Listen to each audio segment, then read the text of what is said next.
of people on social media were saying that it was fake or it was scripted.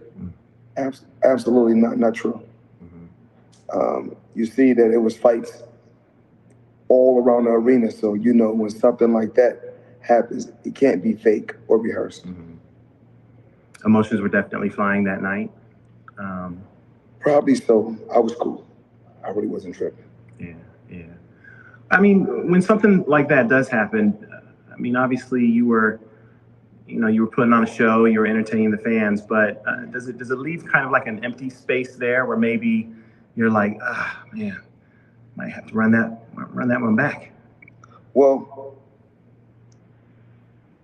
from what I'm told, we spoke. My team has spoke to his team, and before the end of the year, I think we're going to make it happen. Ooh, the rematch. Yes. The rematch. They've been talking about another fight also, another exhibition with a guy that's in Canada who was fighting at light heavyweight. What's his name? At light heavyweight. Used to be a champion. Boxer? Yes. Jean Pascal? Yes. Really? So that name was brought up, but I told them, uh, the numbers wasn't right. Mm. The numbers wasn't right. So you gotta get your numbers right. Mm. We're just gonna move around lightly. It all depends on what they want to do. Some want to move around heavy, some want to move around light. So in the last exhibition, um, a lot of disrespect. Mm. So it got a little crazy. Crazy, but still entertaining, Yes. nonetheless. It's all about entertaining the people. So Yeah. it was what it was. Just the other weekend, there was a huge fight for all four titles. Undisputed was on the line between Errol Spence and Terrence Crawford. Yes. You were in the building, right? Yes. Did you have a good time? Yes. Actually, I did. Yeah. Yep. I was there to watch them welterweights meet up. I didn't want them to fight. I really No? like both of those guys. Yeah. A lot. A lot. I had a chance to hang around Earl. Had a chance to hang around Terrence. And both guys, class act. Both. Mm. Obviously, before the fight happened, I know you're very never. Well, I don't want to say you never give a prediction. It's rare that you would ever give a prediction. I never gave a for fight prediction like for that fight. That's what I thought. I didn't. I don't remember you giving a prediction for it. But a lot of times when you look at social media would look like I'm leaning towards one guy because I boxed one guy before. So when I boxed Earl Spence, I was actually 35, the age what Terrence Crawford is right now. I was 35, and Earl Spence was 22. 22 or 23. I'm gonna say 22. Could have been 23, but I'm gonna say 22. And what's so crazy when I think about just different ages and I think about boxing. Now, when I fought Canelo, I was 36, and Canelo was 23, around the same age. Some of these guys won world titles and was undisputed champion. I think I don't the Tank age, the young little champions. Canelo was 23 with 43 fights and 30 knockouts. And the world said he was inexperienced. I was 36 with 40 something fights. And yo, you were listening to Mr. Money Mayweather. That was Money Mayweather's interview that he had today. Big up to Fight Hype. Big respect to them for bringing out the solid bad boy interviews. You know what I mean? One of my favorite channels, bruv, is Fight Hype. I'm telling you that now. One of my favorite channels in the game is Fight Hype, right? And I got to tell you, Mayweather was lean back, relaxing. And, Mayweather gave both fighters props. But you could see from Mayweather that he didn't want to say nothing about Errol Spence or Crawford. He needed to leave it alone because he said the things I might say, it's just leave it. Mayweather said, just leave it. I don't even want to say nothing, bro. I'm retired. And the way that Mayweather said, man, I'm just going to give everybody their props. It's like he wanted to really say certain things, but he didn't want to downplay the actual fight. You know what I mean? And it's like Mayweather wanted to say, I could see it, that ain't Errol Spence. That wasn't the right Errol Spence. I could see that Mayweather wasn't happy with Errol Spence. But he gave both fighters props. He gave Crawford his props and he gave Errol Spence his props. So really and truly, I feel that the reason why Mayweather didn't want to say nothing, like he said it himself, he doesn't want to take away from the fight and the fighters. He likes both of the guys. So it's better he just keeps quiet. Better he don't even say anything. You know what I mean? But let me just say this. JERMELL CHARLO has come out on Twitter. And JERMELL CHARLO said he ain't going nowhere. He said he ain't going nowhere. It doesn't matter what all the people think about Crawford. He said when he's finished with Canelo, Alvarez, he will come back and he will face Terence Bud Crawford. JERMELL CHARLO said he wants all the smoke. So regardless of the people saying, man, Crawford will beat Charlo now. Crawford will beat everybody. Crawford is a Terminator. The fighters don't look at him that way. The boxers ain't looking at him that way, bro. JERMELL CHARLO just sees it that he's the bigger man and he's going to give Crawford all the work. And he knows that's the big money fight after Canelo Alvarez. So JERMELL CHARLO said he ain't going nowhere at 154. He's coming back after the Canelo fight.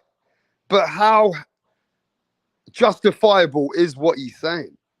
How can JERMELL CHARLO come back going up at 168 and then go back and take down 14 pounds again? You're telling me Charlo's going to go up to 168 and then Charlo's coming back down to 154 pounds. You know what I mean? I don't think that's a good idea for Charlo trying to say to Crawford, we can get it on. I believe what Charlo should do is a catch weight. Charlo should go up, fight Canelo, and then if whatever happens, fight Crawford and maybe 158 or 1. Yeah, he got to do a catch weight. He can't go all the way down again. That is very dangerous. Not many fighters can do that. Even when Roy Jones did it, Roy Jones paid a big price to do that.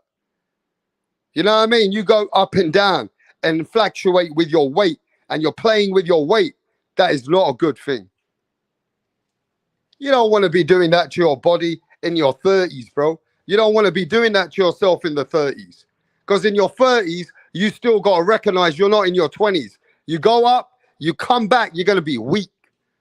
It's going to be very, very tough for Charlo to ever campaign at 154. But he says he's going to do it. He says he is going to campaign at 154. So he knows himself. He knows his body, and ain't nobody know better than him for himself. You get me? He reckons he can do it, then let him do it. But you see, Bud Crawford already said that he ain't going anywhere more than 154. That's it. He ain't going no more than 154. And Terence Bud Crawford said he ain't facing no Canelo Alvarez. Terence Crawford said he ain't going to face no Canelo Alvarez. He don't want that fight. He's not looking at Canelo Alvarez. He said Canelo's basically too big for Terence Crawford. Crawford said that Canelo Alvarez is too big. And there's weight classes for a reason. And let me remember this. Charlo said that there's going to be a rematch versus Canelo. Charlo said there's going to be a rematch versus Canelo.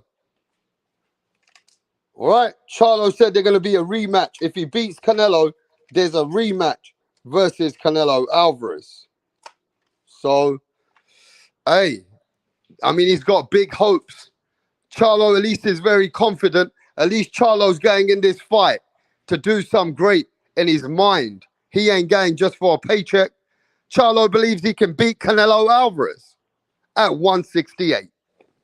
That is going to be very, very tough. That's going to be very tough ask from Charlo. Going up to a weight class that he's never been to, and he's not even getting his feet wet. He's not even dancing. He's going straight in with the big dog. He going straight in with the big dogs. He ain't messing around out here, bro. Charlo's going straight in with the big dogs. You got to respect that, though. Even though they're paying his money, Charlo's taking that smoke. Charlo's taking that smoke. I got to give him that. I thought it was the big Charlo when they announced this fight, bro. When they first announced this Canelo Alvarez getting the PBC, I said it's going to be JERMELL CHARLO. I never thought it was going to be JERMELL CHARLO. I never thought it was going to be JERMELL CHARLO.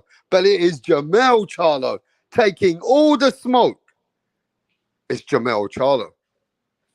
So, yo, we're going to see 168, what JERMELL brings to Canelo Alvarez, bro. Before he even talks about Crawford. We don't know what Canelo and JERMELL's going to be like. I don't even know how that fight can be played out. I know that I've got to favor Canelo. Canelo's a tougher puncher, body puncher. He's been at 168. He's the undisputed 168. I have to favor Canelo. I have to. Even though Charlo might be a live dog, but for how long?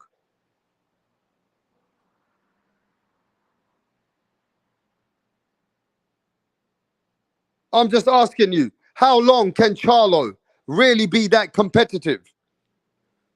I mean, I know Charlo's got a good jab, but he's going to need that jab. That stiff jab better be fucking stiff. Because Charlo has to make sure that he don't let Canelo break him by breaking him down and closing that distance, take away his jab and start banging him out to his body. Charlo will weaken up by the 7th or 8th or 9th round. And he'll be there for the taking.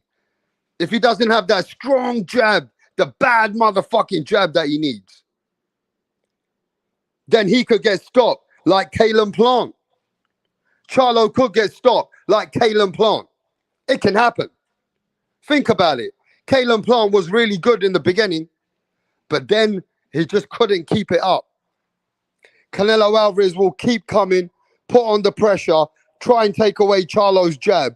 Charlo be doing too much movement, too much exerting himself to win those rounds.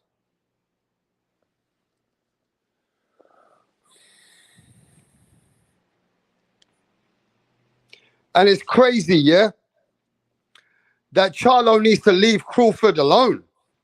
He needs to forget about Crawford because going up in weight, facing Canelo Alvarez, nah, I don't think he can go back down and face Crawford.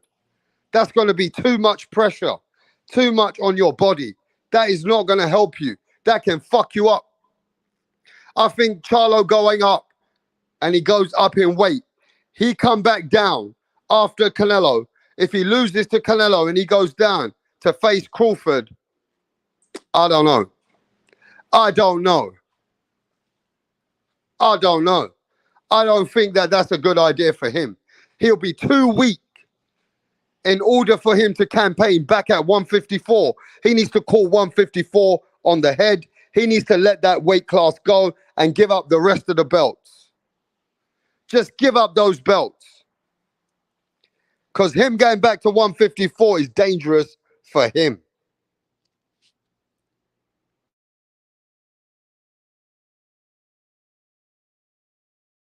Right, what's going on here, Donny's on the next? Barry's actually going to propose to Sandra. Sandra has been giving Barry mad head lately, and he's witch, yeah? He's doing this behind the back of the boys because they know, yeah, they would have cussed him out for proposing to Sandra. Tracy had one job to do, and that was to record it. But she's all over the bloody place. Barry's clocked that she didn't get the footage, so he's going to propose to Sandra again.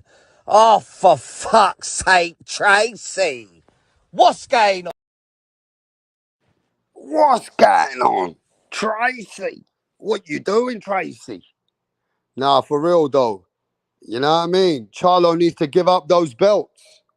If he's campaigning against Canelo, he needs to just give up those belts, bro. That's all I know.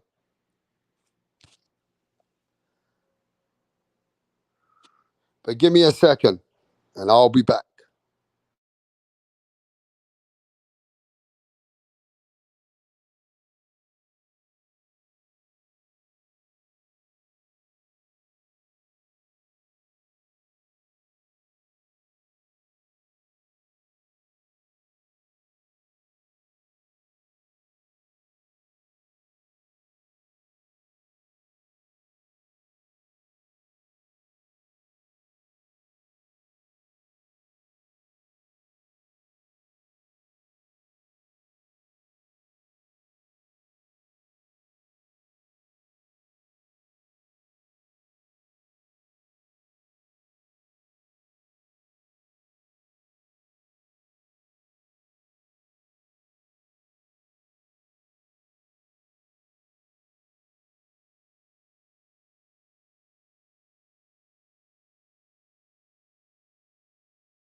So, yo, you guys listen to Caleb Plant. What did Caleb Plant say? I just heard what Caleb Plant said. Caleb Plant just explained this particular scenery, what happened between him and Charlo. Let's listen to what Caleb Plant says and what happened between him and Charlo over that slap. Let's listen to it. Give me a second.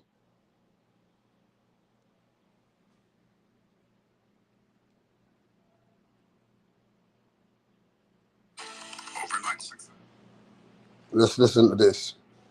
Caleb Plant just explained why he slapped, why this incident took place, and what happened leading up to this particular incident. Let's listen to it.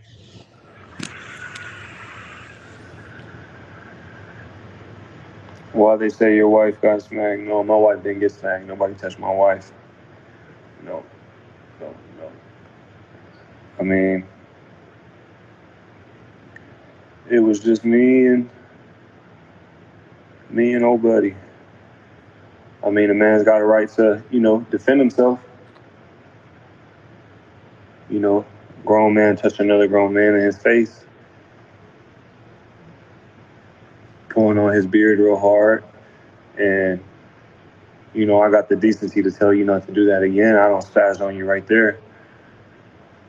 I got enough decency to tell you not to do that again. And, the only thing you can reply with is how I'm a bitch-ass white boy, and look at them, y'all, getting shook just like a bitch-ass white boy would, and look at them, y'all, just like a white boy would, acting like a bitch. And then, you immediately grab my face again even harder after I just asked you not to do that no more. I got my wife standing right behind me, and I'm in a room full of my peers. I mean, what do? You making it real hard on a guy. You really putting his back on the wall. You start doing all that shit in front of you, in front of my wife and everybody in the room. I didn't ask you to quit fucking with me. So, and yeah, there's a lot of Texas boys in the room, but it's like, shit, I'd rather get some ball 40 of y'all, 50 of y'all than have to go home and look myself in the mirror. I done told you to quit fucking with me. It wasn't them two fighting and me getting in between it or nothing like that. That ain't none of my business. I don't care if two grown men want to fight. That's on them. It didn't have nothing to do with any of that. And he didn't mention my daughter or anything like that. It didn't have nothing to do with none of that. He kept touching me in my face. And I told him knock that shit off. But he wasn't listening. So anyways, I'm not trying to campaign for no Billy Badass of the Year or nothing like that. But I'm trying to be let the fuck alone, I know that. So anyways, make sure you go get that new shirt live on the web. So Caleb Plant just broke silence. Why this incident took place until he felt his back was against the wall, that in order to protect himself, he had to stand up for himself in front of his wife as a man. He said that Charlo was fucking with him. He said, you guys don't watch what happened before because you don't have no videos. That leading up to this whole thing didn't just happen because of a quick argument. Caleb Plant told Charlo, look, man, just hold back.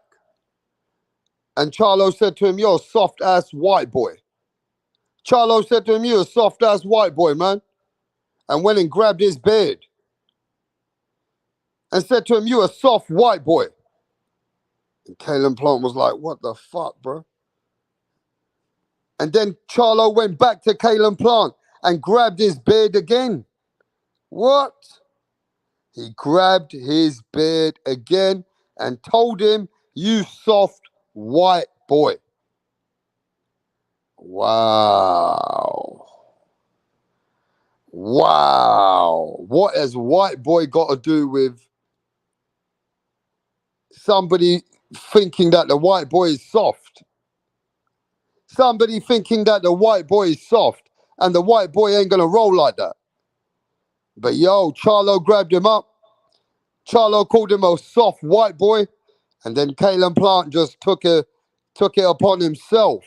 Said, I ain't going out like that.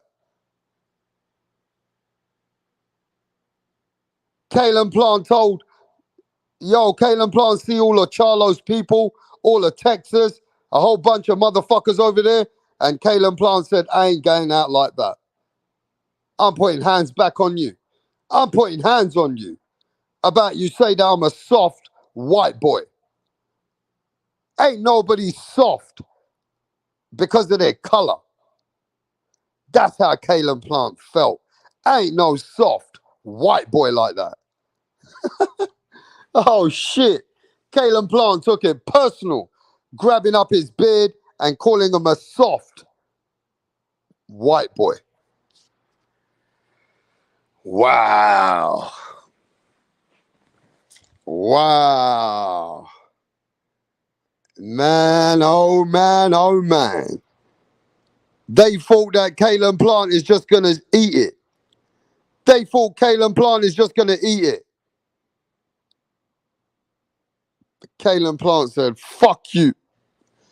I ain't no motherfucking soft white boy and don't be touching my face. Stop putting your hands on my face and trying to pull my beard. Caleb Plant gave him a big slap. Bitch slap. Caleb Plant gave Charlo a bitch slap. And you saw it. It was a proper bitch slap. Everybody saw it. You get me? At the end of the day, Plant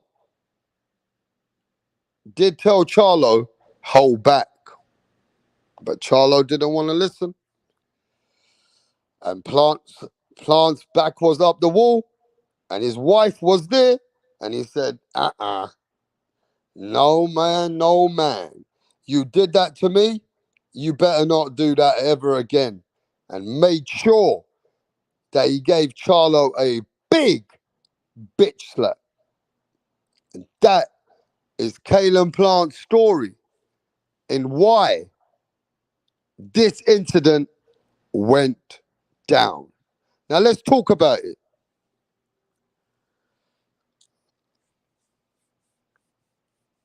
And I want to ask this. Do they think that Caleb Plant is soft? Because he's white. In America, do they think that he's soft because he's white? Because I'll tell you this now, right now, bro. I know some bad white motherfuckers. I know some powerful people, and it's not about their color. Some of the white are the baddest motherfuckers I've ever seen in my life. Real smart, intelligent, strong. You get me? Now, you could be soft in any kind of a culture, race. It don't matter about your color. You could be soft in any fucking shape or form.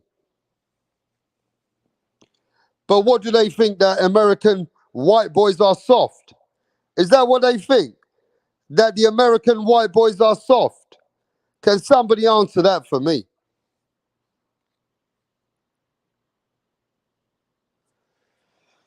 Do they think American white boys are soft?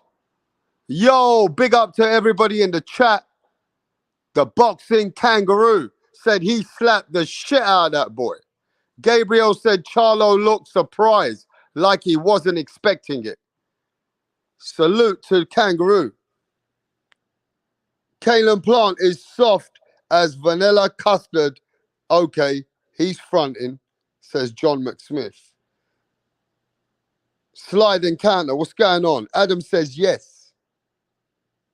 Hayes says yes, for sure. So you think the majority community in America, yeah? They think the white guys are soft. And that's why Kalen Plant, he said he ain't getting out like that. Kalen Plant said, ain't no soft bitch because I'm a white man. Kalen Plant said, ain't no soft bitch because I'm a white man. You put your hands on the wrong white man. Now take this slap, bitch.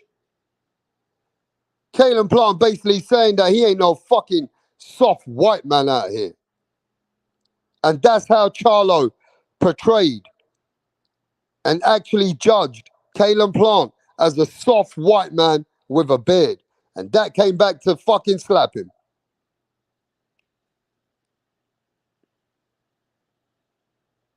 That came back to bite him straight in his face. Take that, you bitch. Think I'm some soft fuck. Take that shit. You get me? Said to him, hold that, bitch. You fucking hoe. Motherfucker from H-Town, Houston, all you Texas fucking boys, fucking Texas, Dallas Cowboys eating motherfuckers.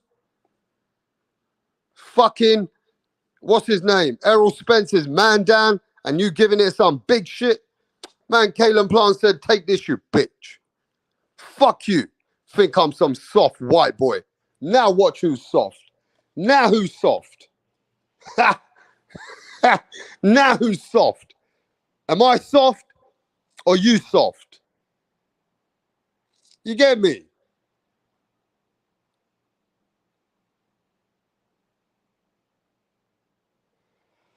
Now, I don't know, man. I'd ask you this question now myself. I'm coming to the chat. Let me have a look who's in the chat. Smash that like button. Support the channel and subscribe to the channel, bro. All right? Support the motherfucking channel with the most exclusive content out here in Rapstar Boxing knowledge. I'm going to ask you a simple question. It's just a yes or a no. I don't need to hear nothing else. Just a yes or no. After you heard what Kalen Plant just said, and you heard it yourself, did Charlo deserve to be slapped? Did Charlo deserve to get hands put on him? Yes or no? Answer that question, bro. That's it. Did Charlo deserve hands put on him? Yes or no? Just answer that question, bro.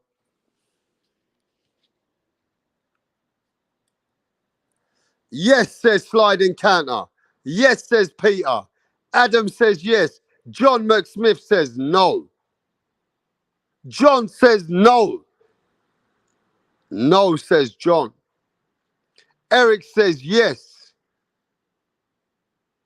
Gabriel Sanchez says yes. MFB says yes, sir. And Shadow Band, my brethren, D Calico, says smash those like button, folks.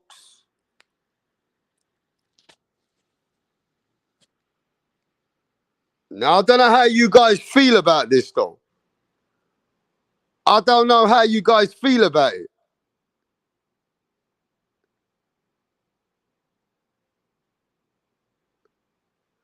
That Caleb Plant says, I'm going to explain it one more time. Caleb Plant said that Charlo was fucking with him. And Charlo grabbed up his beard. And Charlo grabbed his beard and said, you soft-ass white boy. Charlo's a crazy motherfucker too. Charlo fucking thought, I'm going to fucking show Caleb Plant that he's a soft bitch. Right? So Charlo goes and turns on Caleb Plant. And guess what? Caleb Plant. Then Caleb Plant said, you need to hold back. Gave him a chance. Hey, bro, Caleb Plant gave him a chance as well. Said, hold back. And then Charlo went and grabbed his beard again and said, you soft white boy. And then Caleb Plant just went, pap. Caleb Plant just smack him. You get me? Now, Caleb Plant said, yo, bro, this guy disrespect me in front of my wife. So I had to stand up for my shit. And now, as you know, a big thing happened. That shit went all over the world. Nobody knew exactly what was going on. But now you heard it from Caleb Plant himself. Now you heard it for yourself. That Caleb Plant's telling you, yo, Jeff Lucita, what's happening, my brother? You get me? That was a good slap, though, wasn't it? Smack the liberal out of him. Sliding counter says, my thing is, why touch another man's face? That's true. You touch another man's face, then you're asking for it, bro. There ain't nothing else you can say. You asking for this shit, bro. And you know it, and I know it. You don't touch another motherfucking man's face. That means you need to stand on point. You need to stand on guard. You need to stand by your shit. You know it's on when you touching another man's face. Not to mention, you're calling him a soft-ass white boy. So that probably degraded him, right? And he thought, nah, I ain't getting out like this. Fuck it. I ain't getting out like this. You know what I'm saying?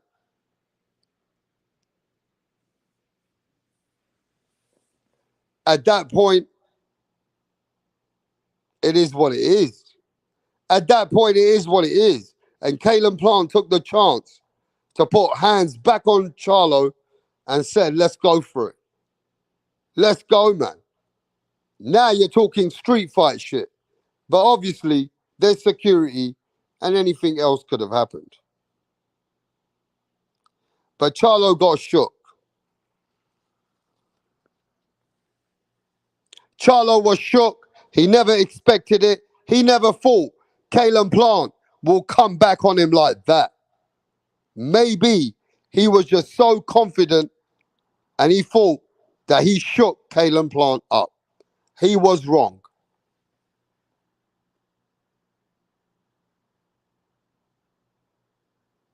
He was wrong. Caleb Plant did not give a fuck afterwards and slapped Charlo straight across his face. All right?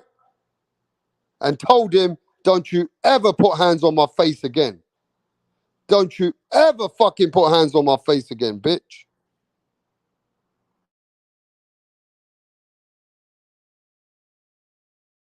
And now tell me what kind of white boy you see in front of you now. That's what he told him. Now show me what white boy you see in front of your face now. Who's a soft white boy now? That's what he wanted to prove. And now we know the details how this shit unfolded.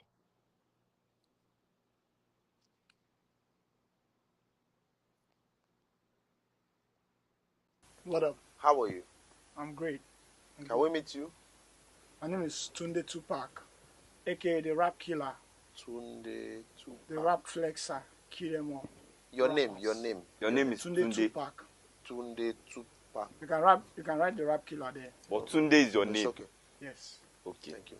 Tunde, with your dressing, I know the kind of song that you're about to present. Yes. So you want to tell us about it? Just rap game. I kill the rap game because the haters want us down, but they're not gonna get us. You don't need Calm to down. tell us about the haters now. Rappers, right? You're a Yes. rapper. Rapper. Good. Let's hear you. Check it. Ha ha. Check it. Ha ha ha. Check it. Check it. Check it. I rule everywhere. I rule. They want to take me down, but they cannot take me down. Yeah. I rule New York. I rule Lagos to Atlanta. We go to Chicago. Check me out. Check my game. My game is tight. All the haters, I shoot them in the brain. Boom, boom, boom. I've been around with my guys, 50 Cent, Tupac, Biggie, Snoop Dogg. We're all in this game together because I kill them all. I kill Tupac and I kill Biggie. I kill them all because they can't contain my rap game. Hey! It's off the hook because I calm kill down. you all now. No, calm down. You killed? You killed who? It's just a lyric. Don't fear. Lyric. Your lyric Hey. will put you in trouble. You have to be very careful. You don't just go about saying things that you don't know. It's a rap game. That's how you know. Oh, okay. How old are you? I've been in this game for more than 20 years. How old are What's you? it? I'm 15 years old. What? Just forget my age. Just focus on how long I've been in the game. And you know Tupac. You know Snoop Dogg. You know By the 50 grace of Cent. God, we met in the States. Oh. Which state? Akwa Ibom. This guy. You're just a joker. You know what? Just go. We'll get back to you. Hey, what's going on, man? In the background, I think we got, who is this? Bloodborne. What's going on, brother? Yo, no, this is Technique. Salute, Rapstar. How you keeping, bro? Man, I'm doing it, man. I'm keeping it, man. It's cold as fuck. The weather's up and down, but we're doing what we're doing. Yeah, that fucking that flat foot cuck Charlo, he got slapped in the face and he didn't do anything. He's a fucking punk. He's a bitch. He's gonna get smashed up in the ring now. That was the first sign of he's broken mentally. He got slapped and he didn't do shit about it. He's like, you know, a soft fucking young fella that gets slapped in the face, don't do shit. That's exactly what it looked like. Yeah, but to be fair, we didn't know exactly the details of what led into that situation. But now we know. Let me If tell a you man this, slaps you in the face, aren't you going to throw knuckles back at that man? Like, he stood there. Guess what? Technique. Let me tell you something. If somebody touches your face once and says, you're a soft brown boy, you're a soft black boy, you're a soft white boy, you're a soft Chinese boy. I don't know. I mean, you're Irish, you're probably, but I'm just giving you an example if you're one of them. Are you gonna wait? No. Are you gonna wait? Are you gonna wait or give that guy a chance? Are you gonna give? No, look, if I was Plant, I would have hit my knuckle in the chin, not a slap, but still, he slapped him up. So yeah, but you're a respect for that. boxer. Remember this: you're a boxer, so you also need to watch how you put hands on people, because being a boxer, you can't just put hands on people because they class them as weapons. So yeah, you get put to jail straight away. Yeah, look, I got a friend. Look, I got a friend in he's an amateur champ. When we go out drinking, bruv, he's been in jail just for knocking people out. But if I knock that guy out, they ain't gonna put me in jail because I can go as a fight. They say that he's a professional boxer. He should not be putting hands on mans like this. You know, when you break a jaw of somebody and you're a boxer, you go in prison in England, bruv.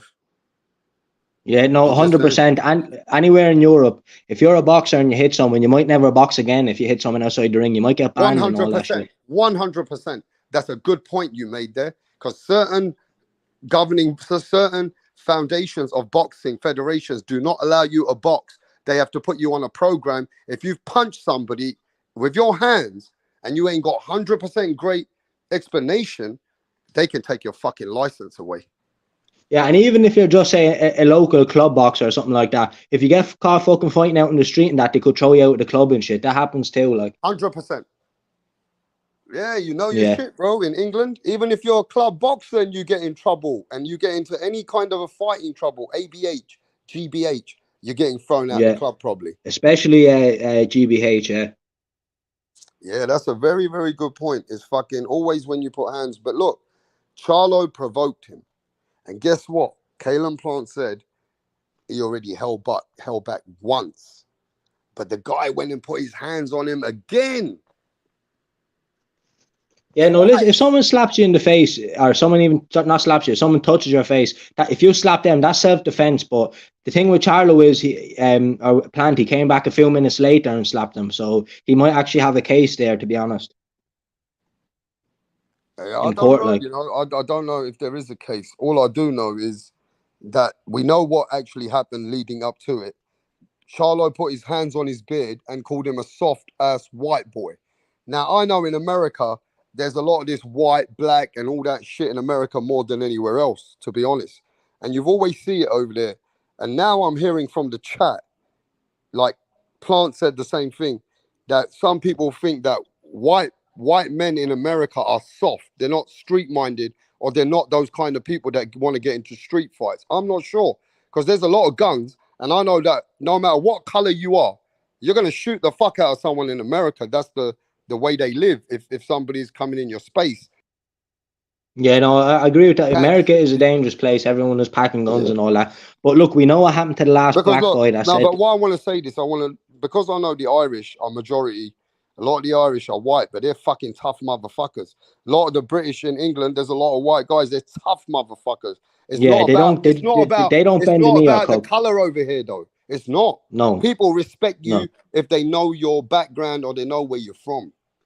Yeah, because like there's none of that fucking shit in fucking UK or anything like that about all the black shit that happened to him in the past and all that. That's why it's all like that in America. What do you think about? Anyway, we know what happened to the last black fella that fucking said I won't beat a white boy. Charlo or Plant knocked him clean out. So Charlo want to watch what he's saying. Wow. So they think in America, right, that is the I don't know, the way that they're making it sound over there, that some of the white people are not strong, or they're soft, they're not crazy tough-minded or something like that. I think that's just a myth a little bit, but maybe it is like that in the American culture. I don't know. I'm not sure. I'm just saying that you can't judge a person for his color, and you can't think he's soft because you know, because of where he comes from. I think that's just the way maybe some Americans think. I'm not sure. Yeah, but to be fair, there's a lot of white people in America giving white people a bad name and all that. A lot of them bend the knee and cook to black people. Like, they do a lot. That shit doesn't happen where we're from, but it does happen in America. They bend the knee and they cook. Oh, you mean there's like a sensitive situation going on in America right now? Yeah, so look at that Adam 22 fella. Go on. Yeah, Adam 22, like he's a known cook. What do you mean by that? That America's got a lot well, of different... Adam 22, he apparently he let his girlfriend get fucking railed by a black chap. I'm not sure. I've not heard of all this stuff. Yeah, a lot of people are talking about it now and all that. Yeah, he willingly let his girlfriend get railed by a black chap. I don't know what that. I've never heard of this stuff. But what you're saying is there's a movement in America. I heard about the movement years ago when there was that BLM. I don't know. Yeah, I know what you're saying. Yeah. Yeah, BLM. There was the Black Lives Matter. They said that at that time there was a sensitive movement that, you know, that if you said something or did something that, you know, it was like America were trying to keep the cool. So I think they were trying to divide it to say that the white people need to respect the black people more. And I saw that going on for certain protests when I was watching. I've seen that a few times, especially last couple of years ago. And then that guy died. Yeah. What's that guy's name? The way the copper put his knee on him. Yeah, I agree with all that. The white people should respect black people in America, but it's gone to the stage now. Respect them more because but it's gone to the stage now where black people do not respect white people at all, and they're trying to bully them and all that shit. So why should white people bend the knee for them? You know what I'm saying? Yeah, but I think you got to remember we seen years ago when I did my history, the Rodney King. We got to remember that some of those black people have been very disgustingly been treated by the law and the governments of America. It's only when the black people fight for themselves, then they shake America up. They get America a bit frozen up because of all when the black people do the protests. But if you look at how many times they've actually showed on the media, I'm not saying it's like that, but the media always shows that the police in America were beating the fuck out of black people. And that's what they were showing on TV a lot. No, no, But that they is were true. only showing that. They were only showing that to cause more of a scene. You know what I mean?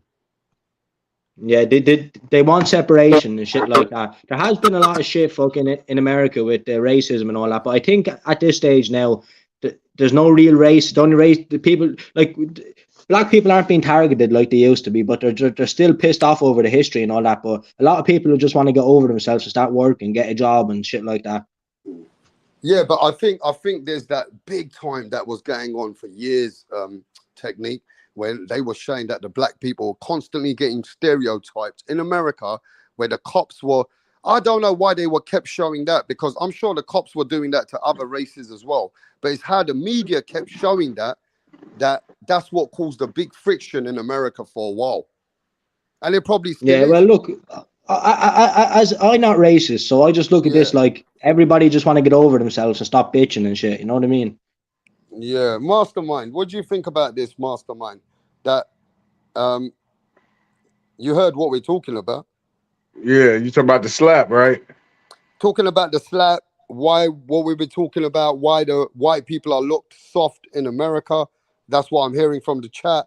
And just like I said, because the black people were getting ill-treated by a lot of the Americans at some point, until the black people started causing protests and riots.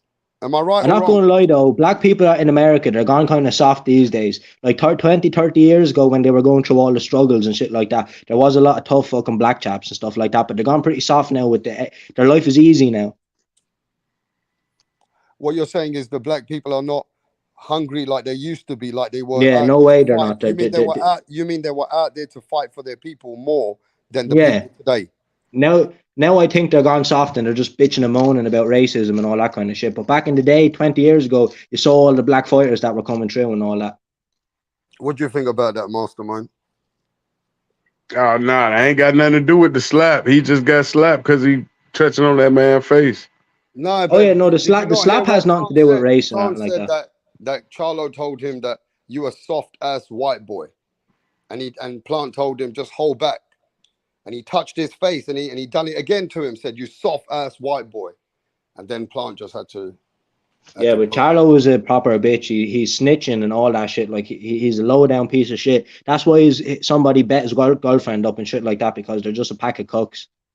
But let me hear from Mastermind, the brother from America. What do you think about that, Mastermind? Charlo said to him, "You a soft ass white boy," and touched his face. What do you think about that? That was a mistake.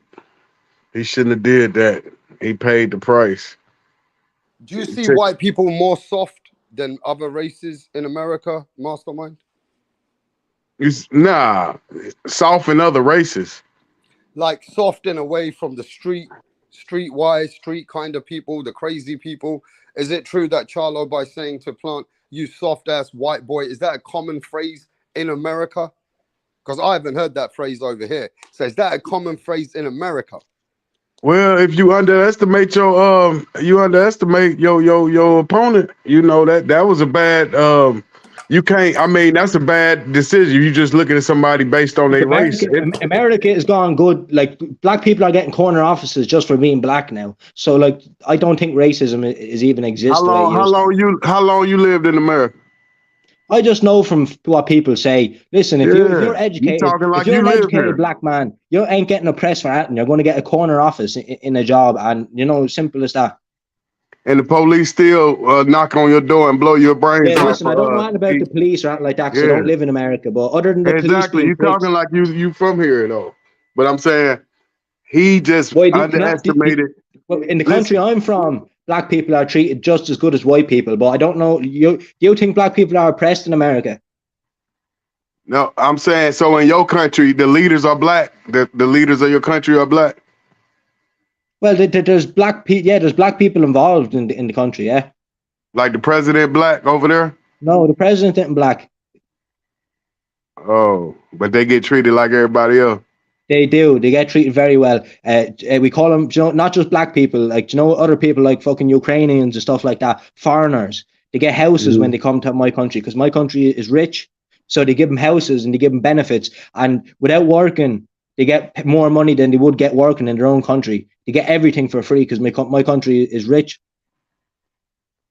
Yeah, but don't let the slap fool you. See, that's what people thinking. He thinking that he's soft. He a soft white boy. It got him slapped. That can get you killed. You see what I'm saying? You up here touching people on their face and all that. You don't put your hands on nobody. Just because he a white boy don't mean he won't blow your brains out. He lucky he got slapped. You know what I mean? You don't do that to no man, nowhere in the country. Boxers ain't gonna do shit with guns. You know what I mean? Why would they ruin their career? Yeah, they got shit. They need guns when people got guns on their ass. Vernon Forrest got killed with a gun. Mm-hmm. Yeah. But he made a mistake. But he shouldn't have been putting his hands on Caleb Plant. That's why he didn't do shit when he got slapped, because he knew he was wrong. He looked down like he knew he was wrong, didn't he? When he got slapped. It looked like he admitted it was guilt. You know what I mean? But I that was a bad mistake, man. I don't know why he'd play with a boxer like that. He lucky he ain't break his jaw. Yep. I don't know. What you think, Rap? You can't put your hand. It don't matter where you at. For me, though, it's like I only just found out exactly what happened after Caleb Plant just told Fight Hype. I mean, not Fight Hype, on his own Instagram, what actually was going on. And I just know that if I put my hands on you, we're both fighters, and I put my hands on your beard, and I say, Mastermind, yeah, man, you a soft ass, God knows wherever you're from, right? Right. If you're Jamaican, you a soft ass fucking Jamaican. You Chinese, you a soft ass fucking Chinese dude. You a soft ass white boy. You a soft ass black boy. Whatever. If I start rubbing that in your face, and your wife is in the place, and I see that you all right, you're holding back, you're not trying to do more, and I still still say that to you, and I try and put my hands on your beard again, or whatever Caleb Plant was saying, it wasn't just one time. Caleb Plant said it wasn't one time. It was like two times he did that to me. Right? At that point, I think I got to stand up for myself. Do you think Charlo enjoyed getting slapped? Like he got humiliated? Do you think he has a sick little kick that like he enjoys that? That's why he didn't fight back. Hey, but what kind of damage do you think this gonna do to his career getting slapped? That's like a damn loss. He ain't got no losses. Well, they got to fight. It's just humiliating. That's what it is. It's just humiliating. And his brother is going to get broke up by Canelo now, and they're not going to be the Charlo brothers anymore. They're going to be the bitch ass brothers. So if you ask me, I believe they should make this fight, because now this fight will be big. Yeah. This fight could be sold. Charlo should forget anybody else. As a man, you took a slap in front of your wife and everybody. You gave it to the next guy. You tried to antagonize Caleb Plant. It didn't work. Now you got slapped like a bitch in front of the whole world. You got to get that get back now, Mastermind. Yeah, I really don't think he could win that fight. I think he's too much in his mind, but it is a good fight. But I believe him getting slapped, well, that's everything you need to know about who will win that fight. Yeah, there's no way he if he had to fight back when Charlo he got a fright there. If he had to fight back, I'd say he has a bit of fight in him. But that's a pussy. That's a pussy getting slapped, ain't doing shit. You know what I mean? Yeah, he froze up. Yeah, and he do the same thing in the ring. You know what I mean? Yeah, you don't let no guy do you like that, man. I don't know, man. Especially as a fucking pro boxer. Yeah, your reflexes. He ain't even have no reflexes. Yeah, you saw when fucking he tried to slap Canelo, and Canelo got him in the face with a good palm. Oh, what? Oh, so Canelo he ducked it? Yeah, Canelo slipped back and hit him a straight palm to the face. Oh, so that was okay. So that was so Caleb Plant started that. Yeah, Caleb Plant tried the first slap, but he missed him. That was a bad move. Well, it's all on JERMELL. JERMELL got he got to win that fight against Canelo. That's all I remember when they people got. used to say fucking Jamal is better than Jermell, but it's looking now Jermell is the better fighter out of the two of them. Yeah, clearly. Better competition, everything. I really don't think I think Can you hear me? yeah, make that fight, Rap. Yeah, fuck the fight right now. Why did Canelo Alvarez slap Caleb Plant again? Was it because Caleb Plant called him a motherfucker or something? No, Caleb Plant went to slap him first. No, he didn't. He did, yeah. No, he didn't. Canelo Alvarez. Canelo. Oh, yeah. Canelo pushed him. No. Canelo. Yeah, Canelo pushed him. And then Caleb Plant tried to come and slap him, but Canelo was too fast. He did the 1-2 piece chicken and chips on him. And he split him open a little bit as well with the slap. Yeah, Canelo fucked him up because Caleb Plant tried to do that slap with Canelo Alvarez. How the fuck do you beat a fighter like Canelo, man? He got 60 plus fights, only 2 losses. That's gonna be a hard victory. But that's when you knew that Canelo was gonna beat Caleb Plant, because Caleb Plant came up quietly, went for the slap like he did with Charlo, but Canelo Alvarez too quick. Canelo put a couple of 1-2 piece chicken on him and fucking showed him, don't you ever Let's be real though. With me. To beat Canelo, you have to get in there with attributes that way. You have to be taller, you have to be longer, you have to be stronger, you have to have all them over Canelo, or you have to be like a Floyd Mayweather, a great boxer. There's no way Charlo was going to beat Canelo unless Canelo was done for. I don't know though. I think Canelo's going to beat him. What strategy should he use to go in there with Canelo? What strategy? Oh, he better run. He better run and try make it to 12 rounds, because if he meets Canelo in the center, he's going to get broke down and broke up. You saw what Canelo done to Billy Joe Saunders. Broke his fucking orbital bone with a punch. Oh, so you say use footwork against him? Try to use the footwork? Yeah, he better do something, because he can't fucking meet Canelo in the ring. He has nothing like in the center. He has nothing for him. And Canelo put Billy Joe Saunders out of boxing for about 2 or 3 years. And he fucked Plant. Like, Plant is a good boxer. You saw Dave Benavidez is a beast, and he couldn't put Plant away. And Canelo broke him down. That was before he was in any wars. Okay. So you say you got to use footwork, use your jab. Don't stand in front of Canelo. If you go back and look at the Floyd versus Canelo fight, that's how you beat Canelo. But you can't replicate that unless you're Floyd in his prime or shit. Yeah, he got a little bit more power though. He got more power than Floyd. Now watch this. Well, Floyd wasn't in his prime when he done that, but still, like, Charlo isn't that kind of boxer. Mm-hmm. Yeah, but watch this one. You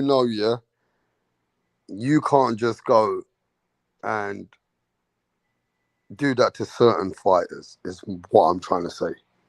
Right. Regardless of the argument or whatever, remember this. Canelo pushed Caleb Plant first. Said, you're getting too fucking much and cheeky out here, motherfucker, saying this, saying that. He pushed him. So Canelo Alvarez basically called it on. Caleb Plant came, missed with the slap. Canelo gave him a couple of 1-2s, right? At the end of the day, you can only do this with fighters which are not 100% on point. Now, Charlo would be 100% on point. He wouldn't allow that slap to happen like that, like Technique said. He allowed it to happen. He should have just easily, where's his quick reflections, his quick movement, his quick go around the side of the security? Yeah? Right. If you really wanted to do something, you just go around the side of that security. Because I don't want to sound bad, mastermind. I'm not. And we all know the mental is 50% of the fight. Like, when you get slapped like that, it's a big thing mentally. You remember not Floyd Mayweather, Muhammad Ali. He used to break his opponents down mentally, and he used to humiliate him. And then when they got in the ring, their mind was playing tricks on him, and that's a big fact. So right now, Charlo, he's mentally broken, and he's going into that ring doubting himself. And you know, Frazier wanted to slap the shit out of Ali. Yeah, no, Ali was clowning the fuck out of Frazier. You know what I mean? He made a fool of a lot of boxers. But like you said, you know what you got to deal with if you slap him. Like, it's gonna get ugly. Yeah. Certain guys, just like you said, you don't want to slap Canelo. That shit gonna get real. Yeah, like if Joe Frazier had to slap Muhammad Ali would be throwing punches and digs, and they would have had to separate him. And you noticed, but you noticed, you saying this right now. You cannot slap Terence Crawford and get away with it. Ain't gonna happen. No way. You ain't He'd be never on you like a gonna fucking touch like a fly on shit, man. think you're gonna get away with that. You ain't never gonna touch Canelo and get away with it. You could never touch Tank Davis thinking you're gonna get away with it.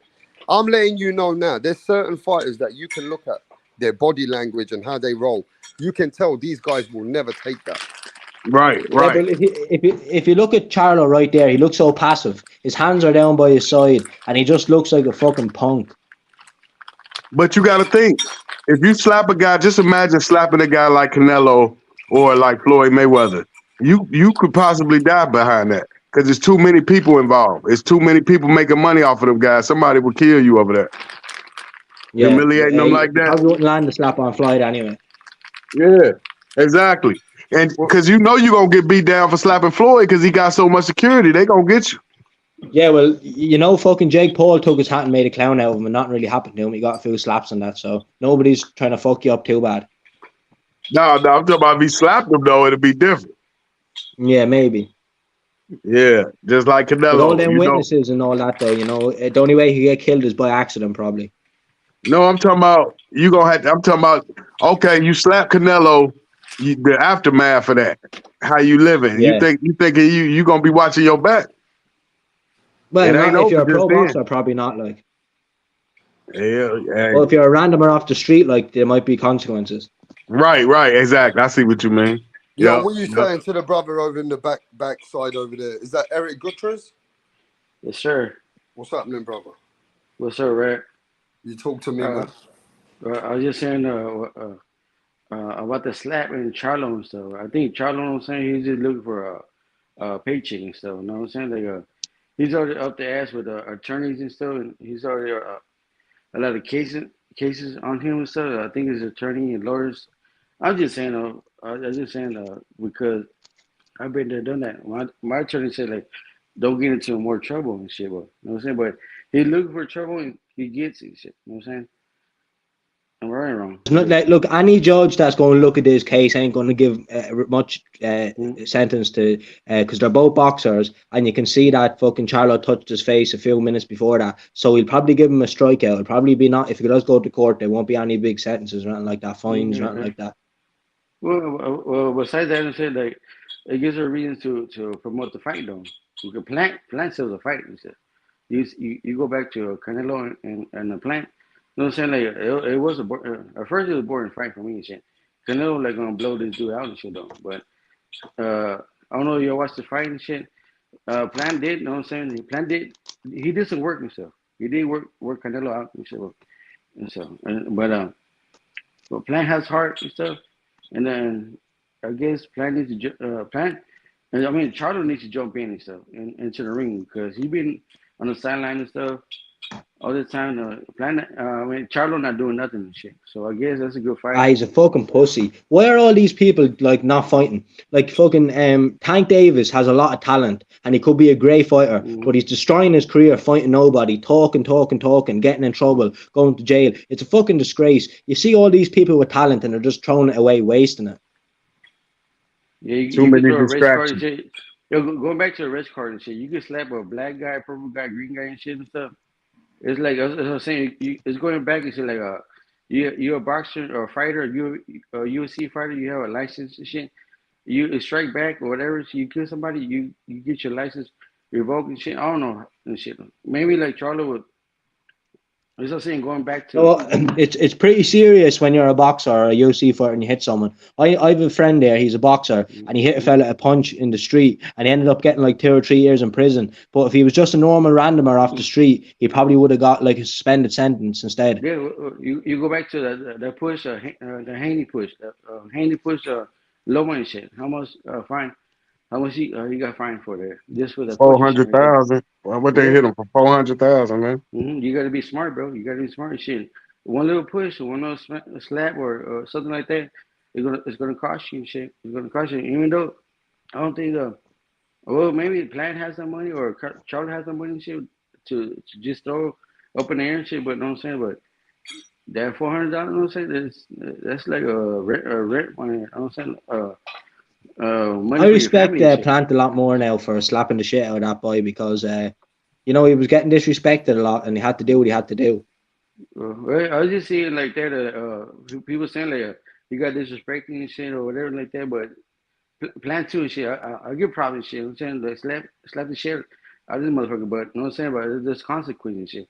Even in high school and shit. And so high school shit, you get what? You get suspended or whatever and shit. You fucking can't go to class. All this bullshit. So like, Yeah, I had loads of fights in school, but like the principal like I got away with all that shit, but you can get expelled just for hitting someone.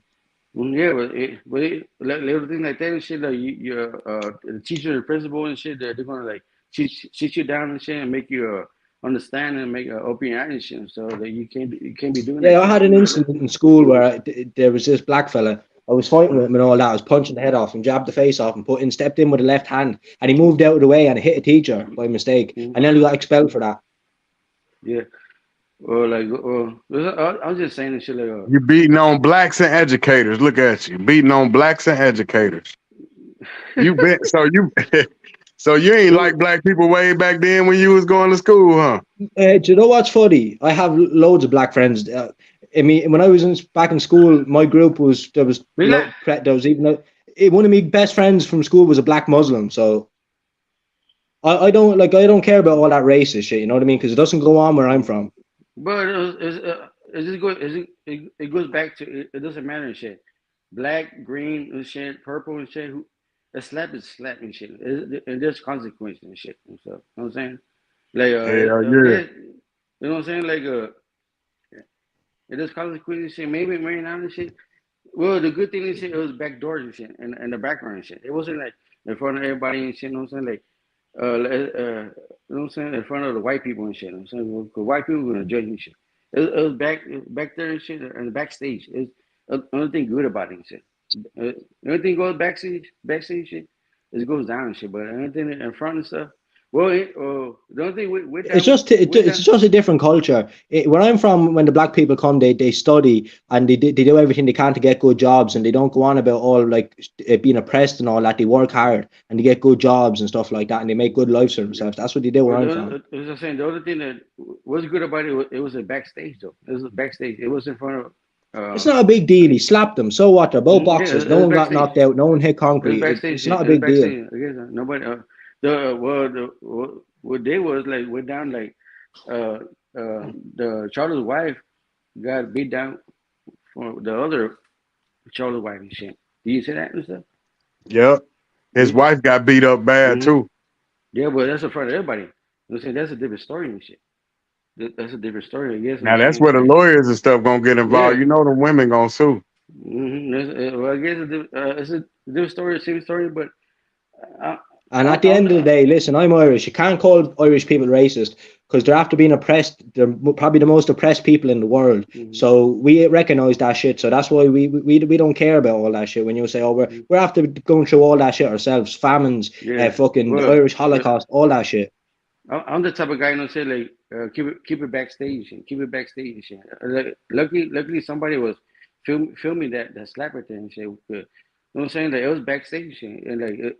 Luckily, somebody filming that and so nobody would have knew and shit. It could have been like chitter chat and like chisme and shit. You know what I'm saying? Like, but luckily somebody filmed it and shit. Like, but you know what I'm saying? I'm the type of guy keep it backstage.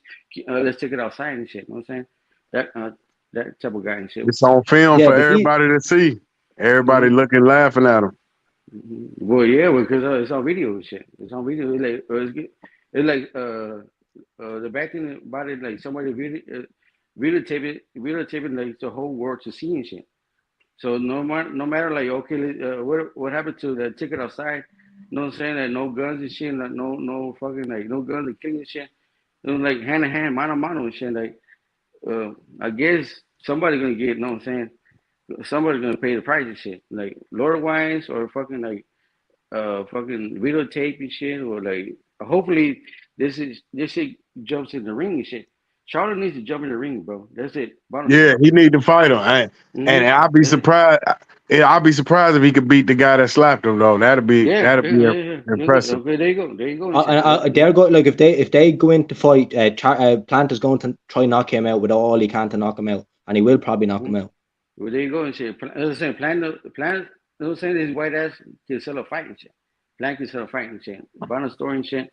Slap, but people can't say white boys are soft anymore because The best No, fighter, why there's no black soft and fighter that shit? would Why beat boy Tyson soft Fury. shit? Tyson Fury is the You know what I'm best fighter saying? in the Like, world. you know what I'm saying? Like, do you know like 50 or 60% of the American Army and Navy and shit, like nothing but white boys and shit, though? And shit, American and shit, though. You know what I'm saying? Do you know that shit? They ain't soft and shit. They're fucking hard and shit. White people are hard and shit. So I respect white people and shit. I'm a fucking Mexican too and shit. I work with fucking white people all the time and shit, though. They're saying like, and not racist and nothing and shit, though. What I don't know what is this thing about white people are soft and shit. Or no, I'm saying white people like are fucking crazy and shit. They'll fucking take a bully and shit, or take a fucking jump on a bomb and shit before anybody and shit. They're like fucking crazy, like fucking like Taliban and shit. You know what I'm saying? White people are the fucking craziest people. You know what I'm saying? They're men and shit. There's a Yeah, saying shit like black people in America, they're more fighting killing each other than white yeah. people. That's the way it goes. There's a saying shit. The white people like can party more harder and drink more than anybody and shit. You know what I'm saying? You know what I'm saying? That's the same, like party white shit. I'm saying like white people. You know what I'm saying? Like you need to like you know what I'm saying? Like know a white dude and stuff. Be cool white dude because they have If you a look lot through of the history, connections. there was always fucking top of the range fighting white dudes. Look at Jerry Cooney. He fucking nearly knocked Muhammad Ali clean out. He knocked him on the rope, saved him. And same thing You with know, there's blacks been too. Shit. Same thing with black and shit. Jack Black people Dempsey, could be like. fucking Jake LaMotta, Rocky Marciano. They ain't So black, soft. you know what I'm saying? Black people, you know what I'm saying? They could be the rudest people too. They could be the strongest, you know what I'm saying? They could be your brother too. It could be like somebody like, be there too on your side and shit. Like here down south and shit, like brown and black and brown and shit, you know, we stick together and shit. There ain't no racism and shit, you know what I'm saying? Or, you know what I'm saying? I don't know. I You don't know say about y'all this. stick together. Where you from? Where y'all stick together at? Yeah, A-side, bro, and shit. Houston and shit, you know what I'm saying? In Houston? Yeah.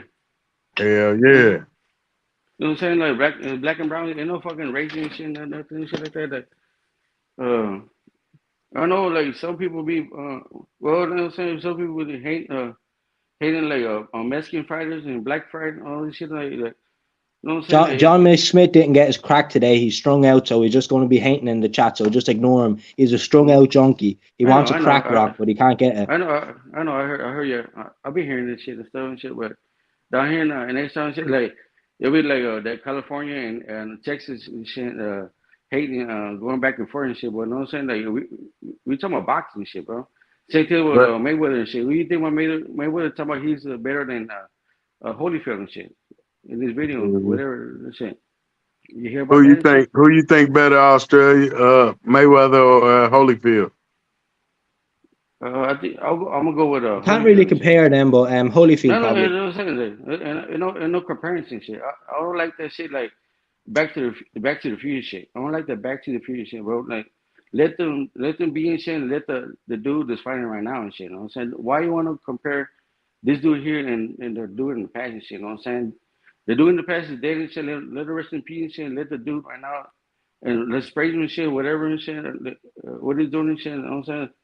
But you Muhammad gotta Ali, beat it. Larry You look at Holmes, Lennox Lewis, and Tyson let, Fury. They're the four best heavyweights of all time. let me hear that again. Muhammad Ali, Larry Holmes, Lennox Lewis, and now Tyson Fury.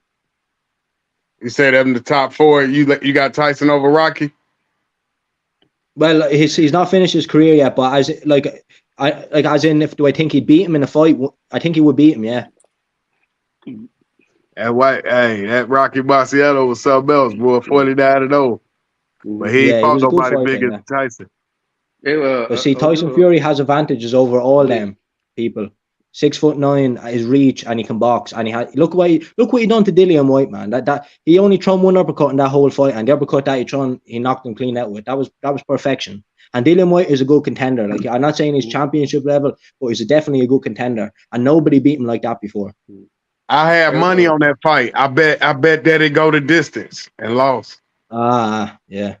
I thought that'd go the distance, man. Yeah, Damn. but the thing about Tyson Fury is he's starting to sit down on ever since he fought Wilder, and he knows he only has a limited few fights left. He's sitting down on his punches, and look what happens when he sits down on his punches. He's knocking people out. Deontay Wilder ain't easy to knock out. Like, I know he's not a great boxer, but he probably would beat 99% of the heavyweights out there. Yeah, Wilder had bad strategy. He should have listened to Tyson when he said he gonna knock him out in two. He didn't listen. He thought he was just talking. And hey, panel. Just one more thing before I go. Do you think Mayweather was a little salty and shit about the question about Spence law and shit? Uh, because he Yeah, he know Crawford. previously, He know yeah. Crawford the best. Crawford the best fighter ever, boy. I think he better than Mayweather. But Yeah, he was a little I won't. salty I don't know about if he's better the than Spence Mayweather, but loss. he's definitely an all-time great now. Hell yeah, you put him up there, he knock him out. Mayweather lucky he got out the game before Crawford emerged.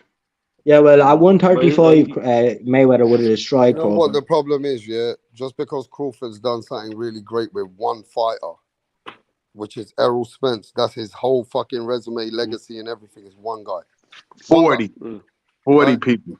And out of all the other guys, right, we never seen him fight a guy like him. Now, because we know that he beat him, it don't mean that he better than Mayweather. That don't mean the No, same thing to me. Mayweather no, came from a different background. no, Mayweather came from 130. Mayweather beat the champions like Janero Hernandez, which had 10, 10 world title defenses, and Mayweather beat those guys, then went and beat another killer, what's his name? Chico Corrales, rest in peace. When I watched that fight, that guy was a 40 something and killer.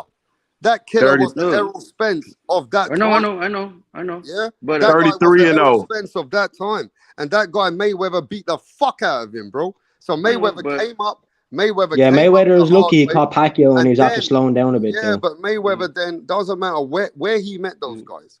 No, Those you no, mean guys. but Pacquiao Listen, lucky this he is where caught you Mayweather guys. when he This was is where slowing you down. guys are all. This is where people gotta be fair. hey, Mayweather was, Red. bruv. Let me just say this though, bro. Mayweather was older than all the guys that you're saying, they were past their prime.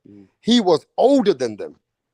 And that goes to show you that Mayweather was older than those Pacquiaos, older than some of these guys that he beat. And you can't see his Yeah, resume. Mayweather's I resume is on a different level to Terence Crawford and everyone else. On yeah, his I don't resume. like Mayweather. He's a dirty scumbag, but I won't take away from his greatness. He's a great fighter. Yeah. But at the end of the day, as Mike Tyson said, he can't even take his own children to school. He's a fucking scumbag. But he's a great fighter. 25 champions he defeated, bro. 25. Doesn't matter who they were. Oscar De La Hoya, Miguel Cotto, Shane Mosley, fucking Ricky Hatton knocked him out. Red, Fucking he it's the beat same thing, Red. It's the same thing, Red. Like, Mayweather beat 25 fucking champions back to back. okay, But it's you You the same can't thing. you can't Like, can't even rate Mayweather compete. over Bro, Alexis you or can't. You Aguero guys though. can't even compete with Mayweather and Crawford. You just can't. Red, Crawford might have this new era undisputed, but he beat the first one out of Indango, and this one out of Errol Spence, which Errol took all the three belts. He just came with it and beat him. Now I'm not saying Terence Crawford ain't great now, but he ain't no level of Mayweather for me. yeah, that's true. That's That's true. everyone's got Yeah. opinions. Yeah, also Mayweather I, ducked Winky Wright as well. And Mayweather ducked a lot of good fighters. His career is very Yeah, questionable, but Winky very Wright, questionable. He never, yeah, Winky Wright and he, Mayweather were Winky Wright was moving up anyway when Mayweather was campaigning. yeah. Well, besides Red. that The only shit, thing, my Mayweather never question, became Red. undisputed. That's Yeah, because he but didn't want to fight certain people. let's be honest though, the people that you're not saying he became undisputed with was not even the people that could have beaten him. He just knew Doesn't that matter. He business never got the wasn't working. undisputed strap, and But let's be fucking honest, Terrence is the first. he cleaned up everyone. Any name that you mention, he never fought. Most people think he can beat them anyway. Okay, He so a lot of cleared. people think he lost to Castillo in the first fight. He came back and showed the world how to beat him again. Yeah, but he should have a loss on That's his like record. Devin Haney in a close fight, but Devin Haney ain't come back to beat Lomachenko. Yeah, Mayweather came back on those rematches and Haney beat needs them. to run it back. Haney needs to But run it back and Mayweather shit. Yeah, never well, ducked any. Lomachenko absolutely But schooled Haney. So any tough fight, Mayweather came back and rematched them straight away. Why didn't Haney run it back? Haney didn't want to run it yeah, back. Loma's a great fighter. At 35 years of age, he schooled fucking a young Devin Haney. That's great Yeah. shit. Yep. That's why he That's was a good. crying in the That's a good locker question right room there. because he lost. He Right? lost the fight. That's a draw for me. That's a draw right there and shit. Yeah, it was You a see a loss, draw and shit. man. That's a draw, loss and shit. That's a draw right there. Run it back and shit. What happened with that? Let's say keep that same Ain't no energy. run. Ain't no run back. We got bigger fish to fry. No, okay. I'm saying that. Okay. And Floyd never fought Keith Thurman. He fought Andre Berto instead of Keith Thurman. So that's why he didn't become undisputed. He could have went after that. Yeah, Devin Haney is moving like a bitch as well, though. He wants to go up and fight a limited boxer now in Progress. A boxer that he can beat. He can beat How is he Progress. limited? How is Regis Progress limited? Because he's not. Look, he's not a great boxer at all. He has power. David Haney is a way better boxer than him. Way better. Yeah, but I will say this, the only fella I can see, Theo might beat him, but like Progress has no hope against Devin Haney. Mayweather was a super champion, by the way, Mastermind. He didn't need Keith Thurman to be undisputed. He will jab him around that ring. I just want you to touched. keep the real facts over here. He didn't need no Keith Thurman. Keith Thurman was nobody when Mayweather was coming up. I fucking hate Mayweather for what he did to Pat. Keith Thurman was not nowhere near his radar. He wasn't even. What he done to Ricky Hatton, he's a scumbag for that. Yeah, he fucked Ricky Hatton up. The same thing with Spence. Let's give Spence he a pass. Fucked Ricky Hatton up. Yeah. To be fair with you though, I think Crawford's looking like a Terminator now, because Crawford is the way that he beat. Everybody had their high hopes on Errol Spence. And because everybody felt Errol Spence was just this level of a fighter, and seeing how Crawford beat him is what's made Crawford the biggest in the game. Yeah, like, you know what I'm saying? That's a fucking beatdown champ. Excuse me, no excuse shit. Spence he beating anybody. He just like Mayweather. Anybody you put in front of him, he whooping their ass. But I'm saying, like, he's 30. He's 35 now, so he only has another few years before he does slow down. So he should get the shit done now. My question is, like, bring her back with Haney and Loma, and like forget the rematch with Spence and fucking Crawford and shit. What do you think about that? Nah, we need the rematch. John, keep talking, you little 120-pound bitch. I'd knock you spark out with one punch. If I hit you, you'd be waking up in the hospital 2 weeks later. Shut your face. You're calling me low IQ. You're the fucking lowest IQ on YouTube, you fucking pussy. Who are you talking to? That John McSmith fella, he's in the chat saying I'm low IQ and all that. Compared to you, I'm fucking gifted, you fucking sausage.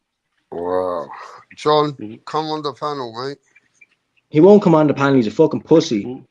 No, John always comes for the smoke.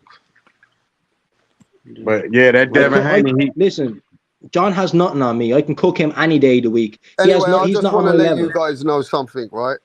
It doesn't matter what anybody thinks. It doesn't matter what anybody in this world thinks about what happened in this fight with Crawford versus Errol Spence. Because Errol Spence has said one thing already, that he feels that he needs to be at 154, and he goes and he promised his son. I watched that the other day. He promised his son. Errol Spence promised his little son on the Showtime epilogue, the last part. If you go watch it yesterday, he said to his son, "We're going to have to run this back." And basically, his face got left like a butcher's block. No. Yeah. So it's going to be like a new way. Can I finish? Yeah, what I mean is what he's trying to say is that you guys can think he's done. You guys can think he's finished. He wants that rematch, and he was smiling about it the way he feels. He might have got beaten up, but Errol Spence is coming for that rematch, so I don't think anybody else is going to get the fight. I think it's going to be Spence versus Crawford, part 2. Now, I know that nobody gives Spence a chance, but Spence don't give a fuck. He's coming for it. Right, John, you little fucking pussy gay boy. Trying to say I can't get pussy. I get pussy anytime I want. I'm untouchable. I can't be touched in these streets. You can be fucking put down easily, you fucking pussy ass bitch. Let's get back to the boxing though. Like you said, Errol Spence coming back for that rematch. And you're right. Can't nobody talk him out of it. He's just like Sugar Shane when he got beat by Forrest, and Wilder when he got beat by Fury. He's going for the victory in the rematch. But what they say, trick me twice and shit. Don't know. Hell no, shit. I ain't buying that. I'm not buying that shit, bro. Now I'm getting some. I don't know what everybody's saying, but there has been some emails given to me. I mean, I've seen some emails. I've seen some other stuff that Errol Spence had problems leading up. He didn't, have the full camp. Some issues happened. Forget about all that shit. Every time you get punched in the face, you have a little something. This man can take fucking 10 more beatings like that before he's fucked up. It's only a few slaps. A few punches is all it is. He's Spence was grand. at the club and shit, chilling with Yellow Busy and shit. You know what I'm saying? Like chilling, popping bottles and shit and stuff. Instead of fucking training and stuff, like in camp, preparing for the fight. He's the biggest fight ever or something. He didn't take it fucking serious. And the only thing I'm mad about it is shit. Like, he needs to fucking come and apologize to shit. Whoever like lost bet money on this motherfucker. You know what I'm saying? Look, Like, man, I just think it's like this, bro. Let's keep it real. All these people now that are giving up on Errol Spence, yeah, their shit would come out if Errol Spence comes back and he does much better. Then they'll be all on the Errol Spence train again. All those motherfuckers. John keeps his that left ex-wife him- tits in his pocket. Yeah, the ones that have left him now saying, "Oh, he's shit. He's done. He's in the dirt." If he comes back better at 154, better condition, that the weight drain cut him up, that now that he And has knocks a out really good camp, if he does much and that's better, Crawford. yeah, if he does much better, if he does way better, Crawford. bro, you keep cutting me up, man. Keep talking while I'm talking. No, I'm sorry. No, Why I'm don't you saying, talk? You talk. No, you no, talk. go And ahead. I'm gonna sit back. No, No, you talk. No, go ahead. My bad. No, I wanna hear what you got That to say. Terrence Crawford, man, like you said, rap star. He got to implement a plan to win the fight. I think he gonna have a different strategy. Yeah. I think he gonna make Crawford come to him this time. I don't think he's gonna be seek and destroy this time. Look at this fucking this the last thing I'm going to say about this cock in the chat. He's trying to say that fucking mastermind is better than me and all that. You're a fucking pussy, low IQ bitch. Don't ever fucking talk about me. You're not on my level. I wouldn't scrape you off the end of my shoes, you little fucking junkie up in Detroit, sticking needles up your ass, you little heroin junkie. Shut the fuck up mentioning my name. You're a fan is what you are. Now let's get back to boxing. Sorry about that, rap star. Let's keep cooking. About the rematch shit, you think what I see with Crawford and shit, like he gets better and better and stronger and bigger and shit. Every fight and shit. All these narratives, talking about he didn't fight nobody and shit. It is true and shit because he learned the shit. Every fucking fight and shit. And I like Crawford for that and shit. Like he gets faster and better and shit. When she like test you and shit, or see you and shit, you know what I'm saying? And no stopping Crawford and shit, boy. He already like tested out Spence and shit. We you think Spence gonna do and shit? Because this trainer here, you know what I'm saying? I'll blame everything on the trainer and shit, and his camp and shit. His camp at first and shit, he should have not let this motherfucker here jump in the fucking ring. You know what I'm saying? Like in the first place and shit. You know what I'm saying? Like Spence, you're not right and shit. Tell him, you know what I'm saying? This trainer, the whole camp, led everybody up all this hype and shit, bro. You know what I'm saying? So Crawford is like a shark and shit in the fucking ring and shit. He's gonna like see you and test you out and shit because he got some nice jab. You know what I'm saying? Root around and stuff. He's a real athletic motherfucker, country motherfucker, black motherfucker, slick motherfucker. He's real fast and shit. You know what I'm saying? He and Crawford can just beat you with the fucking jab and shit. You know what I'm saying? That's my point of shit, bro. Yeah, I thought Spence trainer was actually giving him some good advice. He just wasn't following it. He was giving him some good advice. I went back and watched those trainer tracks, and his trainer was actually giving him some good advice. He was telling you was walking forward. Ain't no plan B. Ain't no plan But, B. A or B. What no, he say to him, JB? Ain't no plan A What or he B, say C. to him, JB? What the he was trainer say to him? he was telling him to quit following around, tell him to come to you and try to counter him. He was telling him to switch it up instead of because he tried to come forward and stuff, but he was getting caught with shots, man. He was getting caught in between shots. Again, Crawford is a master. He's a master at catching you with shots in between your shots you don't see. But I'm just saying, though, if you go back and look at the trainer tracks, I don't know if you was listening when you watched the fight. Did you go listen to the trainer tracks? Did you listen to the advice that he was giving? It's easy to say that after the fact. You know, easy to say he got destroyed. It's Derek James' fight. But when you go back and look at what he was giving him, the advice in between rounds, he was giving him some good advice. But, you know, for whatever reason, he was not following those directions. He was not following those directions. Yeah, JB, but I think you got to implement that in training camp. Yeah, you got to.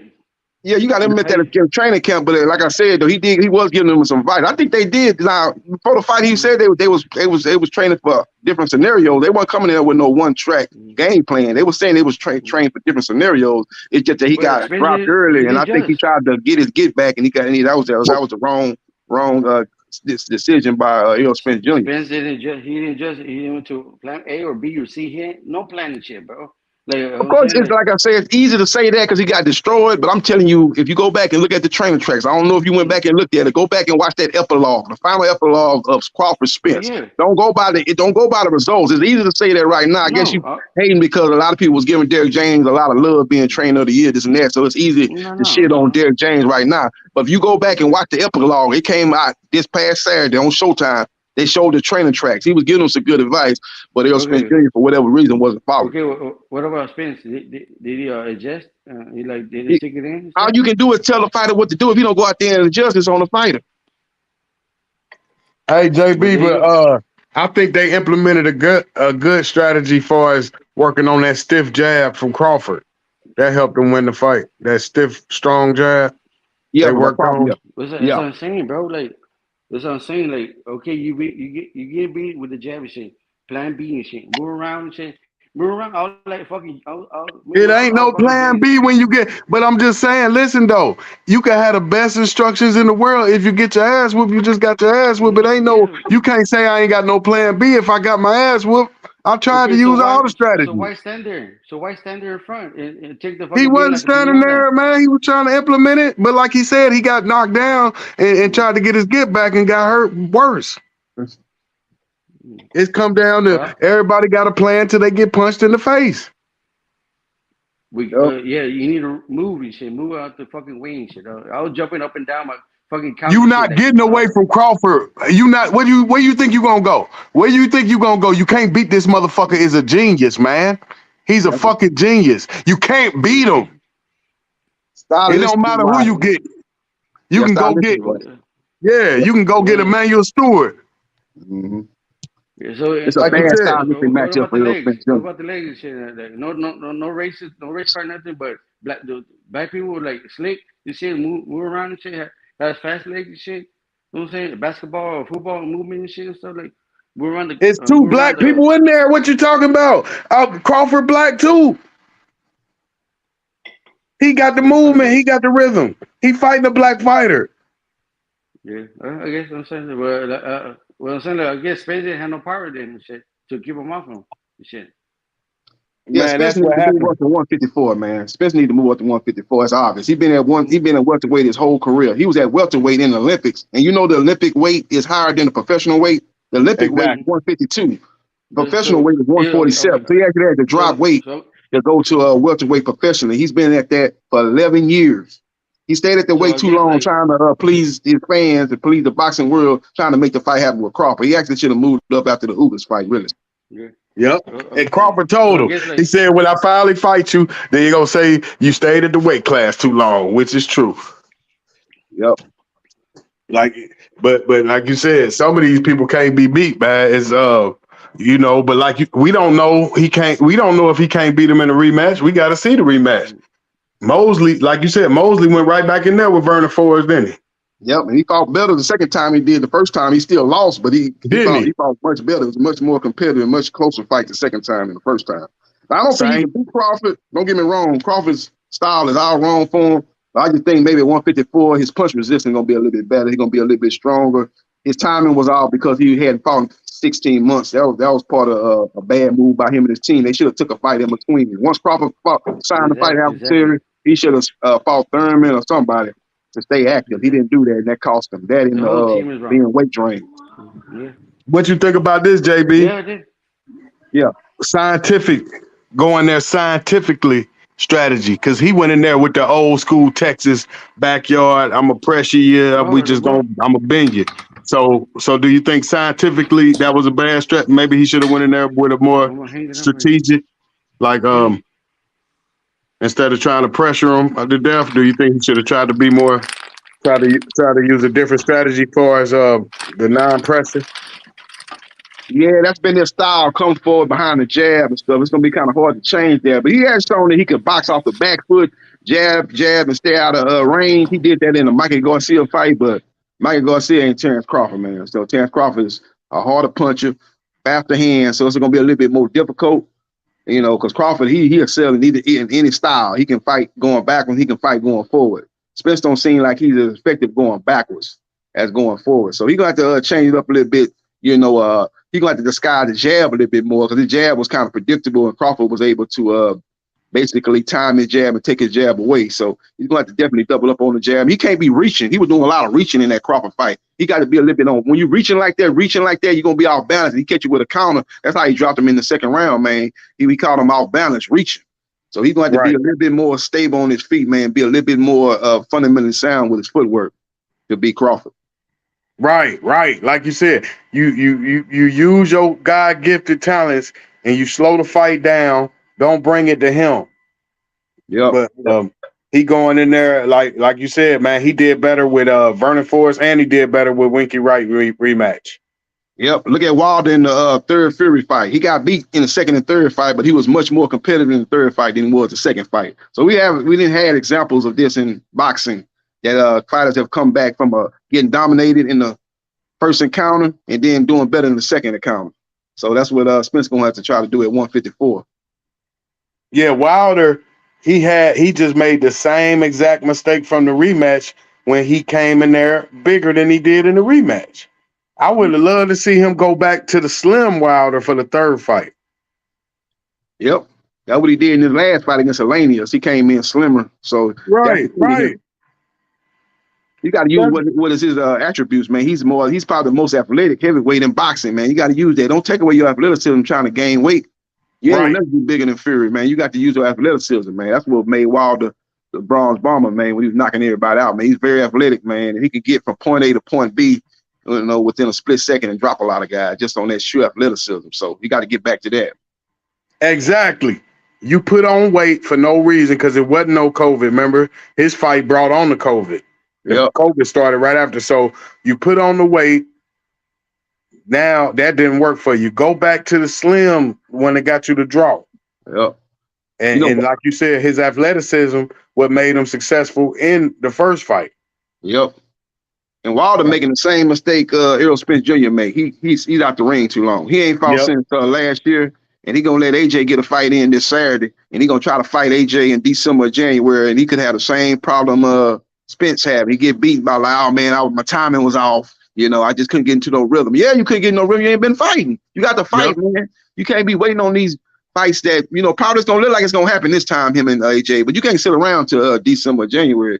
If Andy Ruiz don't want to act right with the money, you fight somebody else. They got Frank Sanchez over there with the PBC. They got a lot of good fighters over there you can fight. I think Frank Sanchez will probably take what Andy Ruiz didn't want to take. He probably take a lot less because he's not as popular as Andy Ruiz. So, try to fight one of them other guys, man. You could even got in there with Prince Charles Martin there just a tune-up. Get in the ring, man, and stay active, man. You can't be waiting a whole year and a half and take on one of the biggest fights of your career. That's a fight you've been chasing for 5 years. You don't want to be in the same boat Errol Spence Jr. was, getting in there rusty and timing off and get beat. Exactly, JB, because you making a key point. You fighting the best guy with this time off. Mm-hmm. You don't come back after a year and a half and fight Crawford. You come back and fight Robert Guerrero. Yep. If you're gonna take a year out, get your timing back, then you fight Crawford. This motherfucker, since he beat Garcia off that, he think he could beat Crawford off a long layoff. No, he's not Garcia. Yep. That's the mistake you're making. You going by your shit. No, go by this guy. Crawford, like he said, they've been looking at you. You the big fish. We about to catch the big fish. Yep. And that's one thing. That's one thing that Crawford got in. He got in that adversary fight and got his timing back, got his rhythm back. So he came into that Spence fight ready to rock and roll. Spence wasn't because he hadn't fought in a year and a half. Yep, just like Tyson Fury. You got the 2 tune-ups, get in there, a little rusty, get a draw. Then you get 2 more fights. Now you all the way back, 100%. Yep. ESPN contract. Now your ass, man, you fighting a guy that ain't rusty, but you want to put on weight. No, don't put on that weight. You need the athleticism. But I don't understand how he didn't know that, how his camp don't know that he needs that athleticism for Fury to have any chance of beating him. I don't know why they did that, especially for the second fight. I don't understand why they try to put on all that weight. He came in real light. He came in actually lighter than he usually did in the first fight because they say he was kind of sick going into that first fight. So he came in there like around about 209. That's lighter than what he would be at. 209. Yeah, he usually be about 215. So he came in a little lighter than usual. So, but still, you don't supposed to put on that much weight. He came in from 209 in the first fight what he came in the second fight like 239. That's 30 pounds he put on. 233 the second fight, 237 the third fight. Yeah, ridiculous. Ridiculous. Yep. He got them skinny legs, man. He can't be putting on all that weight, man. He need to be light and agile, using his explosiveness and quickness to his advantage. Because the light and agile go 12. That big bulky he made it 11 in the third fight, but shit, he was still wore out at the 11. He was wore out. Yeah, he was tired after about the third round. You see, he was breathing hard. He was breathing hard. He got to the 11th round on sheer will, because he was actually gassed in the third round. I was like, man, I don't know if he gonna make it. I was looking at him, he was breathing out the mouth. I was like, man, I was in amazement that he was hanging in there that long, man. He was just on sheer will. You know, he stayed in that fight as long as he did. So, you know, hopefully, like I said, he's sitting around here waiting on AJ to December or January, man. Gonna be out the ring too long for a fight of that magnitude, man. You need to get a fight in. You know, you with a new trainer, you only been with Malik for one fight. You need to get another fight in. That's why AJ them trying to get in 2 fights, because they see they got a new trainer, Derek James. They took the first fight with Franklin. Now they want to get in another fight before they take on a big fight with Wilder. So do you think they overthink or underthink over there in the Wilder camp? I just think they had a lot of things. You know, the WBC had ordered him to take on Andy Ruiz, but for some reason, I don't know if the money wasn't right, or they was looking at some other things. They was looking at Ngannou, a big crossover fight that Fury ended up getting that fight, and they was looking at some other options. They was trying to get AJ in there a little earlier than December, January, and AJ then wanted to have another quote unquote tune-up. So they kind of got left with their hand in the cookie jars for running out of opponents. And they should have, like I said, once Andy Ruiz didn't want to budge on the 50-50, man, you should have went to the Frank Sanchez. But Frank Sanchez is kind of a dangerous fight. But Frank Sanchez, Charles Martin, you got a lot of fighters over there you can fight. That's with the PBC. PBC got a plethora of heavyweights you could have fought and staged, you know, try to get your rhythm and make sure you're going into the AJ fight 100% instead of coming in there being out the ring for over a year and a half. Yeah, we got, man, AJ, baddest motherfucker. He the baddest motherfucker in the UK. Then you got the baddest motherfucker from America, Wilder. And them motherfuckers just lost for no reason, man. They just lost. And Wilder sitting there laughing, JB, when he lost to Ruiz. I'm like, what the fuck is you laughing at? That's your motherfucking fool. Yep. He said he gave Ruiz his blessing to get him that fight, because he was really supposed to be an opponent for Wilder. But they said Wilder said they called him and asked him that Andy Ruiz wanted to take a big baby place and fight AJ, and Wilder gave the PBC his blessing. He said Wilder made it seem like he could have stopped that fight, but he tried to bless Ruiz, and now Ruiz want to come back, and now he want a 50-50. And Wilder said, you ain't done nothing to be getting on 50-50 with me, man. You held the title for like a blink of an eye. You ain't held that title that long. I was a reigning champion. I had like 10 straight title defenses. Me and you ain't in the same category, so don't try to compare yourself. Look at your numbers on pay-per-view and look at my numbers. So ain't no way in hell you gonna get no 50-50 with me. So that's why that fight fell apart. He need to go on and accept that trilogy from Ruiz, man. He could beat him. It's a tough you talking fight. about AJ? Yeah, it's a tough one, but he go on get it out the way, man. Yeah, he was supposed to fight Dillian White, but Dillian White popped dirty once again. You know, it's something people would like to overlook a whole lot of things. Man, this dude Dillian White been dirty. It's like I don't know if it's third time. I done lost count, man. It's probably at least his third time being caught with PEDs in the system. And from what I'm heard, it wasn't just one PED in his system. He had a plethora. He had multiple PEDs in his system, and that they caught him with here recently. So he a guy that is a serial cheater. And he need to be banned from boxing for at least a year at the very least. You know, now I'm hearing that Robert Helenius is going to be the opponent for AJ. And if that is indeed the case, they need to take that fight off pay-per-view, because that's not no pay-per-view fight. AJ versus Robert Helenius, they put Wilder versus Robert Helenius on pay-per-view. They say it did 77,000. I don't know if it did that low, but it didn't do no great numbers. So if they going to put AJ with Helenius, you know, they need to take that fight off of pay-per-view, because when he going to fight White, it was going to be on pay-per-view. But if he fighting Helenius this Saturday, they need to put that fight on regular zone, because that fight has no business on pay-per-view. You need to go on and just get Ruiz in there again on short notice, man. Where the fight at? Where it's going to be at? It's going to be in the UK. It's over there in London. There you go, man. That's a good... Now, AJ can handle that, though. You don't think he'll get upset again, do you? That's why they're not going to go down that route. Eddie Hearn ain't going to get caught it with his hand in the cookie jar twice. He see what happened last time Andy Ruiz came in as a late replacement. He seen how Andy Ruiz looked against King Kong Ortiz.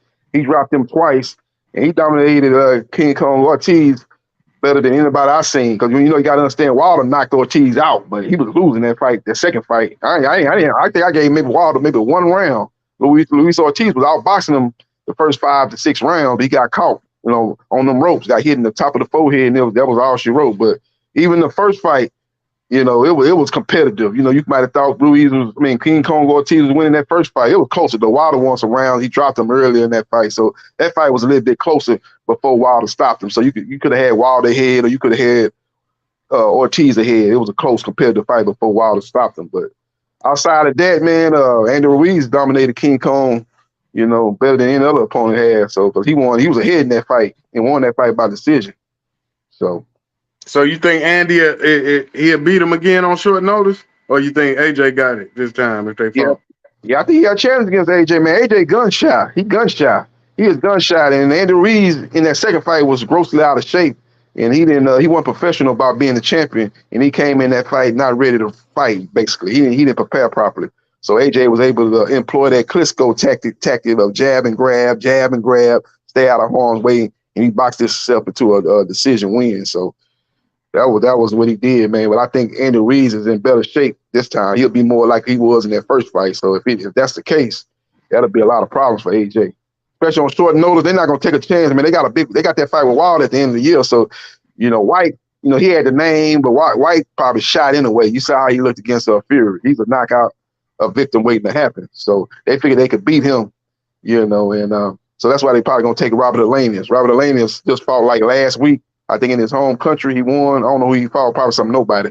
He fought, so he's already in rhythm. He'll be able to come in and put on a good performance. So I think that's going to be his opponent. They're trying to get that settled.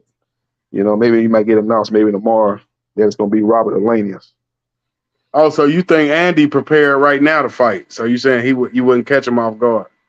Yeah, no, you wouldn't catch him off guard because he actually was in the gym. Remember when him and Wilder was going back and forth? He was in the gym training and stuff like that. And he been out the ring for over a year too. So I would assume that he's been in the gym. And in the videos I was seeing of him when he was going back and forth with Wilder, he seemed to be in good shape from what I saw. So I think he's ready to roll. And he already came out on his Instagram or his Twitter and said that he ready to rock and roll with AJ. AJ got to do is send him a contract, and we can make it happen again for the third time. So.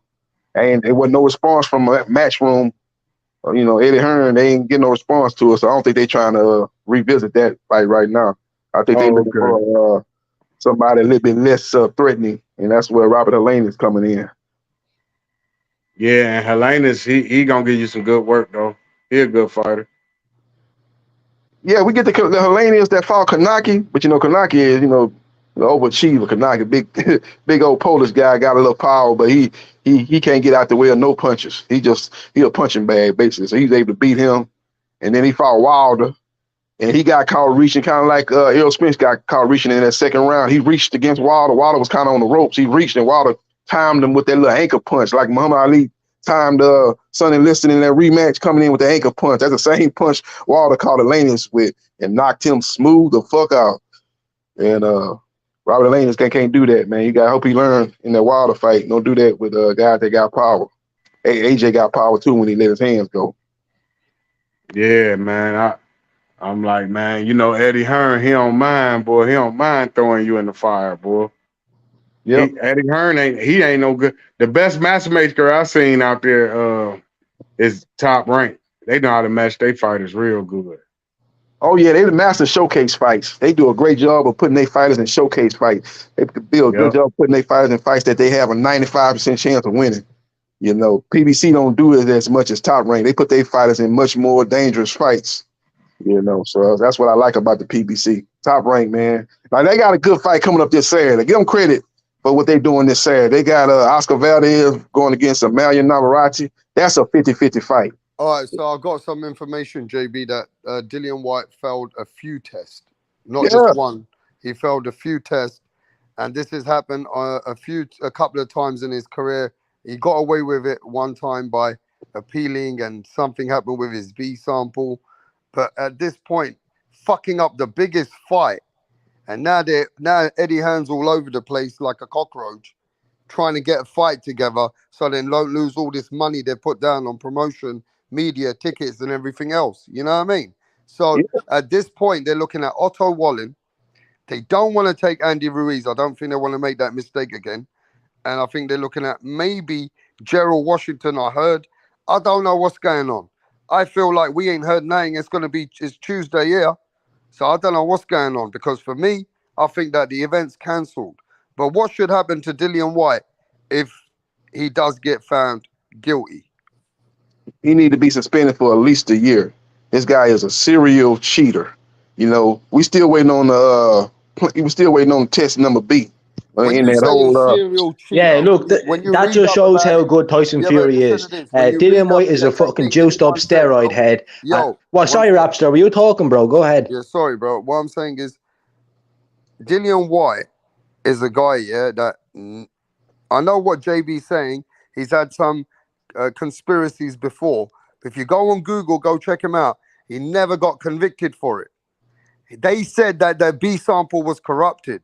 So he actually hasn't really been caught red-handed yet in that real red-handed way, has he, JB?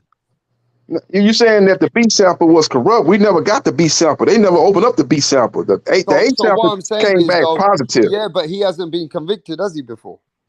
Yeah, because they never released. You know, they don't have to release the B sample. It's up to the discretion of the fighter to release the B sample. And they never released the B sample because 99.9% of the time the B sample gonna come out the same way the A sample came out, and we know the A sample came out. So answer this question though, bro. The A sample was positive.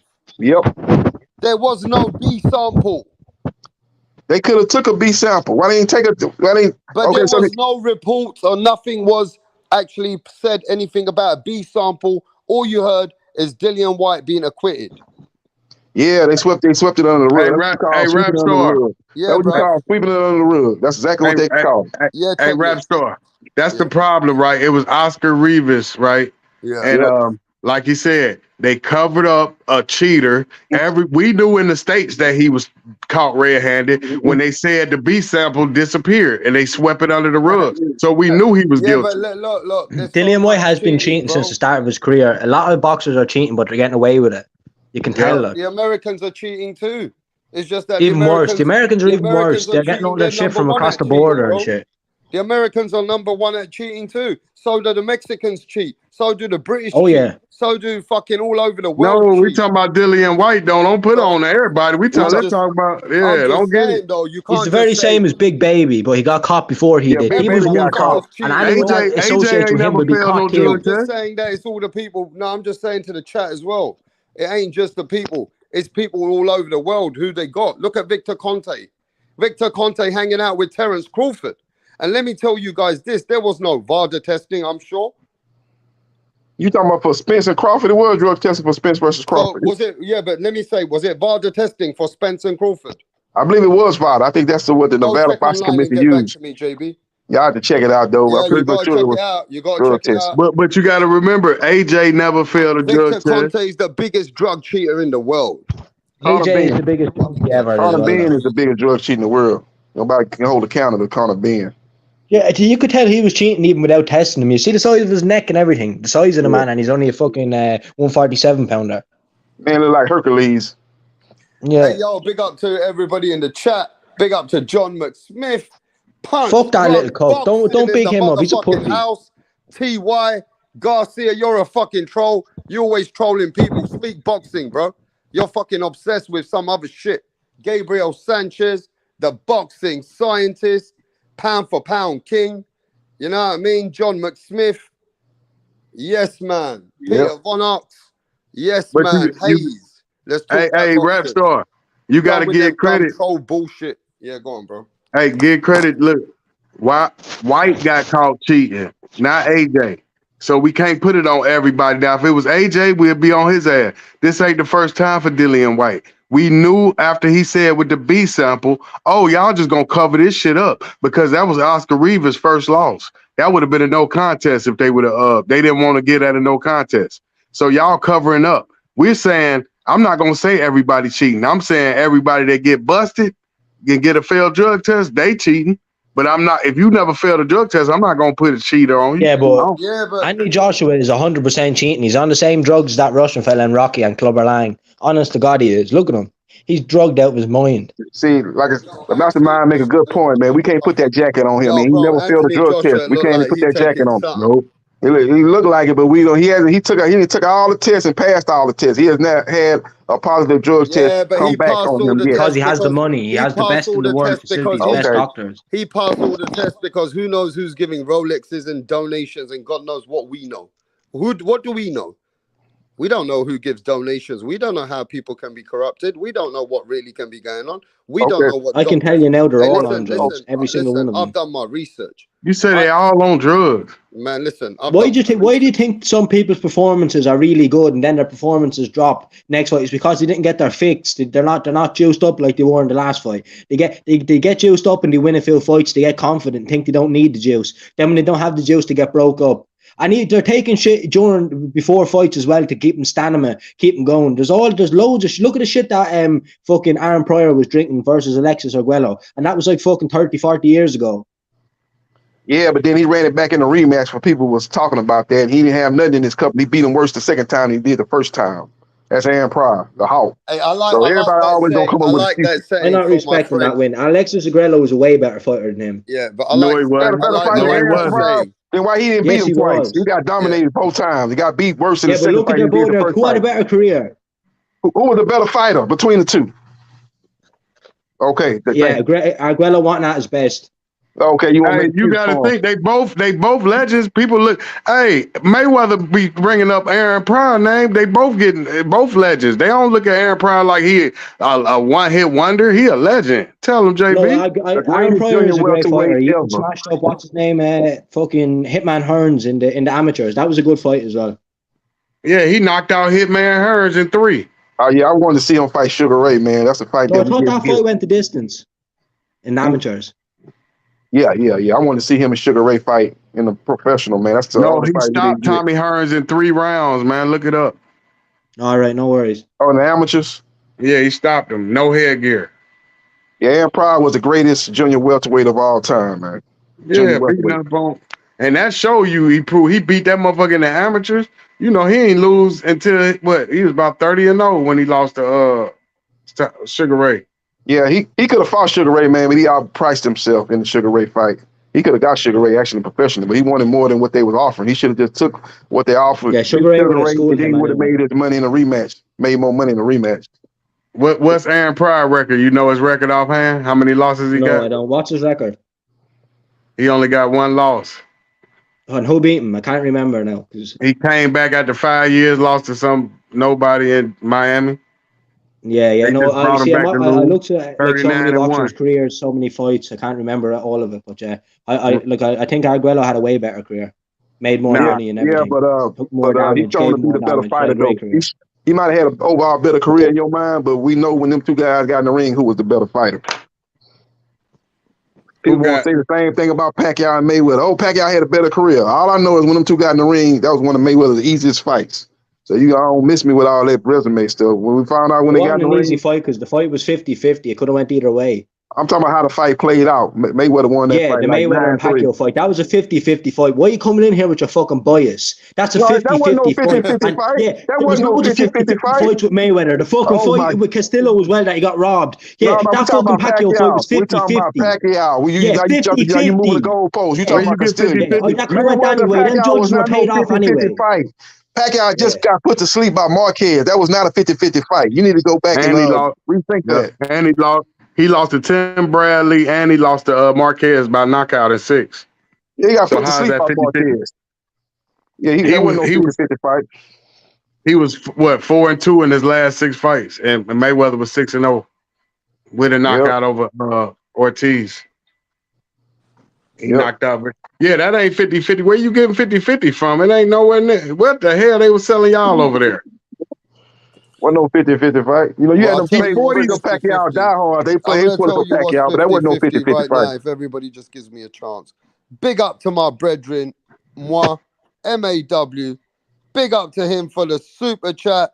Australia, Aussie, with the $5. Yes, mate. Live $5 for the live and the beers. For Rapstar Boxing Knowledge, subscribe and smash the like button, folks. Listen to our brothers. Home of the soon-to-be WBO junior middleweight champion Tim Tszyu. He's going to be the champion. Once they announce Charlo is undisputed, that belt is going to get dropped, given to Tim Tszyu. Yeah, right Canelo. After the bell ring. Hey, Canelo fucking up the whole boxing game, man. He made us miss the Charlo Tszyu, the Charlo Crawford. This motherfucker messed up 3 fights. Yep. He beating up on, and now they want I was on BDA Sports. They want Crawford to fight Canelo. I say, oh, so y'all like him fighting them little guys. Y'all don't want him to fight no guy in his division. Yeah, JB. Yeah, he should be fighting Benavidez. Now he's gonna make Benavidez fight Andrade, and hopefully the winner of that fight get Canelo. I think that's what they're gonna do. They're gonna get Benavidez and Andrade winner to fight Canelo. He'll be fighting one of them. Oh in the shit! second or third fight of that 3-fight deal. Get your friend over here, JB Sports. Who? We were meant to get Rick Glazier over here. I forgot about him. Yeah, bring Rick over here. I don't know. We had some good conversation last week.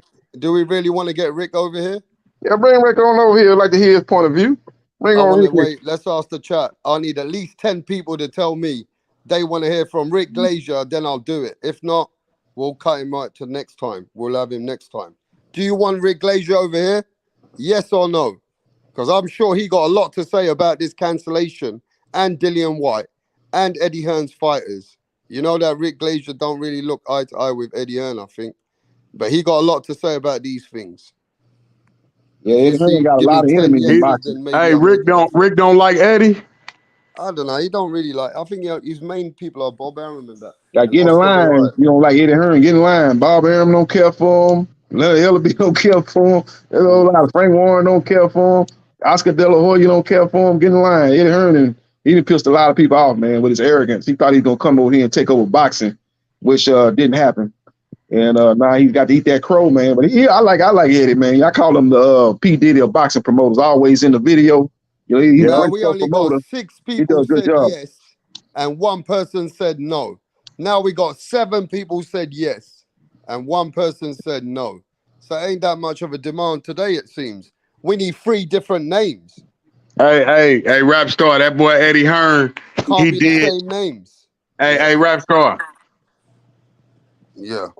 Hey, that Eddie Hearn did. Hey, he came over in this boxing and made a big mark, boy. He tried to do some, like you said, P. Diddy, Suge Knight. He took over, got the biggest, most successful fighter. AJ got him making all the money. Him and Canelo. He a bad motherfucker. I like Eddie.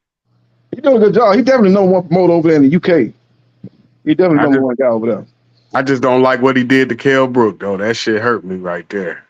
Damn, why you put him in there with Triple G, you psycho motherfucker. Yeah, trying to save a show. He doing the same thing. AJ, he won't save them shows. He don't want to, not put on the show. That's why they frantically trying to find a replacement for Dillian White, because they trying to save that show on the 12th. But he made a colossal mistake with Kell Brook trying to save that Triple G show, because remember, Triple G was supposed to fight Eubanks Jr., but Eubanks Jr. and his daddy was trying to call all the shots. They wanted to handle everything. Eddie Hearn was like, y'all some people that don't know what the hell y'all doing. Y'all not running nothing here. So they end up getting moved from the show, and they had to find a replacement. And they told Kell Brook to come up from 147 and fight Triple G to save that show, which was a bad move. He came up there and got his eye socket broke, and then tried to go back down. He should have stayed. Once he fought Triple G, he should have dropped that IBF belt.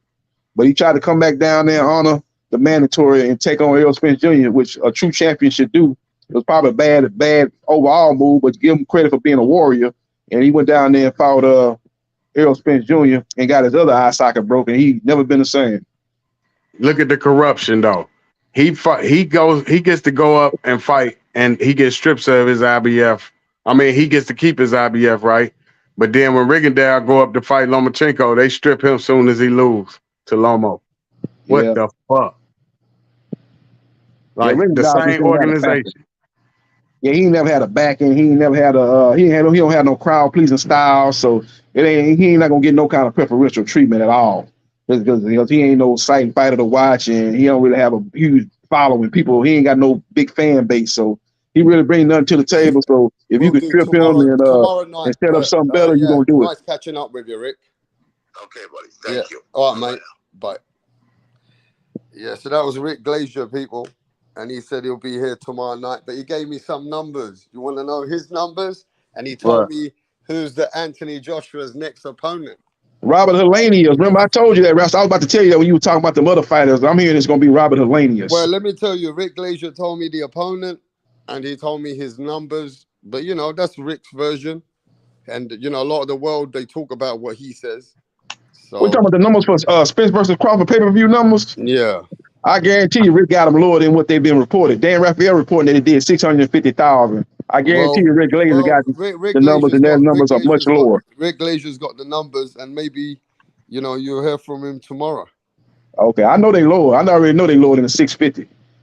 His numbers are always lower than Dan Raphael and those other guys. So we'll see. He said he got a guy with in LA that's in the game of boxing, got inside knowledge, and I he gives was him the going to numbers. ask him if you want, let's just chat on the phone and we just speak to the people now. But he was tired, man. He goes, Rap, let's do it tomorrow, man.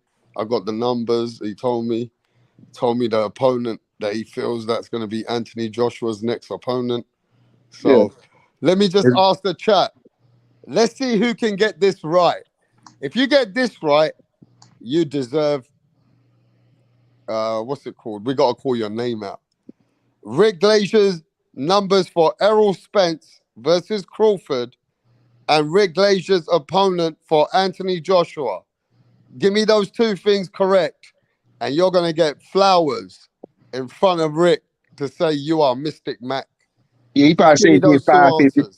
550. He probably said Crawford Spence did 550 instead of 650. And the opponent he gonna say is Robert Elanius. He probably heard from the same sources I've been hearing. I'm hearing that it's gonna be Elanius. That's gonna be the next opponent, but we'll see. They're trying to line it up. JB's got his talk. Don Ramon says he's gonna say 700K. Any boxing fan's gonna say 550 and Andy Ruiz, right? Hayes says 650. Rapstar. Okay. Peter says 550. Okay. Disney Dro says 500. Okay. All right, mate. All right. 450 and a bag of Cheetos. 600. Yo, Boxing Truth. What's going on, man? Let me send the link. It did a $21 million gate. It did a $21 million gate. That's a real good gate. You look at what Tank and Ryan Garcia did. Sorry, go ahead. He gonna say under $500,000, JB. Yeah, he gonna say less than 650. I guarantee you. He probably gonna say around 550, 500, 550. Nah, it's gonna be 475. It's gonna be under 500,000.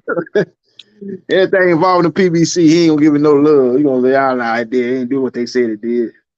Yeah, Rick don't like them motherfuckers. Oh, he can't hate Al Heyman too. Yeah, he hate him with a passion, boy. You know, yep. Yeah, Al Heyman. Hey man, I like the way Al Heyman do business, boy. That motherfucker don't do no interview. He in the background. He let the fighters get the glory. He ain't trying to be on the camera and pump up his own self. That's one thing Eddie be doing. Eddie be on. He can't. He ain't never met a mic he didn't love. He loved to get behind that mic and talk. You know, talk about now his fighters and his promotional company and what he been doing. Yeah, now I want to get back to the Dillian White failed drug test, right?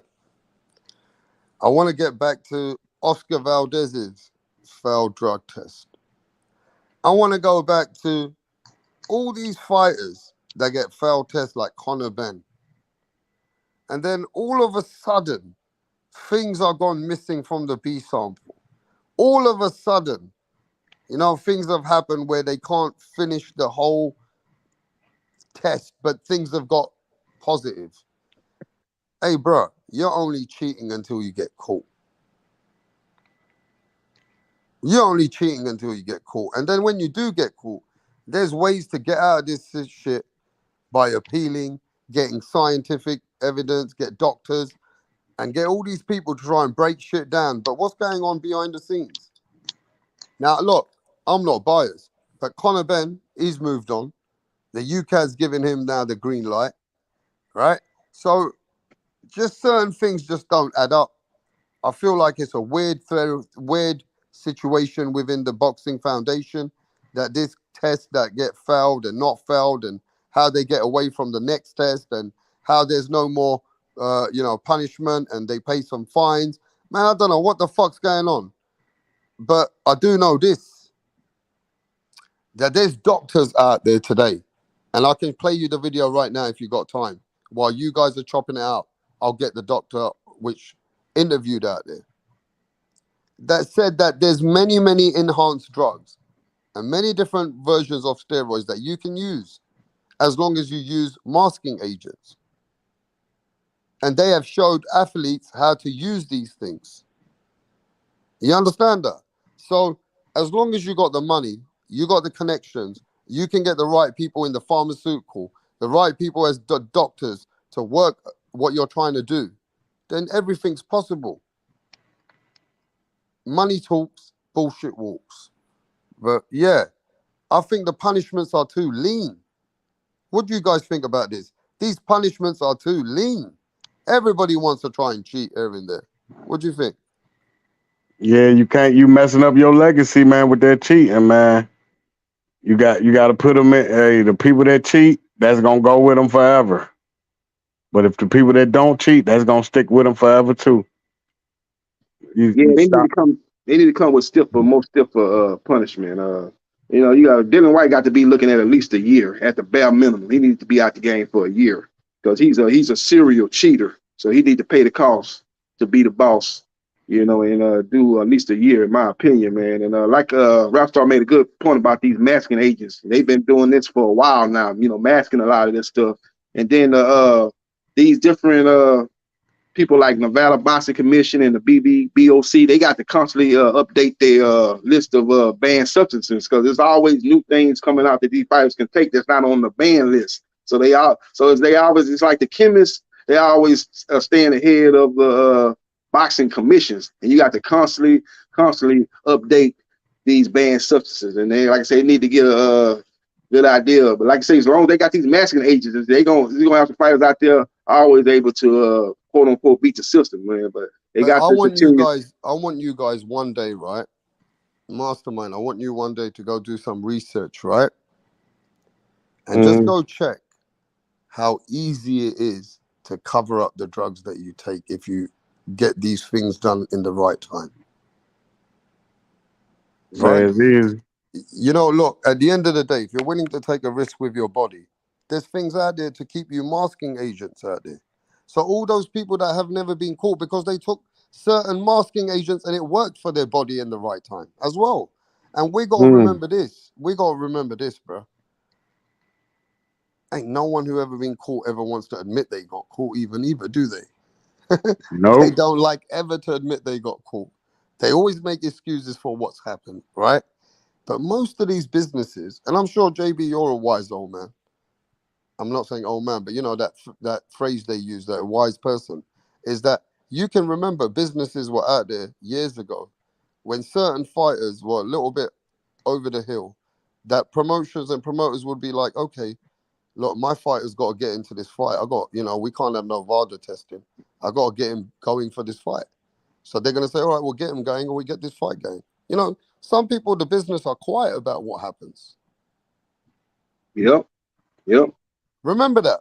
Chris Eubanks was going to fight Conor Benn behind the closed doors as long as they paid Chris Eubank that £5-7 million. And if they paid Chris Eubank £5-7 million, he was ready to fight. It's only because the whistleblower and the mole leaked out information. Yep. They was gonna sweep that under the rug, just like they swept that B sample with Dylan White under the rug. They was gonna push forward with that fight. Like I said, Eddie Hearn and his team had already got word that he had failed that test way before the fight week. They knew that, but they was gonna keep it hush hush. But like you said, that whistleblower, got it out there for the public to hear, and then that's when the things got to roll as far as ultimately canceling that event. So it's a lot of shady stuff going on in the sport of boxing, man. You got these guys out here, they believe the show must go on no matter what, man. No, ain't no show must go on, man. This dude is a drug cheat, man. He putting guys put their life on the line every time they step inside that square circle. But when you fighting a guy that's got PDs in the system, he putting your life at risk even more. So they need to make sure, man, when they do catch these guys, man, that these guys need to be automatic pull from the show. We're gonna do some more investigation to make sure everything is true about you failing the test or not true. You know, until then, you know, you're gonna get pulled from the show, and we're gonna, you know, look for a replacement. Don't be trying to keep the show going on like they were trying to do with the Eubanks and Conor Ben fight. Try to keep that show going on when everybody knew that Conor Ben had failed the drug test with multiple PDs in the system. They still try to push forward, but then they finally realized they weren't going to be able to do that, and they end up canceling the show. But it should have never got to that point. They should have pulled Conor Ben from the show automatically when the test came back positive. They should have pulled him from the show and then, you know, look for another replacement or end up canceling the show altogether, which they ultimately did. There's a lot of, you know, it's all about money though. You know, they say money is the root of all evil, you know, and it's all about making that money, man. It's a shame, man, you know, when people try to you know, do these type of things, knowing that you know, the best move would be to pull that fighter from the show. You know, that's they pushed forward with the Dylan White Oscar Rivas fight. They was trying to push forward with the Conor Ben Chris Eubanks Jr. fight, knowing that those fighters had popped dirty. Right. And like, so how do you think De La Hoya would have? What kind of strategy you think he would have employed in a rematch with Tito Trinidad by him losing such a close, controversial fight? I think he would have did the same thing, but he would have, you know, probably gotten himself in a little bit better shape and where he could close the fight out better than he did, you know, instead of taking off them last 4 rounds. He saved because he thought he had to fight one, but I think his conditioning went on point. That's why he was running around trying to stay out of harm's way. Quite a few people who thought Oscar De La Hoya got caught. A lot of them who cheated never got caught, but if they did cheat anyway. But, you know, Shane Mosley got caught, right? We know that Shane Mosley was with Victor Conte, and, you know, Shane Mosley was taking steroids in those fights. In that second fight. He was actually taking needles. That's how crazy Shane Mosley was. That was in the second fight. That was the second fight, not the first fight. That was the second fight. The second fight was at 154 too. The first fight was at 147. You got to understand that Mosley came up from 135. There ain't no excuses. He got popped dirty, and that fight should have been a no contest. That was bad. Yeah, it should have been a no contest. That victory got against De La Hoya. That fight was then Vargas did that. Shane Mosley took steroids for Oscar De La Hoya, and Vargas took what's his name? He got caught with steroids for fighting Oscar De La Hoya. You talking about Vargas? Oh, you talking about the crazy boy that smoked cigarettes? No, that's Mayorga. Mayorga wasn't him. There was another guy. You know Vargas, Fernando Vargas. Yes. Yeah, Vargas. Yeah. Yeah, he was on drugs heavy against De La Hoya. Yeah. He's on bad. He wanted to win that fight so bad. That was a big rivalry between them guys. Them guys had beef for years leading up to that fight. Them guys did not care for each other. And Vargas knew that he couldn't go back to his hood with a loss to De La Hoya. That was a fight. That was like one of them backyard neighborhood brawl type of fights. They both from the same area, that LA, greater LA area. So they people knew his people, and it was like one of those neighborhood fights. You couldn't go back to your neighborhood and talk to your boys with an L on your record to De La Hoya. And it was vice versa with De La Hoya and Vargas. So Hope Vargas was trying to do all he could do to win that fight. If I got to take the needles and take these steroids, I got to win that fight. And he still ended up getting stopped in that fight. He got stopped winning like 9th round, 10th round. He was doing good early in that fight, but he faded like he always do. And De La Hoya stopped him in the second half of that fight. Yep. But Oscar De La Hoya came out here recently and said that he should have got much more out of his career. When he looked back on his career, he had a Hall of Fame career, but he feel that he could have went down as one of the all-time greats if he would have been a little bit more dedicated. Boxing scientist, what's going on? I can see you there, but I can't hear you, bro. But anyway, I feel Unmute yourself. Unmute yourself, boxing scientist. I can't hear him, but he's there. But you know what I think going forward? What's up, fellas? Is that Boxing Truth? Yes, sir. Okay, we got the Boxing Truth, and we got the Boxing Truth. You say the Boxing Science. We got the truth here. We got the Boxing Truth, and we got Boxing Scientists here. Oh, okay. Yeah, that's what I see.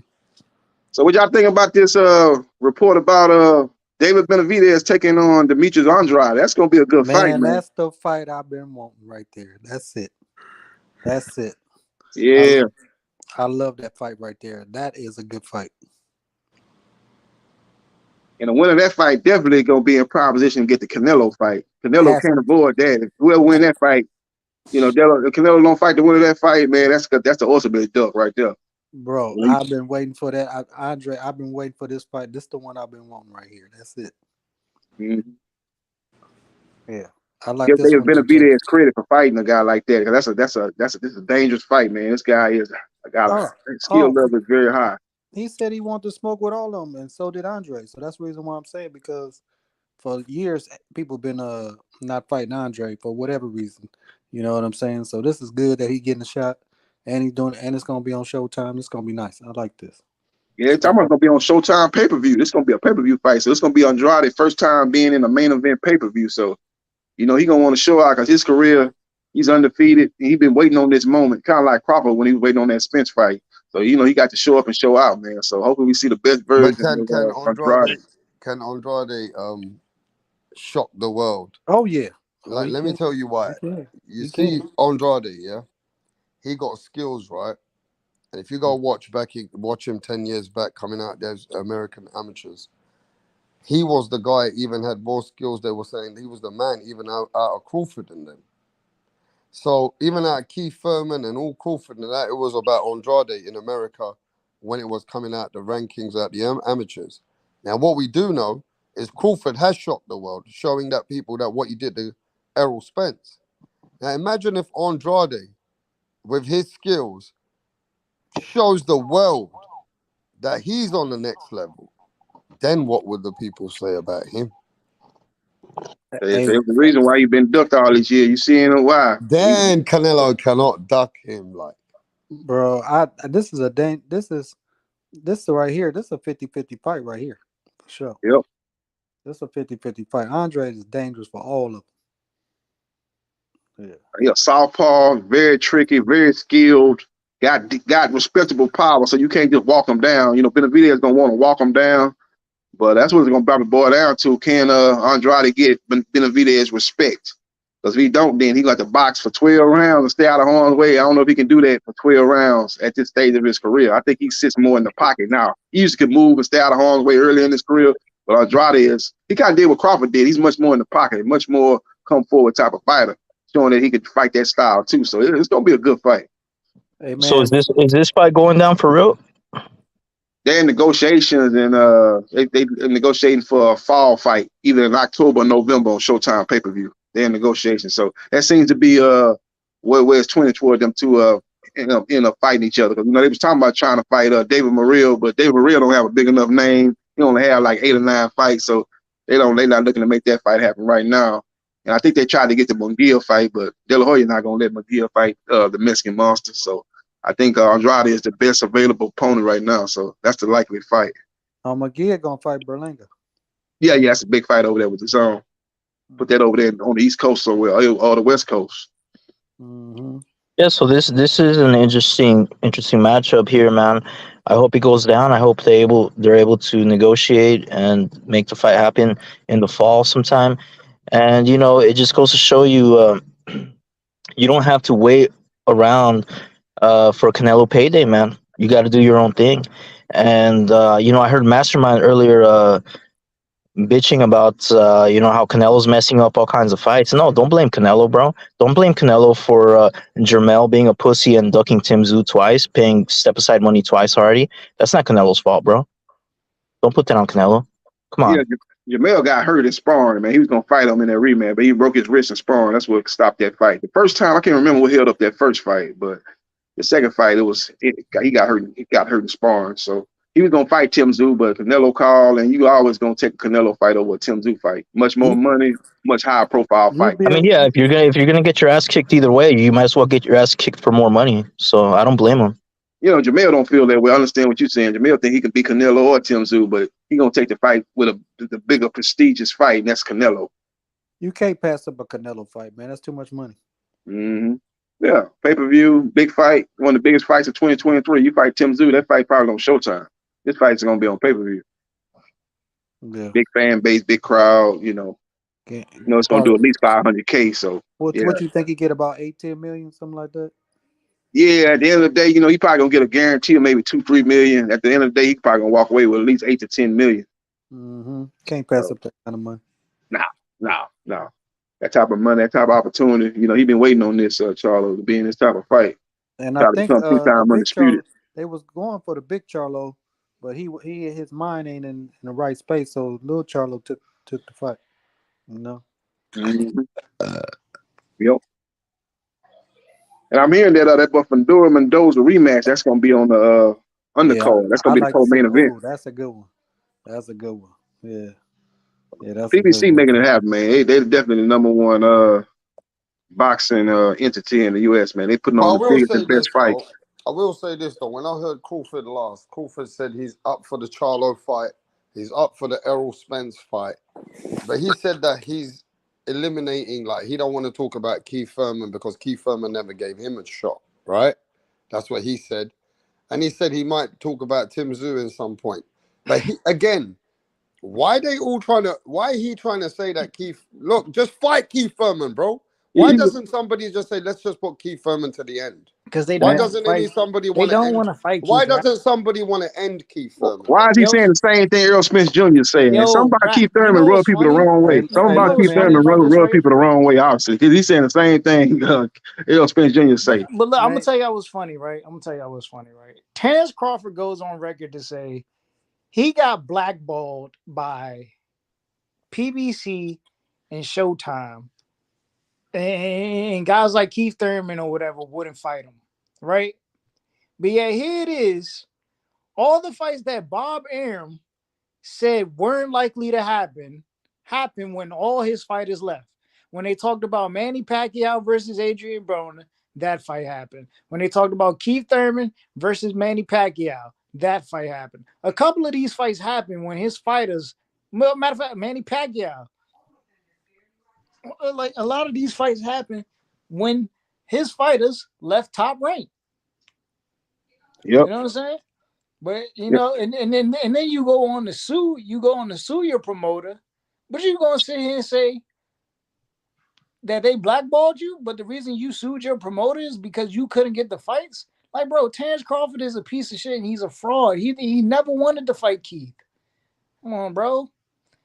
When I give you that he is contradicting himself. Like you say, that's a contradiction what he's when he doing. had But the option, he had two options on the table. And this is when and I got a clip, I got a video. When Ness was talking to Bob Arum said Crawford has two options on the table. He has Sean Porter or he has Keith Thurman. Guess which fight got made? Sean Porter. Guess what fight they said Thurman was asking too much for? The Crawford fight, right? Crawford fight, yeah. Crawford fight, right? Yep. Oh man, this guy's a joke. They try to say Thurman was asking for too much, but they try to lowball Thurman with the money they offered him, which was a fucking mill. They try to offer Thurman a mill. Thurman just came off a Pacquiao fight. He made more than a mill. Why would he take that? That's what they try to spin, and that's when they try to spin the 10 mil narrative, like the same thing they did with Earl Spence, where when Keith Thurman and Earl Spence, they try to say Thurman has Spence for 10 mil. No. Y'all come up with these disrespectful prices or these disrespectful scenarios. Yeah, you gonna hit 10 mil. Simple. Top Rank, they got caught up in a bad contract with Terrence Crawford. Even though Terrence Crawford, great fighter, they got caught up in a bad contract. They guaranteeing him $3 million a fight. No matter who he was fighting, he was gonna get at least $3 million. That's a bad contract. So they really couldn't pay his opponents a lot of money because they were losing money on his fights. So that's why they was lowballing Thurman, lowballing Danny Garcia, because they was already losing money on Crawford. Remember, Arum came out and said that the money he lost on Crawford fights, he could have built a mansion in Beverly Hills. So they were losing money on his fight because they guaranteed him too much per fight. So they really didn't have enough money to pay his opponent. That's why he's fighting guys like Kevin. They come cheap. Jose Benavidez Jr., they come cheap. Guys like that come cheap. They really couldn't afford Thurman. Thurman making big money fighting Pacquiao. Danny Garcia making big money fighting Thurman and Sean Porter. So they couldn't really afford them guys.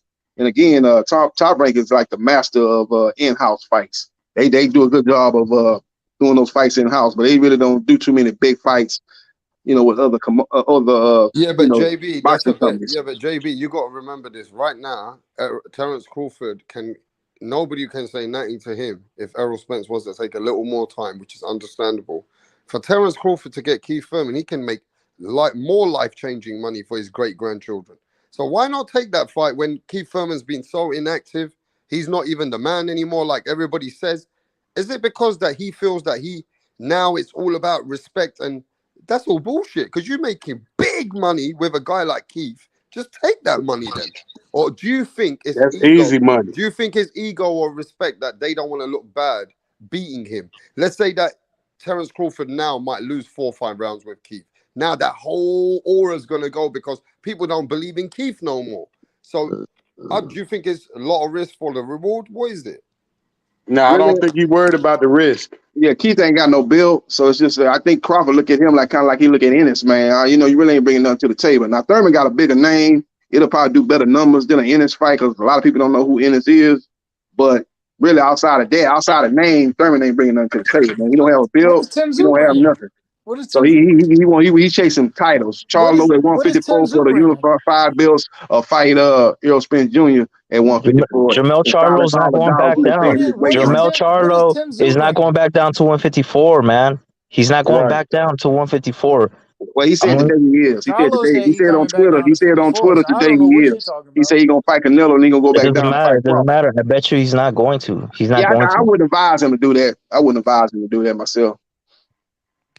Yeah. And unless he go up to, like, he don't max out at 168, maybe he go up to 162, 163.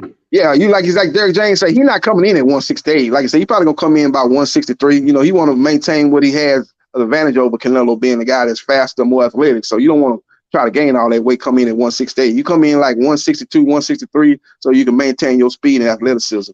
That's the advantage that you have over Canelo. Yeah.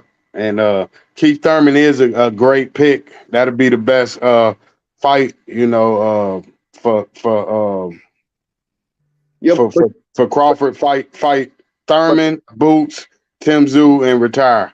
But Thurman don't want to fight Crawford next. So Thurman did that little video, with a little shout out to Crawford, claiming he wanted to fight him. But you listen to his words carefully. He want to get in an interim fight before he fight Crawford. He don't want to just jump into no Crawford fight after being out the ring for a year and a half. He seen what happened with Errol Spence Jr. when he went that same route.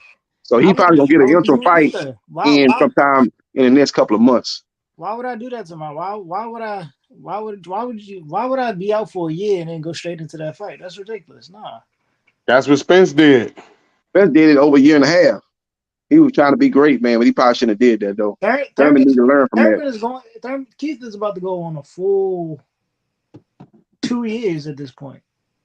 Man, if Keith Thurman don't announce a fight this week, man, I'm tired of hearing about Keith Thurman, man. You better announce a fight this week, man. What's going on? He's doing a lot of talking. Him and Wilder need to announce it together. Him and Deontay Wilder need to announce they coming back together. Yeah, They messing over their fans and everything, man. Just stay busy fighting. Stay busy fighting. I mean, like you said, Keith Thurman need this. He got the name. We need that. We need that head on our resume. Especially if you stay busy. There's no. Yeah, but you guys just don't make logical sense. We all agree Keith Thurman should be the fight. So why do the fighters downplay him that much when they can make that kind of millions fighting him, bro? Now it's getting to a point that I don't like it. Before I would think, okay, Errol Spence got a bit of arrogance against him. All right, whatever. We want to go back and forth there. But now, Crawford sounding a bit stupid as well, bro. I don't care. If you're that dog, Mayweather would never do that if he was in that position today, making that kind of money where he is. Bro, it's because they're petty. They're being petty. Yeah, but that's dumb. Crawford should not be saying, "Oh man, I'm gonna do to him what he did to me." Like, these guys never call my name. They blackball me. What do you think about this, Punch? Man, they all scared of Keith Thurman. Keith Thurman is their daddy. That's what it is. No, I don't think that's what it is. I don't think that's what it is at all. Big bad wolf yet. He said, I don't think that's what it is. JB, he said he don't believe that shit. You know why? Because you know what it is? Because people forget. That's what I mean about the boxing fan. Y'all move on so quick, y'all forget about the details. Y'all thought this what it is. Most of y'all thought that Errol Spence and Bud Crawford was the primary fight, was the fight that was gonna make Bud Crawford go to his bags and stuff like that. Errol Spence was never the guy to push Bud Crawford. Bomac said it in the interview. I did a bunch of videos about it. Bomac said that Keith Thurman is the most challenging fight out of all the elite fighters. I can play that as well. I can play that video after. Yeah, Styles make fights. Styles makes fight. He got the ability to compete. So now Bud Crawford knows there is one opponent. You got a legacy opponent right there, and you can make money off. But you don't want that work because he has something that you got, Bud Crawford. You know that Errol Spence don't got no footwork. You could dance around Errol Spence all you want. But you know you don't got more. You don't got no more power than Keith Thurman. You know you don't got the footwork Keith Thurman. You know if you hurt Keith Thurman, he knows how to survive. Unlike a Errol Spence, he knows how to use his footwork. He knows how to adjust. He knows how to switch. He got power in both hands. He got an IQ. Got an amateur background. You don't want that work, Bud Crawford. You don't want that work. So Bud Crawford and Canelo Alvarez are in very similar situations where they are both undisputed in their respective divisions, but a lot of their critics still feel like they have not cleared out their divisions. And so, yeah, I would like to see them fight Boots and Thurman, clear out the division. You know, if you're going to hold Canelo to that standard, that if you're going to say Canelo hasn't cleared his division, then hold Bud to that same fucking standard. One thing with Boots, like I'm not gonna. I think it's unfair. As much as people and myself feel that Boots is past the eye test, he hasn't even fought a gatekeeper. I ain't gonna shame no Bud Crawford with Boots Ennis. Not, and I feel he's prepared to step in the ring with Bud, but I'm not gonna shame Bud. Like he don't have to fight Boots. Boots have not even isn't Boots a mandatory though? Guys, Boots haven't even fought like a. He hasn't even fought like a Ghost Guerrero or ex-world champion at welterweight. Something. He never fought nothing like that. Right, but he's a mandatory. He's a mandatory, bro. So, for me, Keith is the fight. Because at least if Bud Crawford fights Keith and beats Keith, he's fighting the former unified champion of the world of their. And remember though, Canelo don't have to fight his man. He get to fight guys in smaller weight classes like JERMELL CHARLO. He don't have to fight his man though. Yeah, they're not gonna put pressure on him, man. He's a cash cow, so they're gonna let him do what he want to do. So I don't understand why people want. Why would you want Crawford to fight these mandatories if you don't want Canelo to fight his man though? I think we all want Canelo Alvarez and David Benavidez. Yeah. I think that we just got we realistic that Canelo already is hooked on the fight. Bud Crawford is calling out Charlo. Charlo's going to fight Canelo Alvarez, bro. Stop talking about Charlo right now. Talk about a guy that's in front of you. Talk about the WBC mandatory and Keith Thurman. Talk about that. Talk about the guy that your own trainer said that's the most difficult fight. Talk about that. But you don't want it that difficult. You want a stationary fighter right in front of you. That's what you want. You want your friend, because that's what Errol Spence was. He was your friend. Y'all spoke on the phone together. Y'all spoke nicely about each other. You don't want a guy with an edge like Keith Thurman. You don't want that work. You don't want that work, bud. Get praised by everybody. You don't want the work. Yeah, the thing about it is, Thurman, he want an interim fight, even if he want to fight Crawford. He don't want to fight Crawford directly. Now he wants to take an interim fight, and basically Crawford has been locked into a rematch with Errol Spence Jr. So, after they take care of business in their next fight, then maybe that fight can happen. But I doubt it. I think once he moves up to 154, Crawford, he probably gonna stay at 154 and pursue Charlo.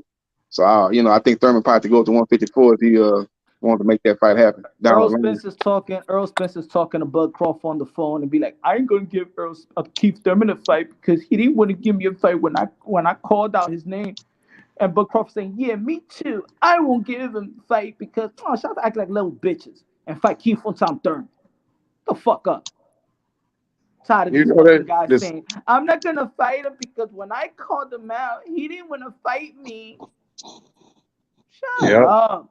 He definitely got faster feet than Errol Spence Jr. Man, very athletic, got fast hands. But I think the problem with him is when he do fight Crawford, he throw looping shots too. You watch the Sean Porter fight, he's throwing a lot of looping shots. You do that with Porter, you do that with Crawford, you're gonna get knocked out because he gonna catch you in between them looping shots. He gonna catch you with a shot you don't see. He's the master at catching you with shots you don't see. That's why he got the knockout streak that he got going on right now. He catches the shots that you don't see. And he gonna catch Thurman in between them looping shots. He like to load up on them looping shots. And You he know gonna catch what? them in That's why I'm between that. glad that Keith Thurman said what he said before in the past. Because now look, they saying that he's irrelevant. He's not irrelevant. He's in your fight. As a matter of fact, everybody was talking about what Keith one time Thurman was saying prior to the fight, right after the fight. He's very much relevant. See, these fighters. What did he say prior to the fight? What did he say prior to the fight? I mean, he was the loudest one prior to the during fight week. He was doing man interviews. Who did he pick to win? I don't even know. I think Earl Spence. Oh. Yeah, he really didn't pick no winner, but you can kind of tell that he like the style of because he's a PBC guy. Because he's a PBC guy. He don't want to go against the PBC guy. Right. But he knows. He knows. He was breaking it down skill for skill. That's self-explanatory. I've been with him since the amateurs. We grew up in the amateurs. You know what I'm saying? This is what it is. They know Keith Thurman. Bud Crawford, his team know Keith Thurman. He knows them. He knows Keith when he was breaking ribs in the amateurs. They know who Keith Thurman is. That's the difference. Bud Crawford had that reputation. When I tell Demis Andre, tell him what he think about Keith Fontaine Thurman in the amateurs. I had an interview. Look how he talk about Keith Fontaine Thurman. All of them talk about Keith Thurman like that. They call him Samson back in the days. They know who he is. Yeah, he just sparred with Winky Wright, didn't he? Came up against fighting Winky Wright. So Chad Dawson. They know who he is. They forget. They forget because they see the little Mario Barrio. They see a little inactivity. They know that he was fighting with one hand versus Manny Pacquiao. Barely threw a left hook. Had surgery right after. Come on, man. Keith Thurman is the goods. Hey, listen to them excuses because you gonna need. Earl Spence was doing what Keith Thurman was doing in 2017. He was ahead of the game. Y'all forget he was chasing Mayweather. Y'all forget Oscar De La Hoya says that Keith Tom Thurman beats Triple G. That's how good Thurman was. Yeah.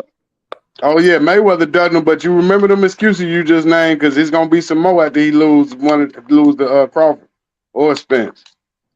Yeah, the one thing I did like about Thurman in his last fight, he was much more of a boxer. He was jumping in, throwing combinations, jumping back, and he seemed like his punches were much more tighter, much more compact. Because that's one thing I used to worry about Thurman. He was a good fighter, but he used to load up on his shot, throwing those looping shots. He hurt Sean Porter in that fight when he fought him. But if he fight like that against Crawford, he gonna have problems. But in that Barrios fight, he was much more of a boxer, and his punches were much more compact. So if he fight like he fought against Barrios, he gonna give Crawford some problem because he actually put on a good display. People kind of shit on that fight, but he actually fought a beautiful fight as far as boxing.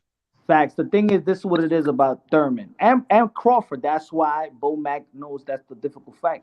He will give you a fight like a Mario Barrios, but then he could give you a fight like Sean Porter. He'll give you a fight like Danny Silva Garcia, and then in the second half of the fight, switch as a boxer. But in the first half of the fight, he's a slugger.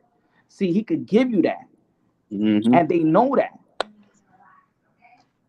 Right. Come on, a guy that's coming forward and then all of a sudden switch off the back foot. And the thing is he knocks down people with a back foot. He knocks down people with one shot. It's not even accumulation of shots. Keith Thurman don't throw enough punches. But when Keith Thurman throws a punch, he is as accurate as any counter puncher in the sport of boxing. They know that.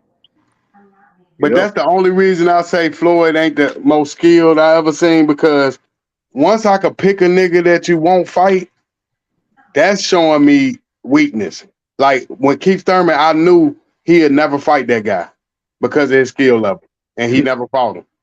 Yeah, Mayweather was telling him to fight Earl Spence Jr., And Thurman was like, "Where this dude come from? What you trying to put this dude in my face for? I want to fight you." So that's what Earl Spence. That's why I started finding out about it. I ain't know too much about Spence until Mayweather started throwing his name up. I think the fans, as much as fans call for a fight, I also think that fans, they enable ducking. They enable. You know what I'm saying? That's what they're doing with Canelo Alvarez right now. Yeah, they enabling him to How so? be there. How so? Y'all I'm a not Canelo demanding fan. the fight right now. They're telling the world that they're giving Crawford all the passes. They said they're not going to ever shame Crawford to fight Keith Thurman. They don't give a fuck. So the fans are doing it again. They're not even. They're like they don't see it like some of you guys see it. The fans. Don't They give compare a Bud fuck. fans to Canelo fans, bro. Canelo fans want to see the Benavidez fight. Don't ever compare us to Bud fans, bro. They didn't get on his I'm ass. just I saying don't hear his generally fans the getting Yeah, on him. fans. but also they shame David Benavidez at the same time too. We're just saying he's not on his level, but we want to see it because we know Canelo's going to beat his ass. We're just telling you, wait, he's not the priority. He's not the priority. It's going to happen. It's going to fucking happen. So would you rather see him fight Nah, JERMELL that's CHARLO fantasy or talk. Benavidez? I want to see him take out the Charlos first and then Benavidez. Yeah. Save the At best this for last. Why wouldn't you? so at this stage, we want to see JERMELL CHARLO, and then you think that we want to see the JERMELL CHARLO that's been out for 2 years, and then David Benavidez. Well, Why would not we that want to Charlo. see I want to Jamal? see Benavidez next after this Charlo. I want to see Benavidez next after this Charlo. And then the third fight, maybe, I don't know, maybe Morel, depending on what he does next. Because I think Dudu's going to get knocked the fuck out by Benavidez. So I don't want to see that. That leaves basically just Morel. After Canelo destroys Benavidez, yeah, it basically just leaves Morel. You know Demetrius Andre beats David Benavidez. Canelo Alvarez will never look at Demetrius Andre. He will No, he'll fight. himself. He'll fight Andrade. He won't fight He's him. not. He won't fight him. He's not scared of him. He's not scared of him. He If won't if fight. anything, he's being kind of petty because he probably feels disrespected by him, so he doesn't want to give him a payday. But he's definitely not afraid of him. But exactly, that's what I'm saying. These guys are looking for friends. Yep. They're looking for friends. Like think about Tank it. Davis. Earl Spence, he didn't have an edge that fight because he was friends with Bud. He Yep. wanted to be friends. Nah, man. Now, before you used to talk shit and the guy want to fight you. Now, the fighter will talk shit. I ain't gonna give you an opportunity. Right. That's the new shit.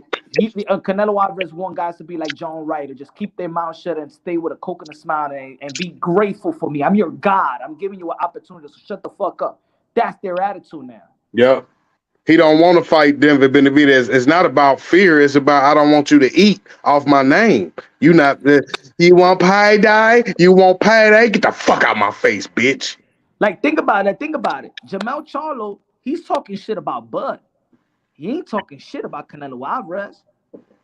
Canelo Alvarez ain't talking shit about Charlo. It's like they're having a promotion, but it's not even towards Canelo. Charlo is promoting the fight with Bud more than even Canelo. Yeah. Well, there has been tension between them in the past. JERMELL has talked shit in the past, and so there is that. Yeah, but like you said, the niceness and because like you said, when you on Canelo Alvarez level, so you really think Benavidez he could keep winning, or do you think he gonna get knocked off? He gonna get knocked off the block? Well, this fight got coming up with Boo Boo Andrade. That's a dangerous fight, man. That's what I'm saying. So that proved that Canelo don't want to fight because let me get you before this dude knock you off. That's a killer. A killer want to get you. He want to be the first. Canelo rather sit back and watch this man get beat. Yeah, but we don't know. We don't know. We're not there when he's negotiating with Al Heyman. We don't know if Al Heyman's like, okay, first fight JERMELL, and then I'll give you Benavidez. Canelo could have been asking Heyman for Benavidez, and for all we know, No, he didn't. Stop it. But he don't acknowledge him. They offered Canelo the fight. They offered him $50 million. Then the fight of Benavidez. He turned it down. If Earl Spence could tell Al Heyman that no, he don't want to fight Keith Thurman, that he's only going to wait for Bud Crawford, and that fight happened, imagine what Canelo was. Because that's his boy. Spence is his boy. And Canelo is boy too. I don't like it, the JERMELL CHARLO. I want these guys, David, please. No fight, David. That's it, okay? And then I'll be like, nah, but we got, hey, sorry, Al Heyman, please. Hey, David Benavidez, that's it. I ain't the cash card, the quarterback. I ain't the rey, okay? Yep. Hey, Benavidez shit out of. That's why he fighting him. He know David Benavidez know in his heart he's not going to get the opportunity, boxing scientists. He knows. So now he got to just make his own movie because Canelo is done. How many fights you give him? I give him 3 at the most. I think he's out after 3. And we also don't know how long David Benavidez is going to be at 168, man. He's a big guy, man. His days are numbered. His days might be numbered at 168. So he got to just make his own path. He set this fight up with Andrade. It's very well to be his last fight at 168. Who knows? Exactly. That Canelo know. It's a process of elimination, you guys. So, you know, you got so Benavidez most likely. It looks like he's most likely gonna fight Andrade, right? He's gonna most likely whoop his ass. Canelo's most likely gonna whip Jermell's ass, and then they're gonna be 2 top dogs in the division. They're gonna have to see each other at that point. It's gonna be Demetrius Andre versus Jermell Charlo. Charlo beats Canelo. And Andre beat David Benavidez, and go back to square one. With Jermell Charlo and Andre, they was talking that Andre avoided the fight with Jermell Charlo. That's gonna be the storyline. That's gonna be a hard fight to win for Jermell, but he gonna win it somehow, some way. He got to pull it out like Rocky Balboa. Charlo with the upset. Yeah. That'd be a good. Them 2 guys don't care for each other either way. You like say because that fight fell through last time, and Charlo them feel some type of way about that. So that'd be a good lead up. A lot of trash talking back and forth. I'll be honest. I think if it goes to a championship rounds, and it is a close fight, I think that Charlo's gonna pull away. I really don't. I don't trust the stamina of Canelo Alvarez. I trust everything else: his chin, his skills, his experience, his you know what I'm saying. Everything about, but his stamina is affecting everything else. Does he admit defeat when he loses, or do he make excuses? Did he admit he lost against Bivol, or he say he won? I think he admitted he lost.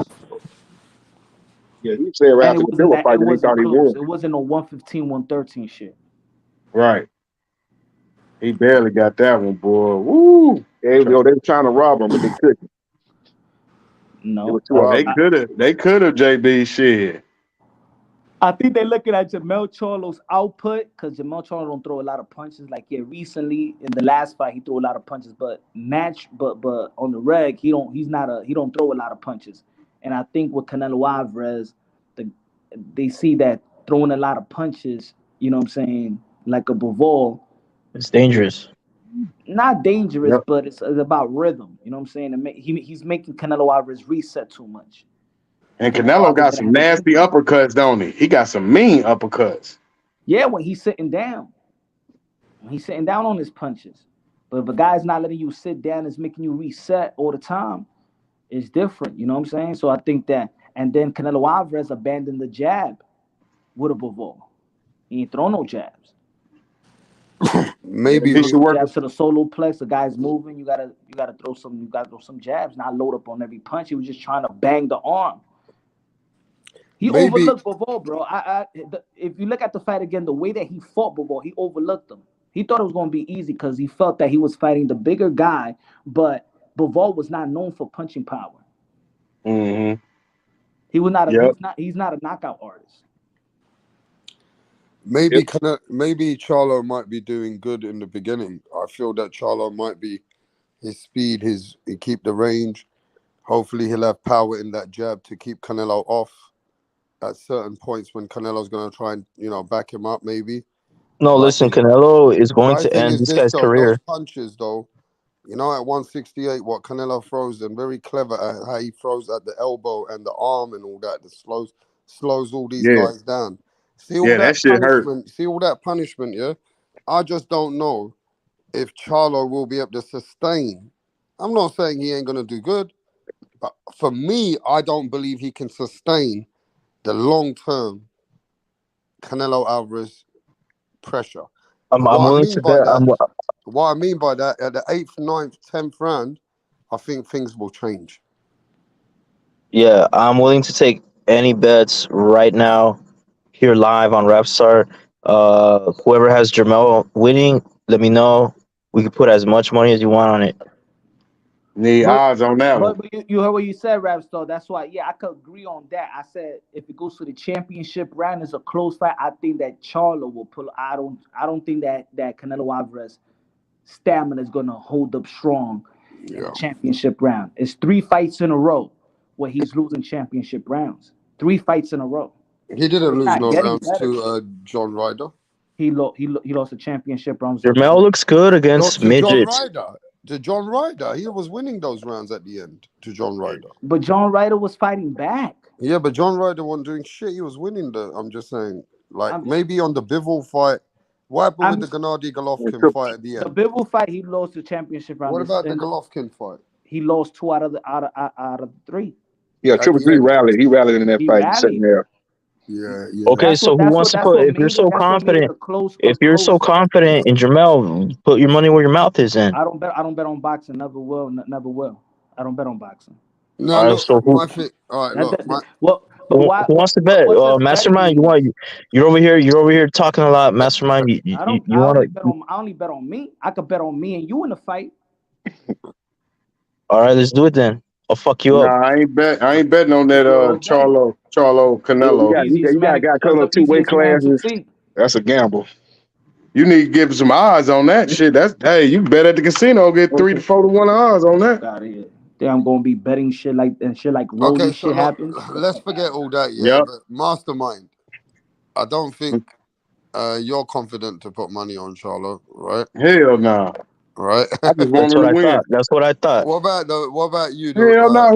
Who you think Canelo could beat jumping up 2 weight classes? Keep it moving, bro. I think Charlo. He's bigger than Canelo. Don't use that excuse, bro. I think Charlo got a good chance, but I just don't know how. I don't know, man. There's weight class. No, it's big. I feel Canelo's gonna come in very confident. Like Canelo, I think is coming to make a statement. You know what I mean? He's got to make a statement. If Canelo don't make a statement, then you already know that he knows that people are gonna say to him, "You can't fuck with David Benavidez." Yo, Rap. You know what's funny? I once before couple years, I said, "Yo, Canelo should fight Jermell." I mean, Jermell Charlo deserved the fight more than Jermell Charlo. Man, you see the comment, everybody was hating on that shit. Oh, now Jermell Charlo is bigger. Yeah, he's bigger, but y'all just using that shit as a narrative because you know that they flaming Canelo Alvarez for Jermell. So now Jermell's the same size and shit. Man, y'all just getting mad. He's not. He's bigger. He's not the same size. He's not the same size. He's bigger. He's used to fighting. He looks good. Okay, Jermell Charlo went undisputed against midgets. Okay, he went undisputed against midgets. I only saying it because LDBC cats and all them haters be saying that shit. Jermell Charlo went undisputed against midgets, bro. Y'all needed the book. Yeah, the thing about Jermell, he hasn't fought at 168 though. This is gonna be his first time. You know, this is the first time he's fighting someone at 168. This is the first time he's fighting someone that's close to his size, at least. Because he's still bigger, but he's at least close enough to where he's not used to that. He's used to being such a weight bully, and he's gonna feel the power, the difference in the power. Yeah, the thing about it is Canelo is comfortable at 168. He's had several fights at 168. Jermell hasn't. To beat Canelo right now, you need in Charlo's situation, he needs one of the baddest jabs now. Like strong jab at 168, right? He needs the stamina. He needs to have that 1-2 working. Every time Canelo comes, boom, he's got to catch him with the 1-2 as well, walking in. And then he's got to move around and get Canelo to miss. So, is he's got all those attributes to do that for 12 rounds? That's the question. Because the man who can do that, he's got to have that all going for him for 12 rounds. Yeah, the thing about Jermell, he got a okay jab, but actually his brother got a better jab. I don't look at him as some great jabber, but you're going to have to definitely use that jab. But he's more of a guy that's, you know, he kind of likes to fight off the back foot. He stays on the ropes too much. And that's a bad thing with Canelo on them ropes. Costano was able to do damage with body shots. You don't want to be taking them body shots with Canelo, so that's going to be a problem. But he got to use his athleticism and his speed, man. Throw 2 and 3 punch combinations, man. Get in and get out, man, and use educated footwork to kind of stay out of harm's way. Give him different looks, but he really don't give you a lot of different looks. What you see is what you kind of get with Jermell. So it's a tall task, man. It's a tall task. He gonna have to hope that Canelo has slipped a little bit. And I know that Canelo has slipped. Everybody's hoping for that. Everybody's hoping that Canelo slips. But let's just be honest. Canelo's coming to make a statement for the world. He's just going to try and make a statement. He Is ain't made a Charlo going statement to in stop him? Mexico. That's the question. Hey, let me ask boxing scientists this. Um, who would you favor in the fight between Tank Davis and Newegg? He's Boxing not. science. I knew it too small, man. He got to have to move up into that weight in the next couple of years. Right now, he too small. Yeah, but Yeah, that's that's just no, too that's what I'm ridiculous saying. right It's the now. same. It's the same thing. What's the difference between that fight and Charlo and Canelo? Ain't it the same fight? Yeah, JERMELL If CHARLO he is goes into a decision with JERMELL CHARLO, it's still a win for Charlo for his career Yeah, wise. and same with the The new way. If problem the is new that way you goes haven't well, understood this mastermind. Charlo's already never moved up in weight. right? Inoue's already moved up 4 weights. Yeah. So you can't ask a man who's already moved up 4 weights to move up another 3 weights, another 2 weights because of you. He needs to move No, up I another said 3 it's weights. equally. No, you're not listening. That It's don't make no equally. sense No, though, no, because you're the not man's listening. already Hold moved on. up 4 weights. Let me tell you. It don't matter. I'm saying Charlo's it's never moved up no. Let before in me his talk. life. Let me hold on. Let me talk. It's equally as difficult to fight somebody three. I don't care how many times you weigh. I'm saying fighting somebody 2 times your weight class is gonna be difficult, no matter how many times you already moved up. It Yeah, don't but matter how if many you've times. moved up already that many, and then you want to take a jump to go and fight multiple weights ahead, whereas Charlo stayed at one campaign for a long, long, long time, now he's moving 2 up, all right? But we know Yeah, that so the that's other even guys moved harder, up right? 1, He never 2, did it. 3, 4. Now you want him to do another 3 weights. Come on. No, I'm saying it's just as it don't make it don't. It's not easy. What you think is easier? You think it's easier for Charlo because he ain't never did it? It's gonna be just as hard. He never done it before. So I'm Mhm. saying it don't get easier because he never did it. It's equally as hard. You not make how is it any harder Nobody's than saying Tank? it's hard, but I'm saying a man who's already stretched his body, come from many, many weight classes, him to jump up multiple, than the one who's never ever moved up, who's already come to the point that said that he wants to move up at some point anyway, and him moving up is kind of not the same. Yeah, I'm saying, but would you get so are you giving Charlo a chance or you think he gonna lose? No, I have to give Charlo a chance because he's never So moved up in his life before, and I know Oh, he's already. all right, guys. So I let's already know that he's outgrown 154. all right. So let me ask this: since Charlo is bigger than Canelo, so what is the pure Canelo Alvarez weight then? You know, these people who keep saying Charlo is bigger, this is a narrative punch. They just go by height. A man who hasn't filled out in that body and hasn't fought in that weight division against fighters is a man who's filled out in that weight. Doesn't matter how tall another man is. Not because I'm saying if Canelo Alvarez is really not that big, middleweight and stuff like that, that he's really small. So why don't they fight at why won't they fight at 154 then? Canelo said a long time ago he don't even want to go to 160 anymore. Yeah, he can't make So He can't. 154. He said I is don't even want to do 160. It's too so is tough. Canelo Alvarez overweight? No, Canelo Alvarez feels best at 168 now. Okay, so but Power. I'm asking because we looking at when people be like, well, he's big. Jermell Charlo is bigger than Canelo, so why is the Jermell Charlo at 154 and Canelo Alvarez that's shorter than him, shorter than Floyd Mayweather is at 160 something? Maybe Jermell Exactly. Charlo don't want to go out there and be heavy because Canelo Alvarez wants to be heavy, Or naturally heavy. He But you shouldn't know be that that big. some people's genetics are different, innit? Some people have more athlete build, some people have more of a wide build. So when they fill out, they feel more, that's how they grow, innit? Some people just don't have the same other guy's genetics that he can take his weight down like that and still be strong. So when fighters go out of it, they're doing themselves no favors because they're still taking more of a risk by not going a smaller weight class and training himself at weight, right? He wants to be good at the weight. So it all depends on Yeah, they personal not preference. calling it right down the middle, rap. They not calling you getting different strokes for different folks. You Yeah, gotta call it different down the strokes for middle. different folks. Look at Nanito Donaire. Look at all those Filipinos, bro. They can keep their weight at 118 at 40, 50 years old. And they Mm-hmm. There's a still cold eat check. they eat certain kind of food. These Manny Pacquiao and Nanitos, they eat certain kind of food that keeps them trim. They're just brought up differently, bro. They got a different kind of a way, their genetics. Look at Deontay Wilder. Deontay Wilder would never be like Anthony Joshua. So if you take the weight away, what type of skill? I mean, what kind of do you think a new way could beat Tank? If you just go by skill for skill, do he got the skills to beat Tank? Yes. Yeah.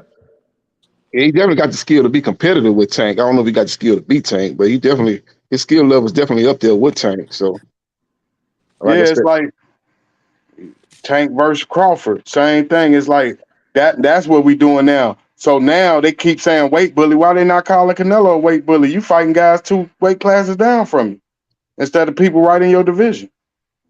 And then you'll make excuses, and then you'll criticize another fighter. If Mayweather do the shit, he ain't shit. Oh, he's a pussy. He fight fighters 2 weight classes down from him. That's why do they say that shit about Mayweather, but then when they fighter do it, oh, Mayweather did it. Well, what the fuck you complaining about Mayweather for then? I think it's also a term of weight bullying when you're trying to rehydrate a fighter too. That's a weight bully. But you see, he called Charlo a weight bully. You heard him say that. That wasn't about no rehydration. He just calling him a weight bully. Nah, JERMELL CHARLO been fighting in his weight. He's always in shape. You never seen him with a gut. You never see him out of shape. Right. Between fights. That means a guy that he lives and breathes the sport. He stays within weight range. Right. That's not a weight bully. You fighting your I don't understand. Even Earl Spence, if you fighting at your weight, why is they saying you a weight bully? If you could make the weight. yeah, basically, he can make the weight. He can make the The weight. But problem is the difference between JERMELL and Earl Spence is that he's documented always saying that it's hard for him to make the weight, that he Right. outgrown the weight, that he's not supposed to be in that weight. JERMELL CHARLO never complained about being at 154 or Right. having trouble making weight. So by Earl Spence always saying that for years, then it tells the people, you being a weight bully, because you're already telling us that you've grown out the weight. You're the one that told us that you needed to lose 20 pounds leading up to the Sean Porter fight in the last week. He did the Jorge Dang. Masvidal. So that's being a weight bully right there. Yeah, but it seemed like that go against you. If you losing 20 pounds the last week of the fight, you giving the advantage to your opponent. How are you gonna be in the best shape? Just like David Haney. He know if he fight Tank at 135, people know it's gonna be words out there. He disadvantaged. He weight drained. yeah, that's why he moving up to 140. He's gonna probably Yeah. be much stronger at 140. You notice when Floyd Mayweather Jr. did an interview with Fight Hype. He kind of said that Errol Spence Jr. need to be fighting at 160 or 168. So basically, insinuating that Errol Spence Jr. was weight drained versus Crawford, and he should have probably left 147. A while ago, at the very latest after the Ugas fight, he probably should have left 147 and moved up. Yeah, but the thing is, Mayweather's also implying they're not made like him, maybe. You know Yep. what I'm saying? Because him saying that Errol Spence should have been at 160 already is showing that he don't just respect a man staying at one weight class when you can go out there knowing you that can do more. You don't have to do that to yourself. You get me? There's Yeah, other weight classes you can fight at because you can see by your height and your leverage and your reach that you're such a bigger fighter. You can see other guys in other weight classes don't even have your height and reach. So yep, some people just stay close to the weight close to weight cutting as much as they can because they feel like they can be way stronger at that weight class and be the king of the jungle. yep. Yeah. Yeah, you got to fight at the best weight you think you could dominate at your best weight. Like This I ain't think Danny Garcia was better at 140 than he was at 147. this ain't the first time that Flo Mayweather said that. Flo Mayweather said this 5 years ago. We can't hear you. I did the Kind of video low. about Earl Spence. Punch. Yo, Can't hear you, bro. you hear me? Now we Yeah, can. I said that this is not the first time that Flo Mayweather said that. He said this shit 5 years ago. Yep. People was just listening. I did the video when he did with the interview with Dante Boxing Nation when he said when he asked him, "What do you feel about the welterweights?" And he's like, "Well, Earl Spence can't get a fight, man. He could go to 154, go to 160. You a big guy. Almost like there is no excuse that you can't get a fight. You a big guy." I yep. think that's why Flo Mayweather see him like that. Like he see him like, bro, I already went through multi-fight divisions. You're 33, going to be 34 years old, still stuck on a division when we all know that you big. But you fuck up fights by going when you jump. Okay, look at what jumping up do. Jumping up do. Now we missed the Tim Zoo fight. Now we never get to see who the best at 154 with Tim Zoo Charlo. So we get a stupid ass fight with Canelo. It's only good if Charlo win. So we never get to see who is the supreme legacy at 154. We lost that. If Tank jump up and fight Crawford, we don't know who the best at 135. He take a loss to Crawford. Same shit, man. You Why going didn't up. Why Earl Spence ain't go up to fight JERMELL CHARLO? Because he got to get the undisputed at welterweight. Get all 4 belts. Man, please, man. You depleted, man. And look what you got. Nothing. Yeah, he got dominated. He should have moved up. Should have moved up. That was the PBC was. That's Friends basically what Floyd fighting. Mayweather was Even the saying. girls know that. Look the fight this past weekend. Amanda Serrano gave her friend an opportunity. She made six figures for the first time in her career. She was looking out for her friend, and they still win a war. Oh, that was a great fight. That girl showed a Even lot the of heart. girls do it. Say, But you don't go up until you complete the job like Crawford. He left 140 after he became undisputed. Leave 147 after he become undisputed. That's how you do it. Don't, because now it look like you ducking. Now we don't know what you would have did with them guys you left in the. We don't know what you would have did with Benavidez. I just look at the. But exactly, I look at the. I gotta look at the era. Like in my opinion, even if let's say Tyson Fury beat Alexander Usyk or vice versa, I still want to see Tyson Fury and AJ. I still want to see Wilder and AJ. That's the era. That's the era. That's still the best fight and the best. That necessarily has to be the champion versus the only other guy that has the belts. But the best fight and the best is still Wilder and AJ too. So in the welterweight division, even though you became undisputed, you still got to get Thurman in this era. I still need to see the Thurman fight. You right. Yeah, and he Wilder in the same era. Wilder Usyk too. The David Benavidez fight. Yep, Wilder Usyk is a good matchup also. Yeah, that's a great fight. Wilder yeah, that same era. Yeah, you say get them guys. That's complete era. Like say Thurman Let's not always overlook. I still want to see Bivol versus Beterbiev. I want to watch that fight. That is my fight. I have to. That's a fight that I really would love to watch. Is Dimitri Bivol versus that other Kazakhstanian guy? Look at the great fight we lost though. We got Mikey Garcia versus Crawford. That's the fight he should have took at welterweight. If he was gonna fight a welterweight, he should have fought Terrence Crawford instead of Errol Spence. Loma at 135. That's the fight we missed out on. There's a lot of fights that we want. Haney versus Shakur, but Haney got to go up now. You know what I mean?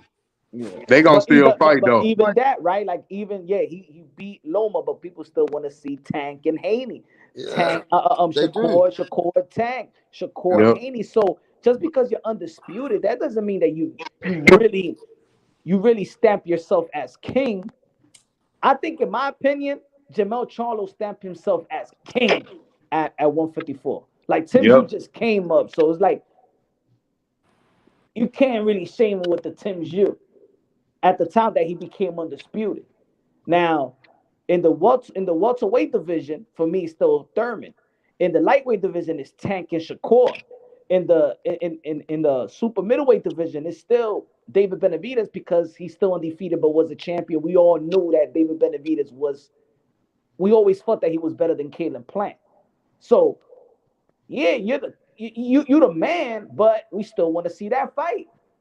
I think everybody knows that everybody wants to see that fight for every man who's that man in that division for one fighter. It's always like that. For Charlo, it's Tim Tszyu now. It is. That's the guy who's out there now for him. Everybody sees that. But for Boots, is now creeping towards the Crawford thing, right? There's always one guy who's coming as the boogeyman for the next man that everybody always goes to. It's always repeated in history. We're always going to do it. We got Benavidez for Canelo. We got Boots or Furman still for Crawford. We got everybody for everybody. You know what I'm saying?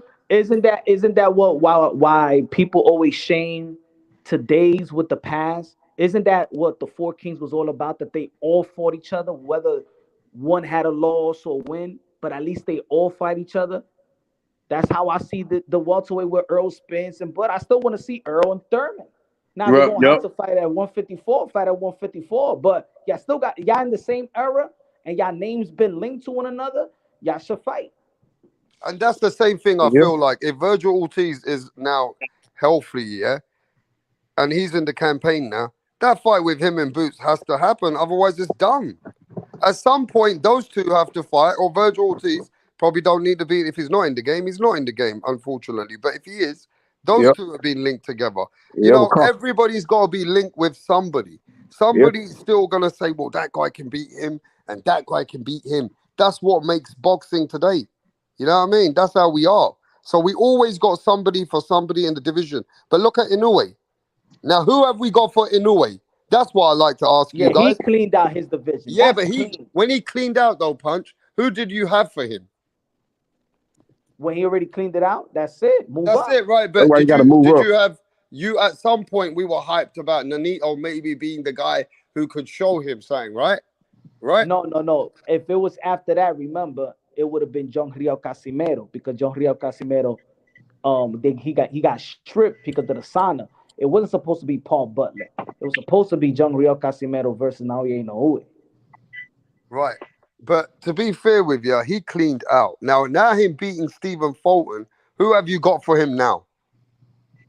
They supposed to fight the fathers, right? I'll say Who beats Inoue? That's all I want to know he at might have to. 122. I feel Who like he beats might him? have to move up again to fight a good So name. you still haven't got the boogeyman for him at 122? No. So that means he's that good? He's that good to me. So that means that everybody else, we got somebody for him. But for the Japanese guy who can't speak to us in English, we ain't got nobody for him, right? I think he's just too good for that division. So doesn't that make him pound for pound number one? Of course. Because of the way that you see that there's not even a boogeyman for this guy in his division. I could see a fight with him with Luis Neri. I could see a fight with him with what's his name? Is it Ray Vargas? Robeisy Ramirez. Robeisy Ramirez at 126. I think Robeisy Ramirez and Naoya Inoue, that will be the next big thing for Naoya Inoue, Robeisy Ramirez. Yeah, I want to speak to the chat. They're saying, well, these guys and Punch, they wanted Stephen Fulton to win. Doesn't matter. Look at the respect that Punch is giving to Inoue, even if he wanted Fulton to win. What the fuck are they talking about? Even if Punch said that he wanted Fulton to win, it doesn't mean he ain't going to give the respect to the guy who beat him in the way that he beat Fulton. That's what matters. Keeping it real.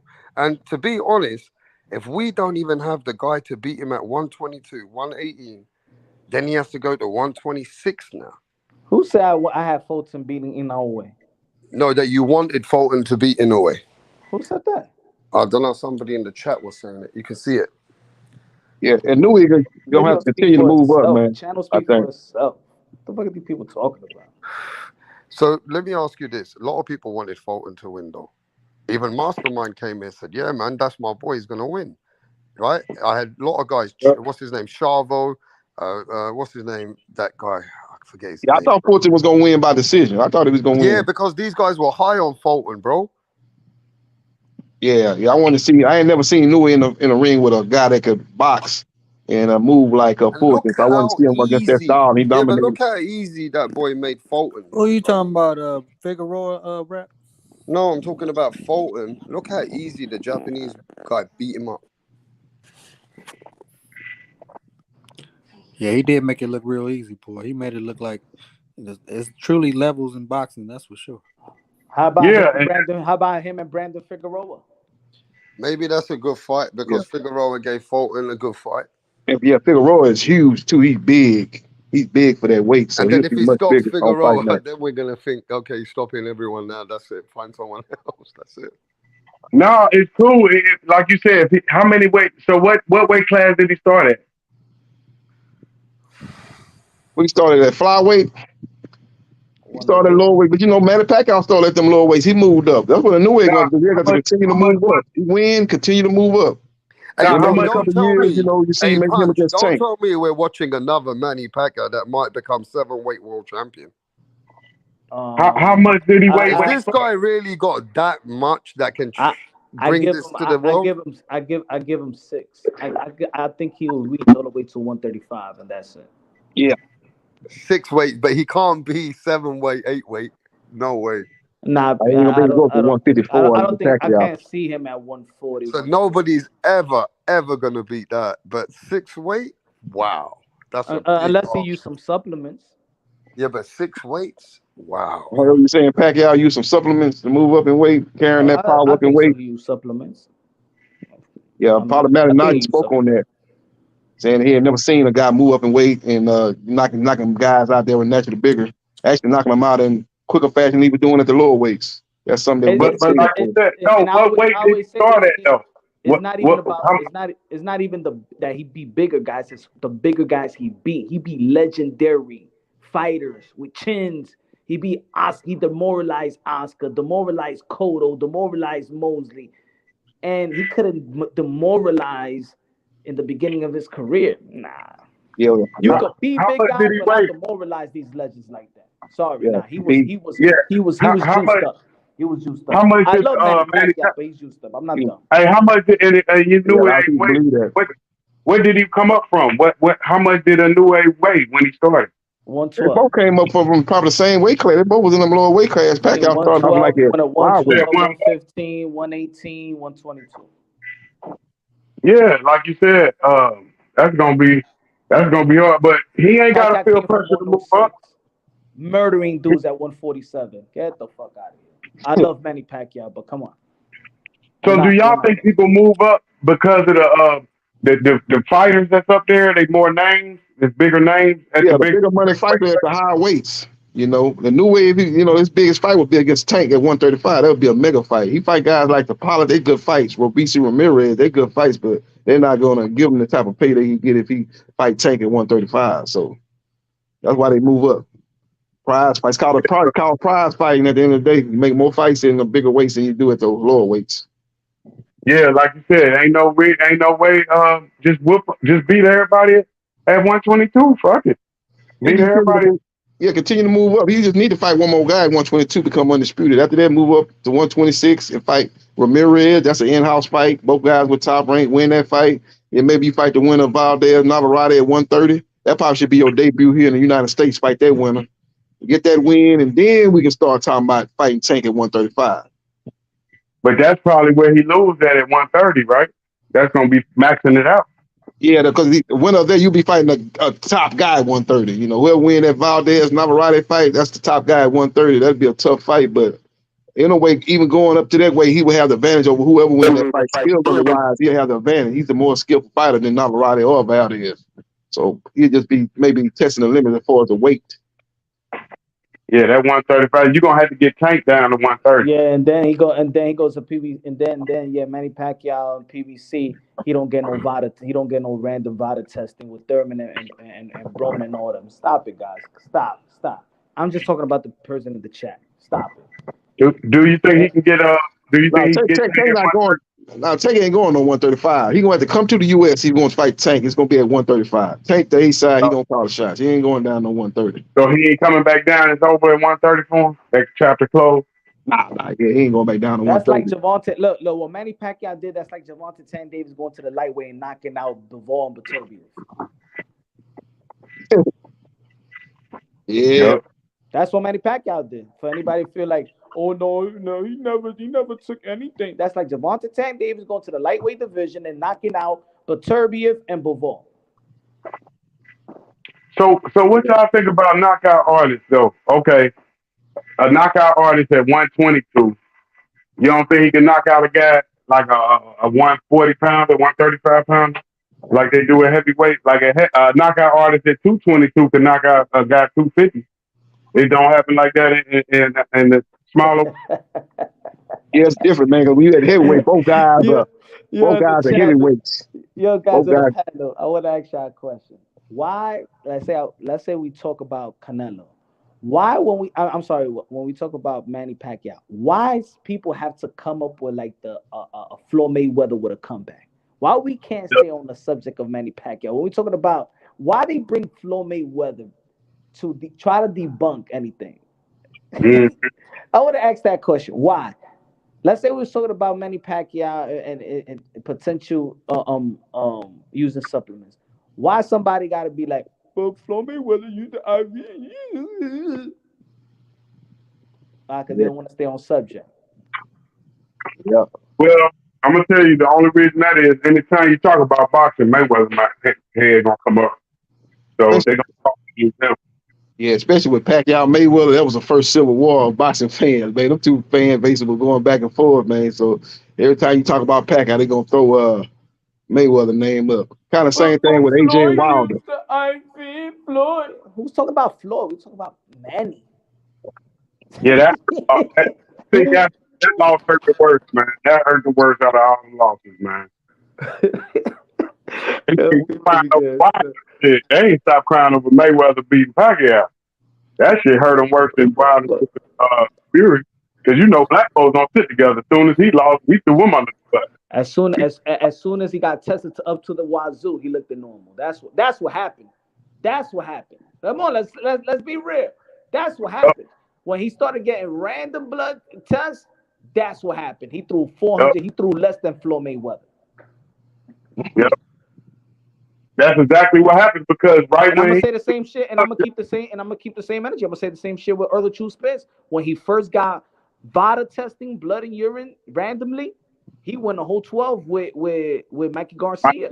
Threw 1,000 punches and couldn't get the 135 pounds out of there. That was weird to me. That was the thing that was the beginning of the end right there. Mm-hmm. Took Mikey out. Yeah, that's when he was blowing up in between fights. You know, had to cut weight. Yep. Once he went the distance for Mikey, oh nah, that's bad. Think about Mike, he's a smaller guy, but Mikey never got stopped. If Mikey Garcia was ever knocked down, I go, yeah, Rocky Martinez kind of knocked him down, a flash knockdown or whatever, but he only been down once in his career, never been knocked out. So Mikey was an experienced fighter. He knew how to survive. He was able to survive that onslaught. Errol. Like I said, Errol had blew up in between fights. I think that was starting to pay off in these fights. He wasn't getting a stoppage. Motherfuckers came with the narrative saying, nah, what Earl Spence wanted to do, he wanted to show the whole world that he could. Right. Hey, no, he wanted to show him he did what he wants. Motherfuckers don't know. Like if he's not an Olympian, we don't know he could box. Right, but don't nobody go overtime. They don't pay you for overtime in boxing. He gonna get any fighter will get you out of there at any time if they can. No fighter goes for overtime.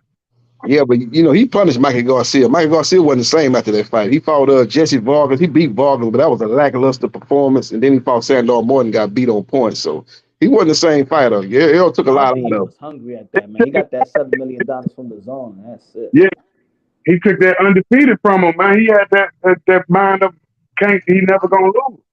Yeah, he took a lot of punishment in that fight. A lot of punishment. He knew how to survive though. When veteran fighters like that, they know how to not get knocked out. But he took a lot of punishment. It was never the same after that Spence fight. I guarantee you, if Spence could have did what Mikey did. If he didn't try to win, he wouldn't have got knocked out. But he tried to win that fight, which gave Crawford plenty of opportunity. But you could see, you could see it both ways too. When Mikey Garcia fought Earl Spence, the guy that was working with Mikey Garcia at the time was Victor Conte. So Victor Conte is going to be there to make sure that the opponent is tested right. So Earl Spence ain't look good. Guess who was there for Earl Spence last fight? But working with Bud Crawford, Victor Conte. Yeah, he was snack. I saw him with the snack shirt on in his workout. I'm like, oh, he was snack. I didn't know Crawford was with snack. So what is it with the snack guy? How do we get all these clients? Or we could look at it from the flip side. Victor Conte once said that he could pass any test. Yep. And then we got fucking Bud Crawford looking like Terminator, looking bigger than Earl Spence, and maybe it's that. So and maybe he wanted to get. You gotta remember the time when Earl Spence went at Victor Conte. Oh, yeah, some things to say about Victor Conte. Victor Conte wanted payback. Mm-hmm. Hey, yo, I could start some conspiracy theories myself. Shit. But hold on, tell me this: is Victor Conte undefeated like Crawford? Has he ever? I got another conspiracy. You remember when Errol Spence shouted out to the people, "Give me the mic." These for sanctioning bodies, why are they charging us the money? Where's it all going? Now he got no worries. He got no fucking sanctioning fees. Yeah. Ain't got to worry about He that no got more. no sanctioning fees. Now sit there and stay without the belts and stop moaning for a belt. Mauricio Yeah. Sullivan was like, Because let me tell you oh. something. Punch knows I know Mauricio Sullivan. Seriously, I do. But I'll tell you this now. Mauricio Sullivan's not a man to be fucked with. That's what I'm saying. Yeah, Mauricio Sullivan was like, oh, you want to talk on FIFA? Oh, here. Hey, Punch, tell me, is Victor Conte undefeated? Has he ever been busted in boxing, or has he got a clean slate? He hasn't been busted yet. But remember, he said he could pass all the tests. And remember, he's in cahoots with Vada. Yeah, how many years he got going with Victor? How long he been in boxing for? He's been for a while. He does At least got. 10 years. At least 10 years. I was I asking think about him. nobody never really questioned him in boxing because the fighters that he sponsors are not knockout artists. CANELO Plant, Demetrius Andre, Devin Haney. Devin Haney. Those was his guys. Yeah, he was snack. He was snack. Yep. Yeah, those were his guys. So his So guys you were go not get known for his knockout artists, so nobody was questioning that they was enhanced. Oh, I got it. What about Charlo? He didn't mess with him? I don't think so. No. He ain't with them. Look, it was Haney, J Rock, Demetrius Andre, CANELO Plant. I think those are the noticeable four that he first sponsored. So you saying with his reputation, if he was to get busted, he's out of here with the baggage he brought from baseball. I don't even think so. Think about it. If who the hell is behind Gerald Miller? Who's the name? Who's his strength and conditioning coach and nutritionist? Who's the guy? Right. What about Dillian White's guy? Who's that guy? Right. He's getting busted like 3 times. Nobody know his name. Oh, so you saying you got to get the dope man in your corner so you don't get busted? Exactly. Remember, Victor Conte said I could pass any test. I know how to pass any test. He did say that. So I was why the fuck would he say that too? But he did say that. And that comment is always going to stay in the back of my mind. Anytime he work with any other fighter, it's always going that he could pass any test. So he like a bank robber that's working with the bank now. He's like the informant that takes advantage of the opportunity, right? That he can make money off being an informant and still live good. Damn, that's fucked up, man. Snap. Oh, snap. Damn. Matter of fact, I'm gonna email you Earl Spence comment. Watch.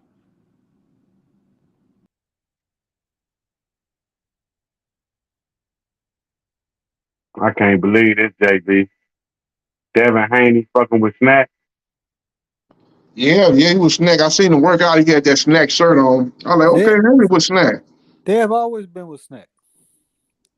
Yeah, Mikey Garcia was with snack too. Bomac fuck with snack too? I said Mikey Garcia, he was with snack when he was fighting. No, Bomac, yeah, he believe in snacks. Yeah, he believe in snacks and Big Macs and all that type of Cheetos, stuff. cupcakes. Hey, didn't I tell you? I was like, the trainer is going, and I was telling you, JB, the best trainer is Bomac. I told you he was going to win that fight, man, as far as trainers was concerned. I told you, Bomac got him beat, man. Yeah, he said he was throwing basic. So, yeah, that's what it was. You know, he had the better fighter, though. You got two of those guys, both of those guys are great trainers, but he had the better fighter, man. Stylistically wise, he had the fighter that was in the better position. I told all you need is one. You start getting 4, 5, man. You bound to take a loss, man. You ain't concentrating on your man. Go pick your mans up. You got to concentrate. Bomac got one motherfucker. He don't let Crawford eat nothing. He eat all the Big Macs, all the snacks, hog maw, chitlins, everything. Cornbread. That motherfucker. Hey, I'm trying to tell you, man. Bomac is the truth, and he confident. Yeah, he just like Baby D. Like Baby D want them cookies. I don't want a cookie, huh? And they fried the Baby D. Hey, you remember Terrence Crawford told Errol Smith, he was like, and he'll beat you in running. That nigga said, who? Errol Smith said, who? He said, my trainer. That nigga hey, Errol Smith almost fell out. He said Bomac could beat him in running. Yeah, if you're running for some cheese steak or something, rolling for some steak and baked potato, yeah, you probably will beat him. Ain't nobody gonna outrun him when it come down and get that first. Get to that buffet line first, he gonna outrun you every time. Yeah, y'all remember when Earl Spence said, tweeted this about Victor Conte? What'd he say? Said, dude, Victor Conte is a clown who ruined lives and dreams of other athletes who went against the athletes he gave PEDs to. That's a quote from Earl Spence. That's Earl Spence. He tweeted that. Yeah. He ain't never been with like no snake a year and either. a half ago, because not even a year and a half. That was when Victor Conte said to Earl Spence that to get into the couple of years ago to why Earl Spence is not in the VADA testing program. Mm-hmm. Yeah, Victor Conte, he's a controversial figure in the sport of boxing, man. You know, you got some people that believe in him, and you got some good fighters in his stable, but you got some other fighters like, hey, man, this guy is up to no good, man. He a chemist, he ahead of the test, but he always got something as far as that goes, as far as setting his fighters up and putting them in a favorable position. But he's a controversial figure in the sport of boxing. But you remember the Mayweather-Pacquiao situation was so deep, they didn't even give a fuck about Pacquiao being on drugs. It was like, remember they was asking him in interviews, they said, well, if you're so good, Floyd, why you need drug testing? They just asked, I was like, what the fuck kind of journalist is that? Shit, that's called being the A side, right? Yep. Yeah, Floyd kept saying, I want a level playing field, man, blood and urine tests. You know, you fight me, we got to be on a level playing field, so. Pacquiao talking about he's scared of needles, but the man got tattoos, man. How you scared of needles? So it was a lot of red flags with Pacquiao, man. I don't want to put that jacket on because he never failed a drug test, but a lot of people believe that he was on something. And you're only in training camp for 8 weeks, so you could have been doing shit before the 8 weeks. Yep. Yeah, he definitely the old Pacquiao would have knocked out Jeff Horn. Shit. Yeah, I'll tell you this, bro. I've been in the locker rooms, bro. There's certain fighters that don't even get tested after the fight. They just leave, and the commission, the medical people would try to chase them and find them, and that's it. They out the door. Yep. So they don't take no post-fight tests. Yo, I'm telling you, boxing is the most one of the most unprofessional shit behind the scenes. In the business side, it's one thing, but everything else, man. Remember, a new way did like the wild west out there, lawlessness going on. New way like those test a week. He didn't like a new way test a week. Yeah, he was trying to talk about his raps. You know, that's what Team Fortune was talking about, his raps. Talking about he was rapping, putting the tape to the skin and giving him an unfair advantage around the knuckles. But he went on and wrapped his hands just like how they wanted it. So, yeah, so it won't be no excuses. And he went in there and took care of his business. Dominated Fortune like Fortune never been dominated before. And he said he don't like taking them drug tests twice a week. He said, that's a bit much, ain't it? He tweeted that out. He said, damn, y'all want to take 2 a week? Jeez. Yeah. He like they say he was trying to take 2 a day. Where he was trying to say, 2 a week, that's not bad. Right. Yeah, he ain't like that. So like it just be little stuff, these fishes. But like you said, if a new weight come all the way up to, like you said, welterweight, and he knocking out guys at welterweight, then hey, you already know what it is. Just like Barry Bonds. Barry Bonds ain't got to fail no drug test. He wasn't no home run hitter. And then one season he hit 73. He wasn't no home run hitter. He was just a great player. Yeah, he'll hit you like 30 of the year, but he saw how Sosa and McGuire was getting all that love when they was doing that home run chase, and he knew he was actually an overall better player than either one of those 2 guys. He said, okay, I see what you guys doing on the juice. All right, check this out. Check how I do on the juice. And he blew their numbers away. Hit 73. That was all about ego there. But you remember we was all cool, but we, as fans, we knew they was on juice. because the records were so old. Remember, you just Yeah, came out yeah. of nowhere and broke those records. It wasn't like, oh, they getting close enough. They came out of nowhere and broke those records. Yeah, Barry Bonds, he was hitting, he hit 73, and they were walking him that year. If they would have pitched to him, like really pitched to him consistently, he probably would have hit 100 that year. He hit 73 when he was getting, they was walking him a lot. The times they did pitch to him, he made them pay every time pretty much when they did pitch to him. But he set the, people didn't talk about that, but he set a record for walks in that year. He hit 73. They walked him a whole lot of time. What about when Andy Ruiz's ex-missus put a video of him cleaning out his blood? Yeah, that was his what? His blood. His blood or gloves? Blood? Blood. Yeah, you didn't see the video, did you? Nah, I ain't see it. Yeah, you need to go watch that. Then you'll understand. Dang, sorry. Front on hard, man, but she told all his business. There's loads of methods. If you watch Victor Conte, there are so many methods to get away from different tests. You understand? Yep. Mm-hmm. The chemists are always going to be ahead of the test. They always come out with something at the test that's not on that list. You got to be on that ban list. This is what they said, right? At the end of the day, if you read into it, which I have a little bit, that there's a lot of people out there that get these drugs every week, every month, which are ahead of the FDA approval or disapproval program.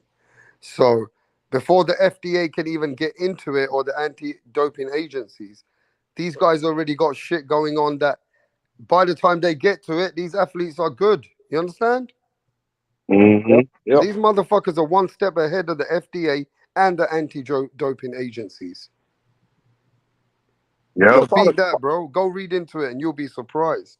There's a big billion-dollar business in this.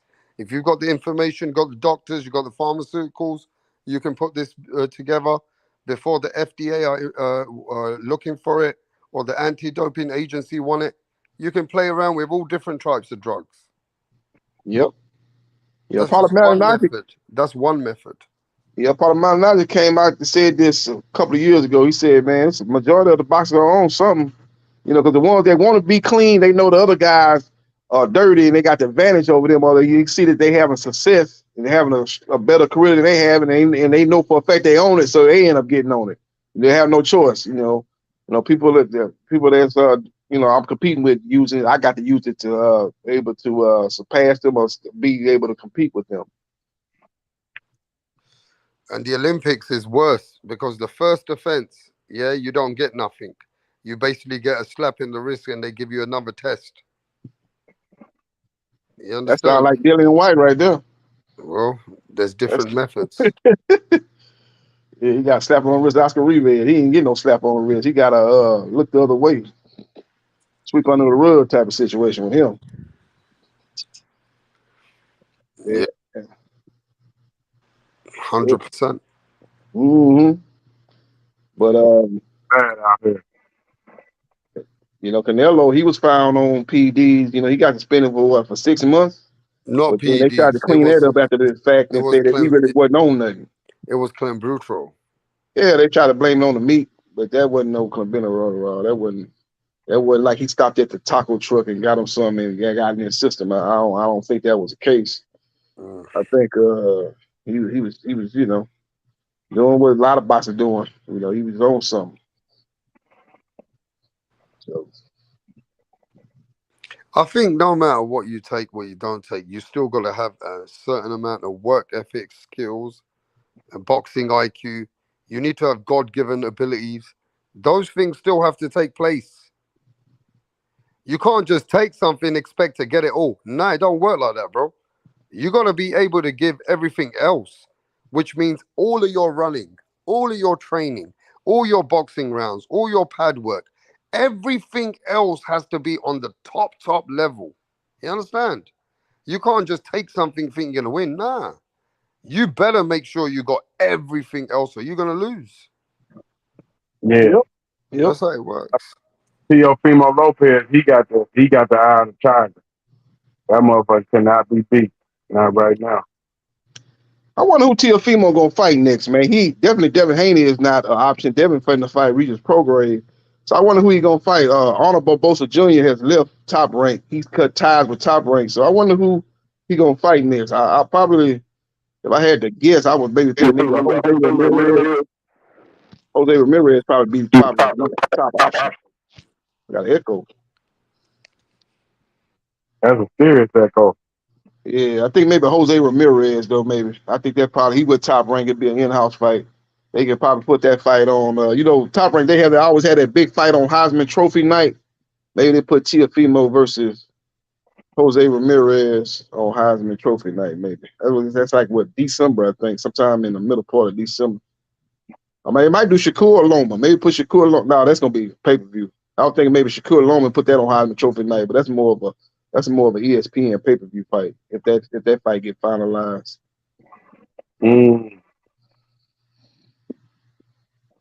Yeah, like you said, that Tiafimo, he showed you how to take a loss and bounce back like you never lost. Yeah.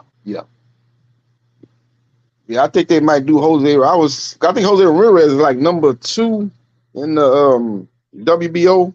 Arnold Barbosa was number 1, but like I said, Barbosa, he not with Top Rank, so they gonna bypass him. I think they probably make that Jose Ramirez fight. Jose Ramirez, that style is tailor made for Tiafimo. He's a come forward fighter, so that's right in Tiafimo's wheelhouse, being a classic counterpuncher. He'll be able to pick Jose Ramirez off coming in. Yep, get the knockout. Yeah, Ramirez got a good chin, but he got dropped twice by Josh Taylor, so I can see some couple knockdowns. I don't know if he knock him out, but I can definitely see some knockdowns. Yeah, you talking about but like you said, it's definitely this era definitely coming out. We got Ali, then we got Tyson, then we got who else we get? We got Oscar. Yeah, I think we went from Ali to Sugar Ray to Tyson. Yep. Ali, Sugar Ray, Tyson, Oscar, Floyd, Canelo. Now maybe you can say it's Bud Crawford. You say this is his era, but I don't know as far as cash cow goes. It's probably Canelo then Tank. And like you said, Anthony Joshua, cash cow. Yeah, you talking about for the heavyweights? Yeah, he a cash cow. I'm talking about for whole body. Yeah. I think the current cash cow boxer right now is Tank, man, based on the last numbers they did. He did 1.2 million pay-per-view buys. We'll see what Canelo do with JERMELL, but Canelo fighting with John Ryder, that fight did around 200,000. So they didn't do no great numbers. So based on the last numbers, you got to say Tank is the cash cow. He's the face. Right. Yeah, you got to get that victory in that. That's what you got to do, man. Put them numbers up and get the victory. You can't take no loss with that. Mm-hmm. No. Yep. And like you said, now we got to see Ryan Garcia, see him bounce back, see what his numbers look like. Yeah. You got people out here trying to give him credit for the fight doing as well as it did, saying, "Oh man, Tank was doing 20,000 before he fought Ryan Garcia." But they don't never mention the fact that Ryan Garcia wasn't doing no pay-per-views at all before he fought Tank. Tank was doing pay-per-views, so he was building his name, building his fame, building his brand up. If Ryan was such a big star, why wasn't he doing no pay-per-views before he fought Tank? So that's the question I ask a lot of people that's trying to give him the credit. Tank was doing. Tank next fight gonna be on pay-per-view. We can't say the same for Ryan. If he fight Rolly, I would assume that fight be on pay-per-view. But if he fight Harold Davis or somebody, they try to put that on pay-per-view, see what type of numbers it do. And that Rolly Ryan ain't gonna do nothing. Yeah, I can see that fight. It ain't damn sure ain't doing no 1.2. I see Ryan Rolly gonna talk the fight up. I can see the max doing maybe 500,000, but that seems like more of a 300 or 400,000. It definitely ain't doing over 500K. So he got to step it up, man. But who a good dance partner for Tank to do another $500,000? Yeah, I think he's probably gonna fight Pitbull. I think that's a likely scenario. Maybe Chris Colbert. It's probably one of them two. Because there really ain't a lot of options out there for him. Devin is busy, moved up to 140. Shakur he's trying to get a fight lined up with Loma. So there's not a lot of options out there. Frank Martin is out there, but I don't think they're ready to make the Frank Martin just yet. That's probably a fight down the line. So I think it's probably the Pitbull or Chris Colbert, more likely. If Pitbull would have looked it great against this fight, yeah, he took it again this past couple of weeks ago against Giovanni Cabrera. If he'd have looked at more devastating, knocked Cabrera out, then I'd definitely say he'd have won. But he kind of didn't look that great. He won that fight on split decision. So one judge had Giovanni winning. So that might kind of lessen his chances of getting a Tank fight. So they might go to Chris Colbert route, but I think the Pitbull fight is probably the better fight. That fight's probably the more marketable fight. Because again, you got two fan bases. You got the Latino fan base and the African American fan base that buy that fight. But the way they talk about Shakur, he should be big. He should be so talented enough. He should be able to beat Devin from 135, even if he is at 140, shouldn't he? The way they talk about his talent level. Yeah, but he's trying to get that belt at 135. He don't want to jump up to 140 without collecting the belt at 135. So he was trying to get that fight with Haney. Haney offered him a 75-25 deal. He was like, nope, I'm on another level. I ain't just some nobody contender coming up that's gonna accept that. So he basically gonna fight for the belt. If he win that belt and Haney want to come back down to 135, it's gonna be a 50-50 split instead of 75-25. So when you look at it, that was a smart move by Shakur. A lot of people are like, oh man, just take the fight. You've been calling the man out, man. Take the 25%. If he'd have did what people say to do at first, he'd be taking less money. This route here, he gonna get a big fight probably with Loma, and then if he beat Loma, he gonna get a 50-50 fight with Haney. If Haney come back down and fight for the belt in the WBC. No, the big money, take the 25%. You got all 4 belts, and then you just rank. Man, that's more money, man. You're going to make more money if you take that 25%. Because now you undisputed champ. Then you fight Lomo with the belt. Like, all right, here's your shot back at the undisputed Lomo. That's more money. No, it's not the 50-50 split is more money. Just about the numbers. He going to get a 50-50. If he fight Haney after he beat Loma, it's 50-50. There ain't no 75-25. It's 50-50 straight down the line. Haney is a champion in resale. Basically, they stripped Haney. They just tried to make it look good. They tried to put a lipstick on a pig, but it's still a pig. They stripped Haney. They say the champion in resale, he got stripped. He want to fight again. He going to be fighting for Stevenson belt. And it's going to be a 50-50 split, not 75-25. So but I'm saying once you take your 25%, right? You take all 4 belts. Now you getting out. Then your next fight, you getting the big money anyway. You get more. That's more money than he making. So you telling me he wouldn't make if he took that 25%, you get that money, and then your next fight, you undisputed. So you are the A side. But that 25% was 25% of what though? The money is not big for a Haney Shakur fight right now. So that 25%, what's that, like 2 million, 3 million? Now, if I go fight Loma on pay-per-view, build my name, build my fame, build my brand, win that fight, then it's 50-50 is going to be part of a bigger pot. Haney beat Prograis and Shakur beat Loma, and they meet back at 135. It's a much bigger fight than that 75-25 fight that he was offering before they fought. There was their prospective fight that they're going to be fighting and coming up this year. That's real right there. That's a true statement right there. Exactly what But he you said. undervaluing the undisputed worth. That's, man, tell him Westside, if he becomes, he got all 4 belts, boom. Now he get to negotiate with that. That's now he's still waiting. You ain't got nothing now. You might have 4 belts, but you're not gonna make the money, man. It's about that money, man. The belts is big, but they not as big as they used to be. It's about the money, man. I'm gonna try to maximize my money. You heard what Mayweather said in the fight hype interview. He said, "Yeah, they got the undisputed, but look at what the checks I'm cashing. I'm cashing $300 million checks. They might have made 10 million or something like that last fight. It depends on what perspective you gotta kind of weigh both of them. You want to be building your legacy, but you want to make the right business decisions.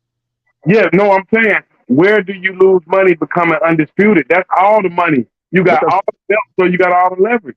Because the fight is not as big right now than it would be if Haney beats Prograis and if Shakur beats Loma. It's not as big.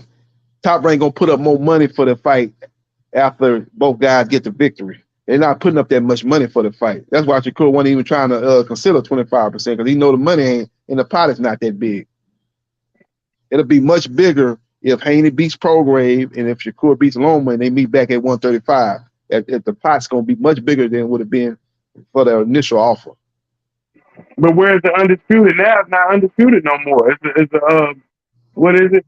It's 3 belts versus 1 belt. It's just like the Crawford Spence. It's gonna be undisputed because you're gonna have the WBC champion Shakur fighting the unified champion in Devin Haney. It's gonna still be for undisputed unless they strip him, unless the WBA, IBF, and WBO strip him. I know the WBO shouldn't strip him because he just fought the mandatory in Loma. Haney ain't fighting at 135 no more. I think he done with that. That's why you take the deal. That's why you can't turn down 25%. That's the main reason you take it right there. I got him. He drained. Man, I got him. Yeah, I don't think he was. That was his statement. That's what he said. He said if he fight me, he gonna be drained. Yeah, right. But you notice Shakur, he petitioned the WBC for a bigger piece of the pie. He just didn't accept the initial offer. He wanted to see what the WBC was going to do. And ultimately, they ruled that he had to fight either Shakur or move up and fight Prograis. He moving up to fight Prograis. So basically, they stripping him, and they're gonna have Shakur fight for the vacant belt versus Loma. Loma got first deals. Now, if Loma turn it down, I think the second guy is William Zepeda. You know, Zepeda ain't gonna take the fight. He got a fight already signed with Jester, Masita Jester. That fight's in September, so he gonna turn it down. And I think Pitbull Cruz is next guy up. Pitbull not gonna take the fight. He looking for the chain fight. And then our fourth guy is Frank Martin. I think Frank Martin will take the fight, but I think the PBC advised him not to take the fight. Say, well, why would you fight Shakur and lose when you gonna be a future opponent for Tank at 135? So they probably convinced him to turn the fight down too. So then you're looking at Jermaine Ortiz. I think he next up. And that's gonna probably be the likely fight. So you probably gonna see Shakur take on Loma for the vacant WBC belt, or he gonna take on Jermaine Ortiz for the vacant WBC belt. I think that's the likely next fight for Shakur. This is the same situation. Roy Jones, James Toney. You got James Toney, 44-0. He can't make the weight no more. So Roy took that deal. He like, okay, boom, give me that 25%. I'm gonna take them belts off your hands and send your ass on up to light heavyweight. That's what you do. Yeah, but Roy Jones didn't take no 25% versus James Toney. That wasn't no 75-25 split. James, Roy Jones was champion at 160. And that was the number 1 and number 2 pound for pound fighters fighting at that time. That wasn't no 75-25 split. But he took the B side though. I don't know. I got to go back and look at it. I think it was 50-50. I think that was 50-50 split. Yeah, it wasn't damn sure wasn't no 75-25. It was 50-50, I think. Yeah. Oh man, Roy made himself off of that fight. He made his name off of that fight. He wasn't. But they would all, if James Toney would all try to offer him 75-25, take it or leave it, that fight would have never happened. Roy Jones wasn't going to take no 75-25. That was 50-50. Even though he's moving up to 168, he was a champion at 160. He might have. I think he said something. He might have because it was 1 versus 2. Yeah. I don't know. So y'all must have forgot. Yeah. Roy became pound for pound off of James Toney's name. Yeah. That's how he became pound for pound. That was the number 1 and number 2 pound for pound fighters at the time of boxing. That was he ain't got nobody to be number 2. He's not number 2 at the time. Yeah, Toney was number 1. I think Toney at that time. He might have been Roy. There was definitely 1 and 2 pound for pound. So how are you making Roy number 2? He ain't got no fights to be number 2 pound for pound. That was Roy had passed the eye test, man. You remember what Roy was back there. RJ, that boy was doing stuff you had never seen in the ring. He was a champion at 160. He wasn't some contender. He was champion at 160. He jumped up to 168 and fought the number 1 guy at 168, which was James Toney. But that was the number 1 and number 2 pound for pound fighters facing off with each other.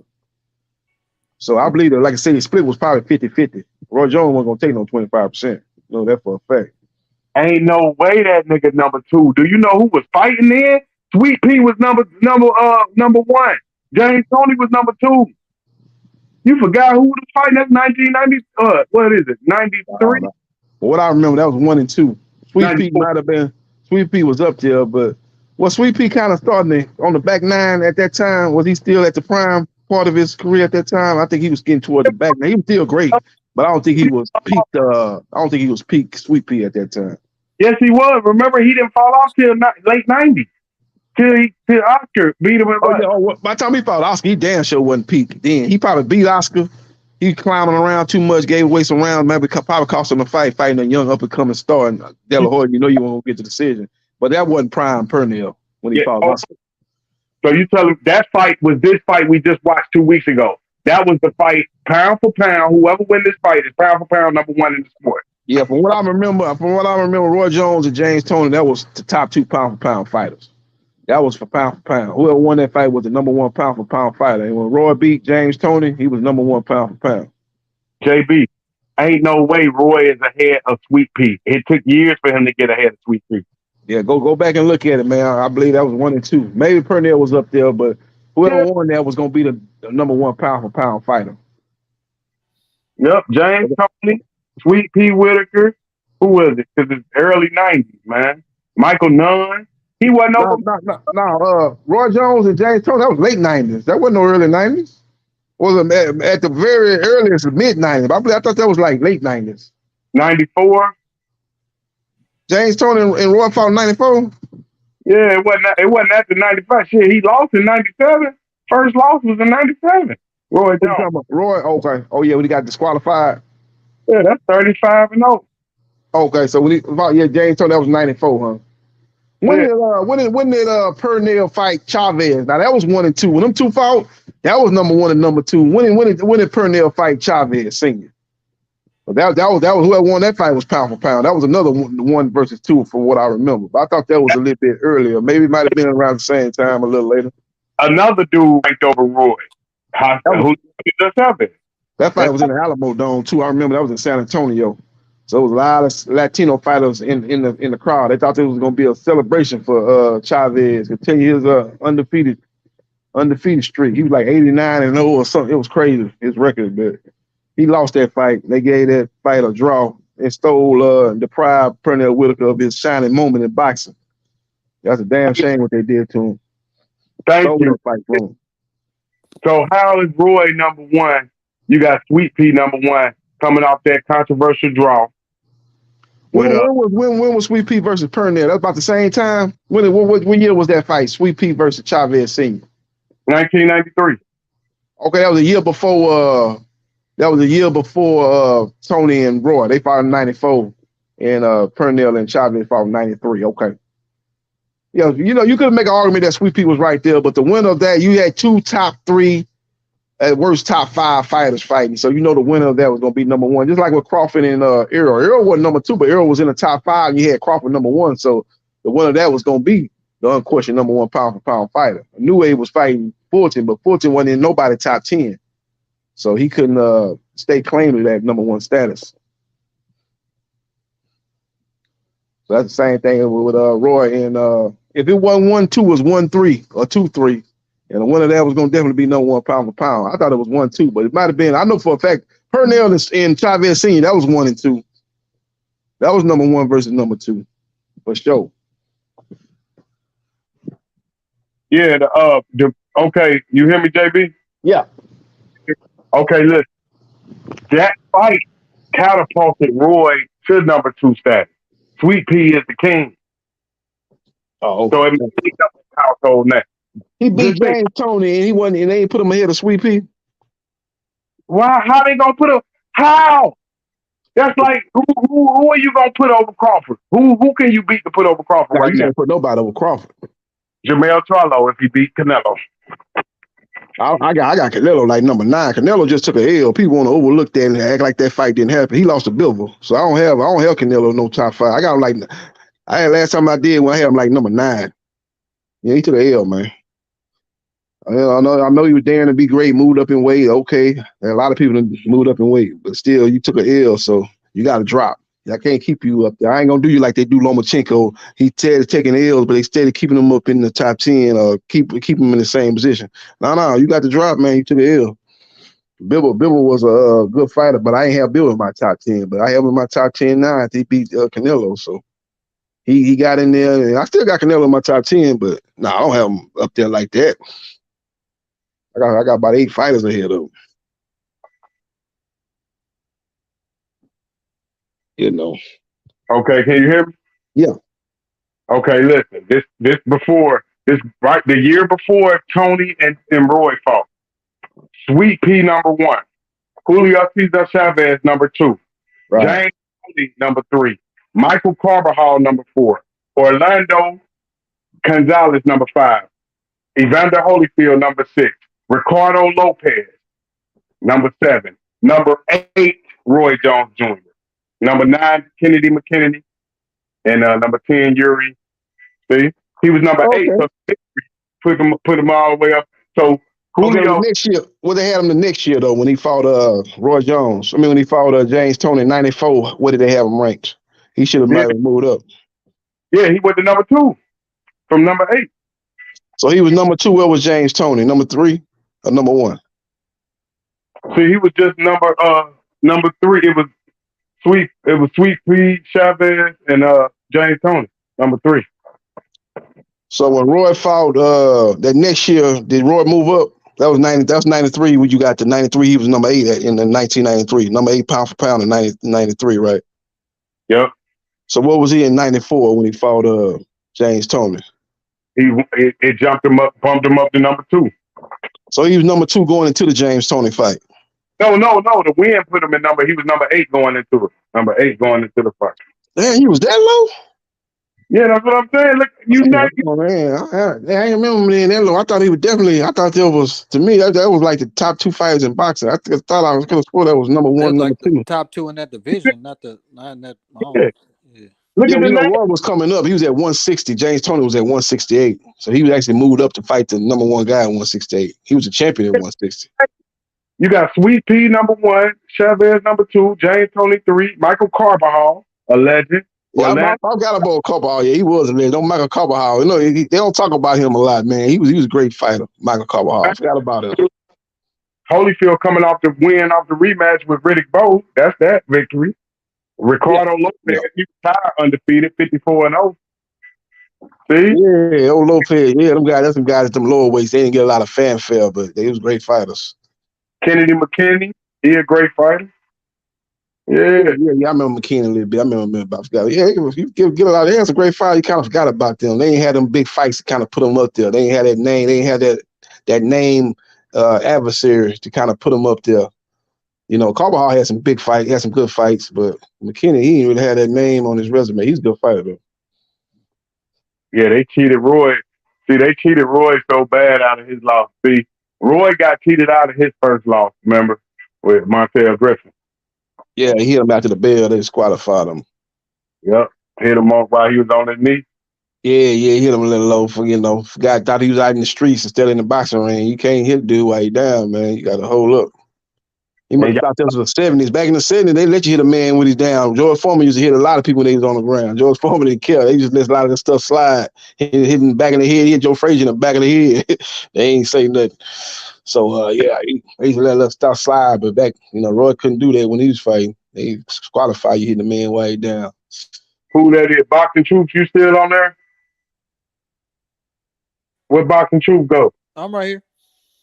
Now, Mayweather's supposed to have 1 loss, right? You talking about with Castillo? Nope. Who? That was Emmanuel Augustus? No, Zab Judah. That's an automatic loss. Why? Oh, no. No, listen to me. Once your corner man jumps inside the ring, that's automatic disqualification.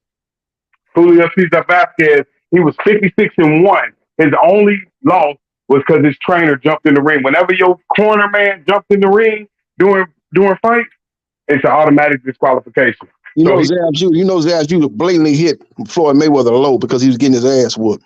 Yeah, that's what I'm saying. So you never, as a corner man, you have to be professional. You can't jump in the ring like Roger did. That's an automatic disqualification. So he got lucky. So be lucky that they didn't disqualify him, because it's great fighters that lost their first fight like that. That's true. But Floyd didn't do nothing. Floyd went to his corner, sat down, and watched everybody else fighting there. Floyd didn't punch Judah, Zab Daddy, while Zab and Roger Babywater was tussling on the ropes. He said, that's why he probably didn't get suspended, because he didn't get involved in that. He said, okay, I'm going to let them do their thing. I'm going to come over here and sit in the opposite corner and sit down and watch all this transpire. I ain't finna mess up my money. Melee. Yeah, watch the melee. Yeah, I ain't going to mess up my money. The rules are, if your even today, from back then to today, so he got lucky. That's why he got that Vegas, because if your corner man, for any reason, jumps into the ring like that, that's automatic. Julio Cesar Vasquez, he was 56-1 His only loss because he got disqualified because his corner man did the same damn thing that Roger did.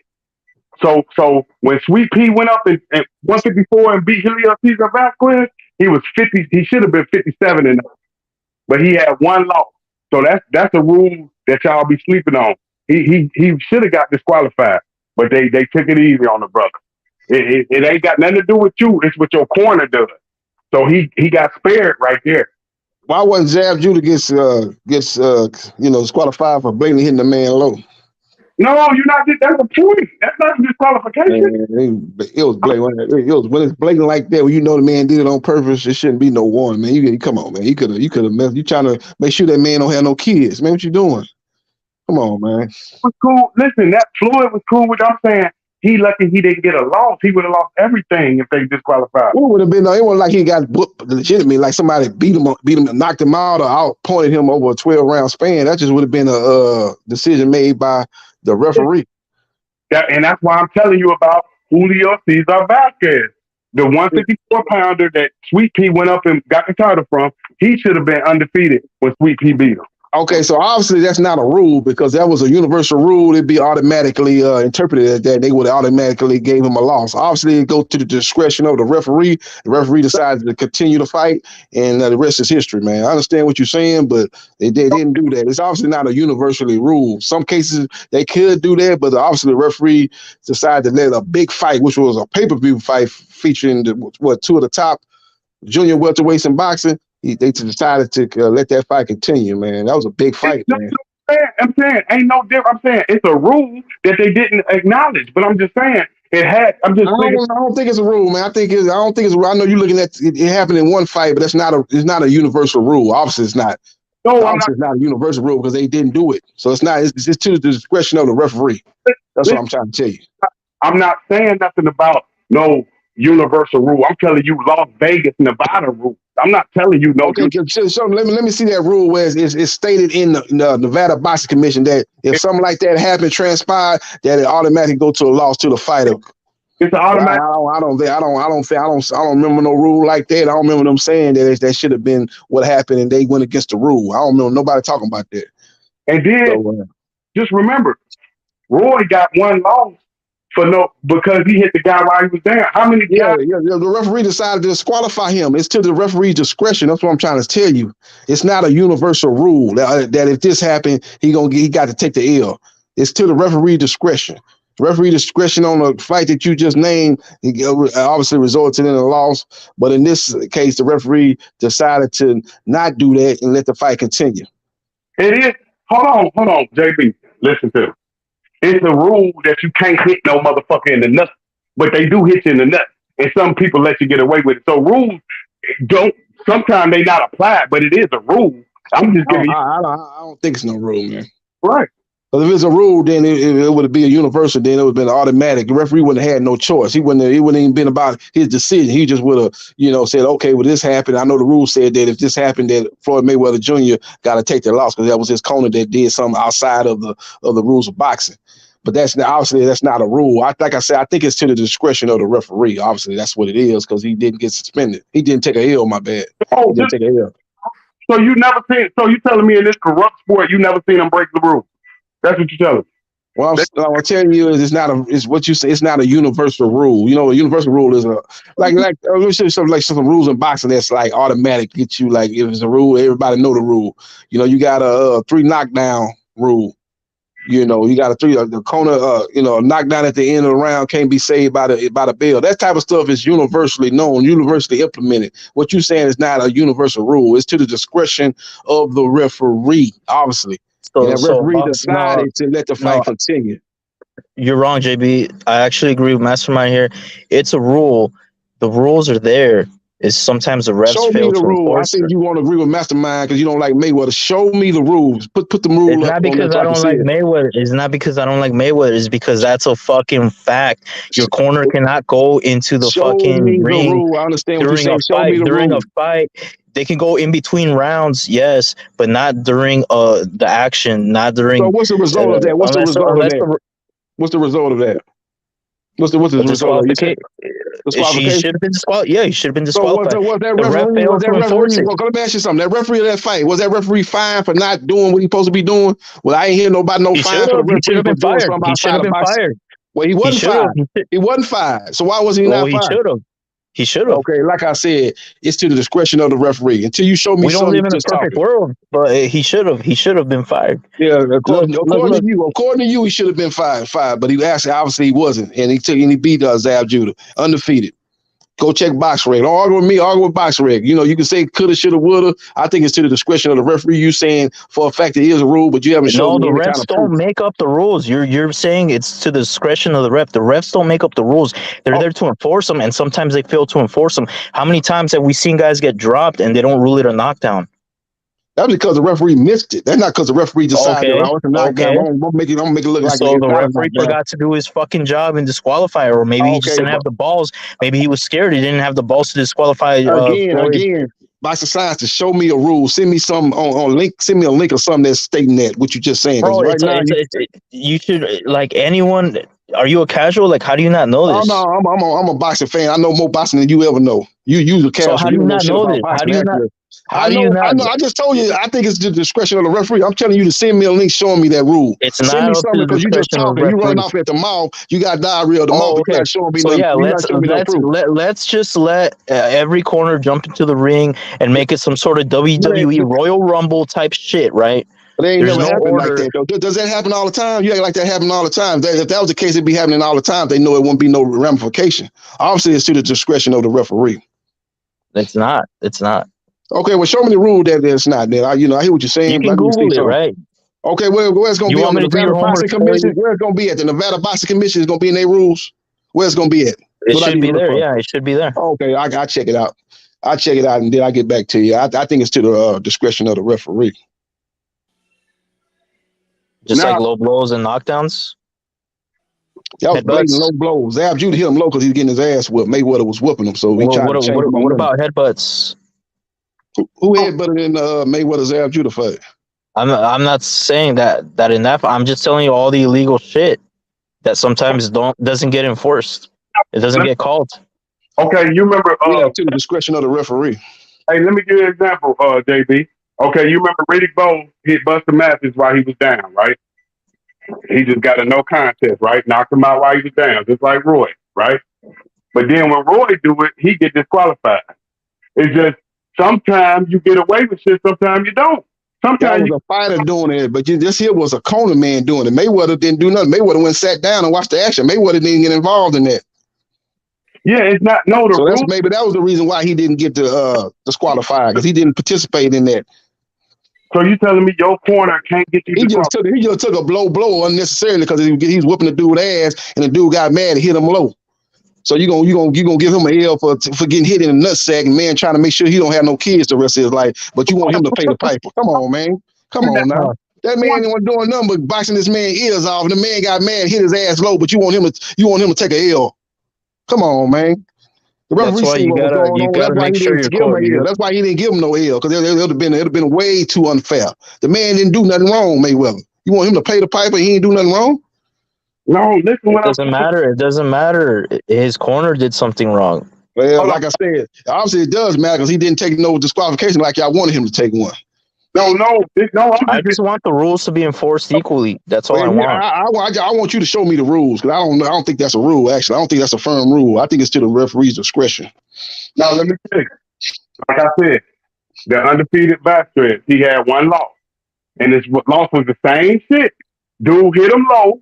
Because the opponent. That's not the same thing. That's not the same thing, though. That's a fighter doing that. What did Mayweather do? You talking about what a corner did? With the samples you showing me, a fighter's doing something outside the rules. So that's why they took an L. Roy Jones hit the man while he was down. What did Mayweather do? Mayweather ain't do nothing but take a punch in the nutsack. The man was trying to make sure he ain't have no kids. Evidently, because he getting his. That's why you gotta choose your corner carefully, because they can lose you the fight. Well, like I said, it's to the referee discretion. Obviously, he saw that Mayweather was a victim and all that, and he wasn't going to make him pay for other people doing it. Zab Judah made the mistake, number one, hitting the man low blatantly. What kind of L? He ain't gonna take no disqualification. He hit the man low blatantly because he was getting his ass whooped. He ain't got to take no L. But you want the dude that got hit in the nutsack to take the L? Get the hell out of here. No, he should have been deducted a point for the low blow, but you want Mayweather to take an L? He ain't do shit. two wrongs. Mayweather didn't do a goddamn thing. What you want him to take a disqualification, take a loss on his record? He ain't You're do nothing but get hit in the nutsack. saying that Get the hell out of here. You're basically saying two wrongs make a right. That's what you're saying. Mayweather didn't do no wrong. Mayweather didn't do a goddamn I'm not saying thing. he did his. I'm saying his corner did. Okay, but you want him to pay for another grown man gets hit in the nuts, that gives Roger that gives Roger the right to enter the ring during the fight, bro. So you want Mayweather to pay for another grown man decision? That man a grown man for his action. He ain't why Mayweather Roger Mayweather shouldn't take a penalty. Maybe he should be banned. He should have fired him. Can't work the corner in the next fight. Why should Mayweather take a L for what He Roger should have did? fired Roger as his trainer. He probably had a good conversation with him after that, like, don't ever do that again. They got lucky, like Mastermind said. They got lucky that the ref fucking let that shit slide, bro. Yeah, like I said, it was to the referee discretion. I'm glad they let that slide because Mayweather didn't do nothing wrong. And Mayweather boxed the man ears off. That's why he got hit low. So they caused that. For every action, there's a reaction. Man hit the man low, and that started all that. If Zab Judah would have been giving him a better fight and wasn't getting his ass whooped, maybe he wouldn't have never hit the man low. Hold on, JB, can you hear me? Can you hear me? Let me explain real quick. I said Julio Cesar Vasquez, right? He just like Floyd Mayweather. He probably like 43 and 0, right? You talking about the record, but the situation is different though. What led up to it? You saying a fighter did something wrong? Mayweather didn't do a goddamn thing. Zab Judah was one who did something wrong, hit the man low. JB, you not letting me talk, man. Why you not letting me explain? You just say, listen. I said you explained the stuff 3 or 4 times. You ain't gonna change my mind, Mastermind. You explained it to I know exactly what you're saying. You're gonna explain it again for the 4th time. But I understand the situation, but it's not the same thing. You tell me what I was about to tell you then, because you don't know what I'm about to say. Explain it again, Mastermind. You talking about the same guy. Okay. Vasquez. Come on, let me hear it again. Vasquez. He was 50 and 1. His only loss was because his corner man ran in the corner for the same exact reason, because his fighter got hit low with a low blow. Hello? What happened? I don't know. You faded out. No, but he's right though. Mastermind's actually right. I don't usually agree with Mastermind, but he's actually right on this one. Hello, can you hear me? Yeah, I can hear you. Okay. I'm saying he did that. Anyway, Robert Helenius has just been announced. Robert Helenius versus Anthony Joshua is the fight now. Remember I told you that, Robert. Didn't I tell you Robert Helenius rap star? I told you that's what I was hearing. Rick told me as well. Yeah, Rick probably getting some of the same information I was getting. I heard about that earlier today. It was going to be Robert Helenius. He was the front runner. Yeah, I'm going to tell you this card. There's a lot of money at stake on this card. That's a whack-ass fight.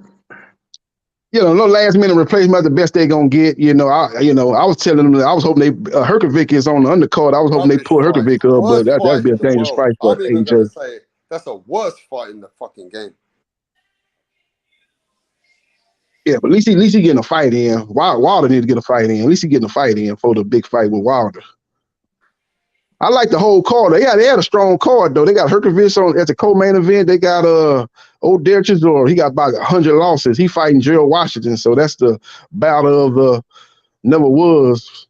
You got the has been, the could have bees, the never was. That's a battle that never was. But those two named guys in the heavyweight division. So they got a solid card. And they say the card, you got AJ, second time working with Derek James, getting there with Robert Helenius. And Helenius is for a replacement fighter, he's not bad. He beat Kanaki. He got knocked out by Wilder, got caught reaching. You reach, I teach. Got put to sleep like Wilder gave him some NyQuil. So, but overall, that's not bad for a replacement opponent. So I'll definitely be checking it out Saturday. Saturday's going to be a good day of boxing. They got fights on during the day, AJ and Helenius. And then you got the big fight on later on that night, Navarrete versus Valdez. So that's going to be a big fight. Look at that. Look at old Eddie. Eddie Habit, boy. I got to fight AJ and Helenius. Helenius just fought last week, so he should be right in rhythm. Yeah, JB, you acting like they ain't breaking rules for this motherfucker. You act like Zab Judah ain't knocked the motherfucker down and they didn't call the knockdown. So that ain't a rule either. So if your hand touched the glove, I guess you didn't get knocked down either, did you? Huh? That's That ain't no rule. hey, the referee missed that. They don't have instant replay like they have in football, like they got in Man, that baseball, referee like should they be got in fired. That basketball. referee is the worst referee I've ever fucking seen. That referee should be fired. So don't act like the referee did his job the right way.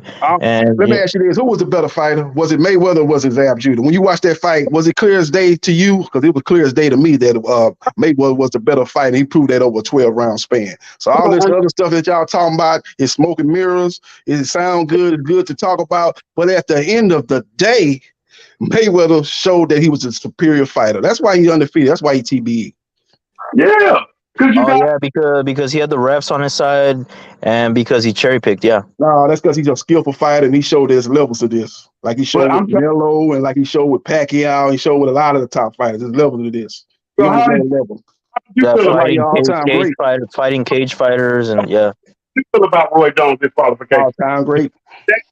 Was you happy with Roy getting disqualified with that? Who? Roy Jones. How did you feel about the disqualification? Yeah, he hit the man while he was down. That's obvious. What did Floyd do? Floyd didn't hit nobody while he was down. So Floyd got hit in the nutsack. Floyd got hit in the privates, unprovoked. That's what happened to Floyd. But you want him to take a L. I don't want him to take a L. Sorry, I don't want him to take no L for that. I didn't say I wanted to take a L. I said, why is Roy? I said, I didn't want Roy to take a L. So you did. Yeah, Roy did something wrong. Mayweather didn't do nothing wrong. That's the difference. Okay. And Riddick Bowe did something wrong, but he didn't take a L, did he? He won the fight. When he hit matches, he didn't take no L. He hit him while he was down. He didn't take no L. He didn't get disqualified. He only got one loss in his career, and it was to Holyfield. He lost to Holyfield, yeah. Yeah, you sound like a casual, JB. You need to look up the rules, man. Oh no, I look up the rules. What I know is this is the discretion of the referee. I know you are Floyd Mayweather well-known hater, so you're gonna hate on it. I bet you if Canelo was in that same situation, you'd be singing a whole different song. But you know, you're a fanboy. No, because Canelo's corner is not impulsive. They're not impulsive. I'm a boxing. I'm a plethora of boxing knowledge. Canelo's corner would never do that. If Canelo was in that same situation, you'd be singing a whole different song. Canelo's corner would never do that because they're professional. They would never do that. Oh, Canelo? Canelo's corner would never do that. They're professionals. Oh, yeah, okay. The point that I'm making. All I know is Mayweather schooled your boy with that professional corner. Schooled him, watched him. 12-0. Listen to me, JB. Yeah, you know what? He deserved to get hit in the nuts by Zab. I enjoyed that. Yeah, I mean, he deserved to win the fight. And then he hit him in the back of the head. Yeah, I enjoyed that. And then he hit him in the back of the head. I enjoyed his hand getting raised at the end of 12 rounds. He's a satanic piece of shit. Yeah, he's Illuminati. All he's I know Illuminati. Is he's a better fighter than Canelo Alvarez, and he showed that in the ring. He's Illuminati. He's an Illuminati piece of satanic shit. You call him what you wanted to call him, but you call him great.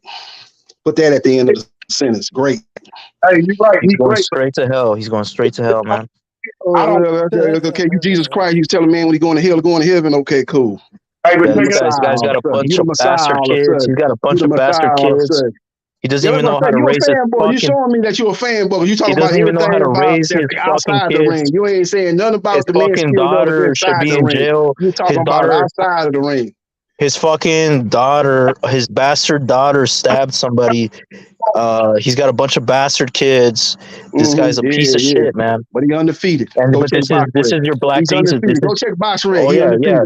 This is your Black Jesus. Beat your boy Canelo. School Canelo. One of his easiest fights.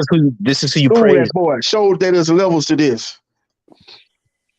Yeah, this is who you worship.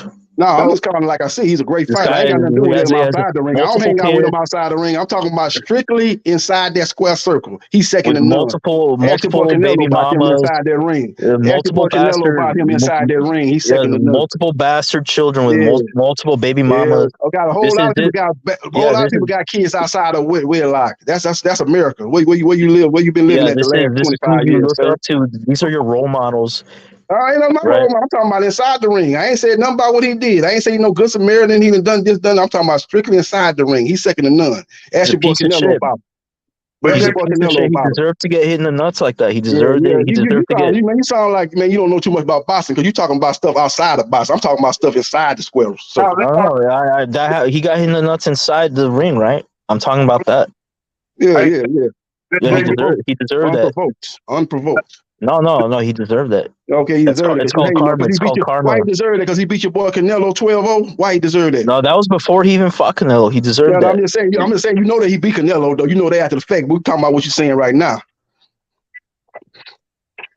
Ain't like you saying that before he ever fought Canelo. You said that 15 years ago. He should have been disqualified.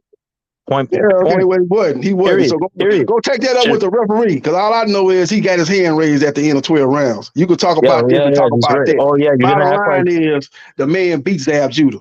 Unanimous. Yeah, you don't care about the corruption as long as it goes your way, right? Because he ain't do nothing wrong. Ain't no corruption. Yeah, as long as the corruption goes your way, you're not gonna complain about it. As long as you're a fighter, I ain't gonna complain about it. As long as your boxer is reaping the benefits. That's the only thing he did. Take as long as your boxer is reaping the benefits.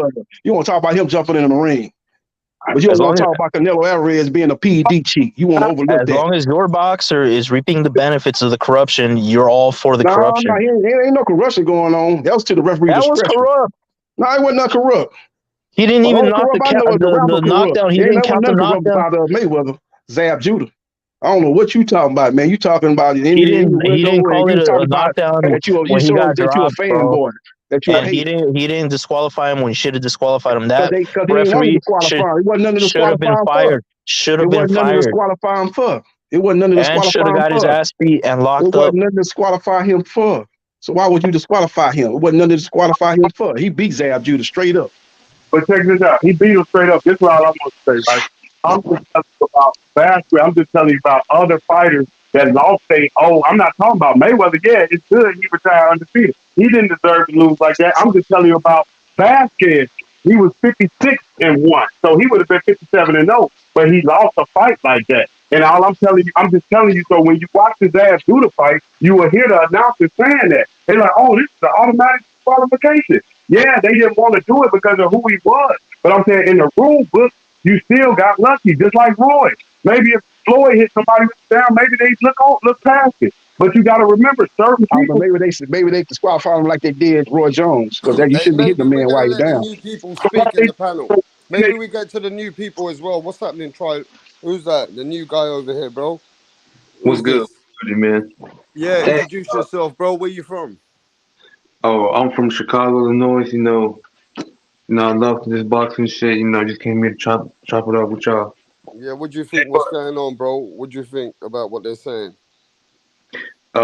Real quick before we get into that, Ultra Instinct, the one in the comments, you talk a lot of shit, but don't hop on the panel, bro. What are you doing, bro? Hop on the panel. Stop ducking. Yeah, talk to them. Bitch ass boy.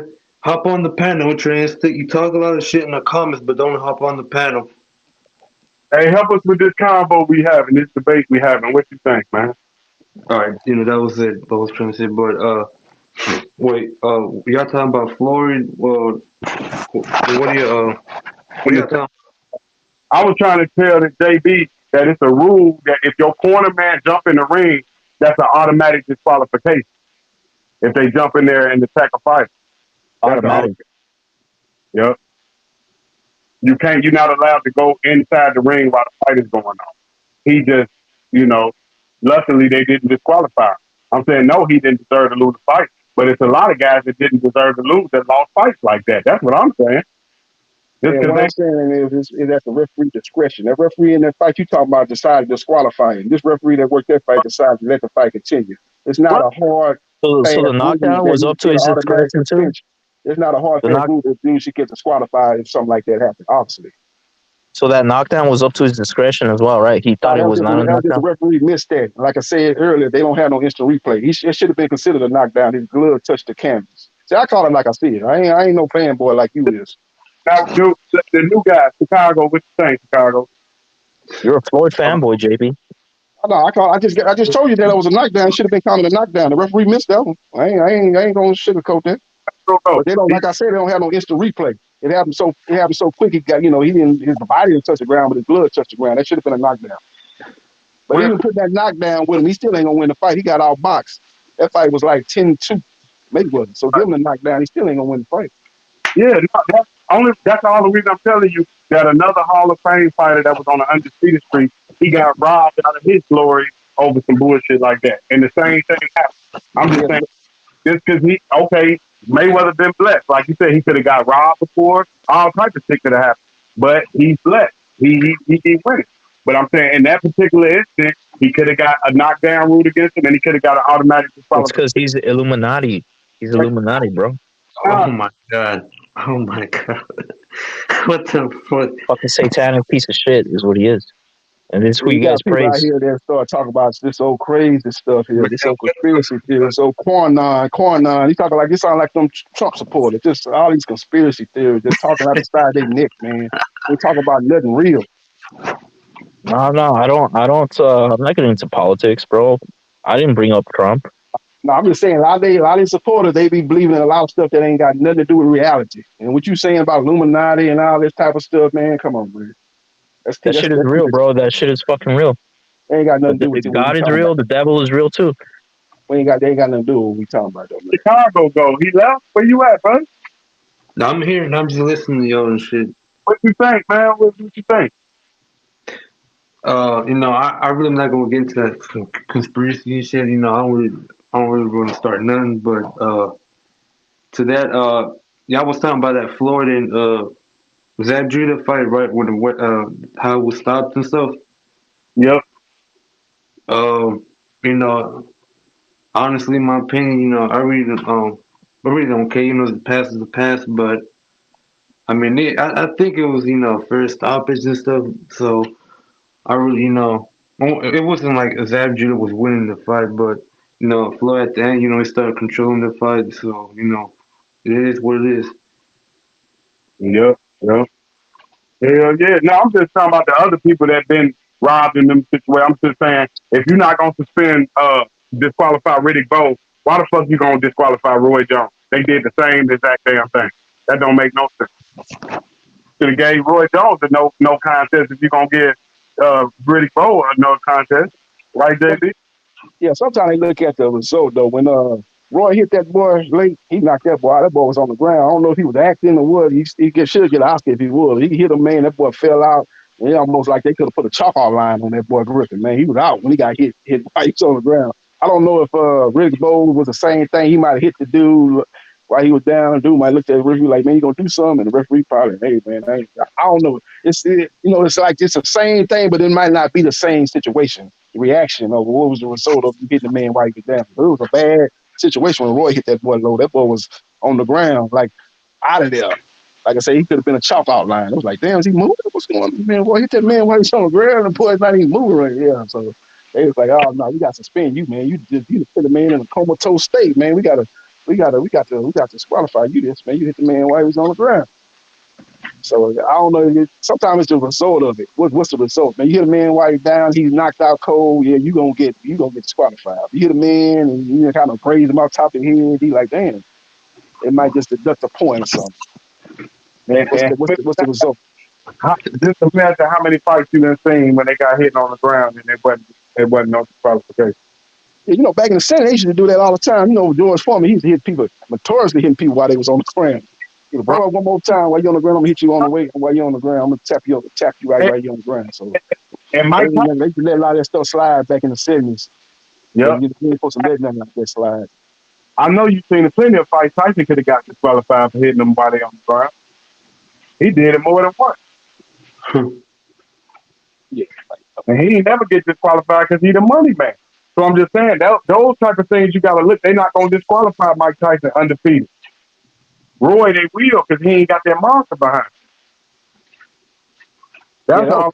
Yeah, Roy hit that boy blatantly late though, man. That was late, man. Then he hit him. That boy took it. It was a bad situation after he hit him late. He was laid out, so that's why he took that L on that one.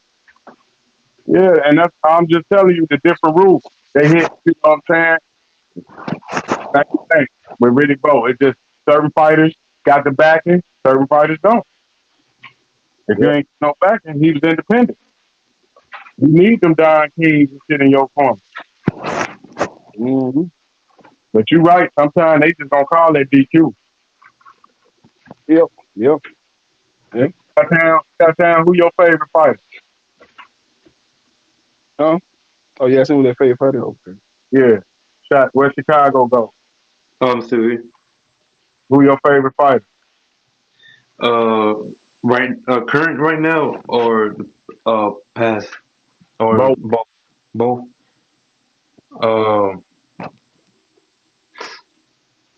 Uh, right. I mean, I really don't have no favorite fighters, but I'm more like I'm What more about Ryan Garcia, bro?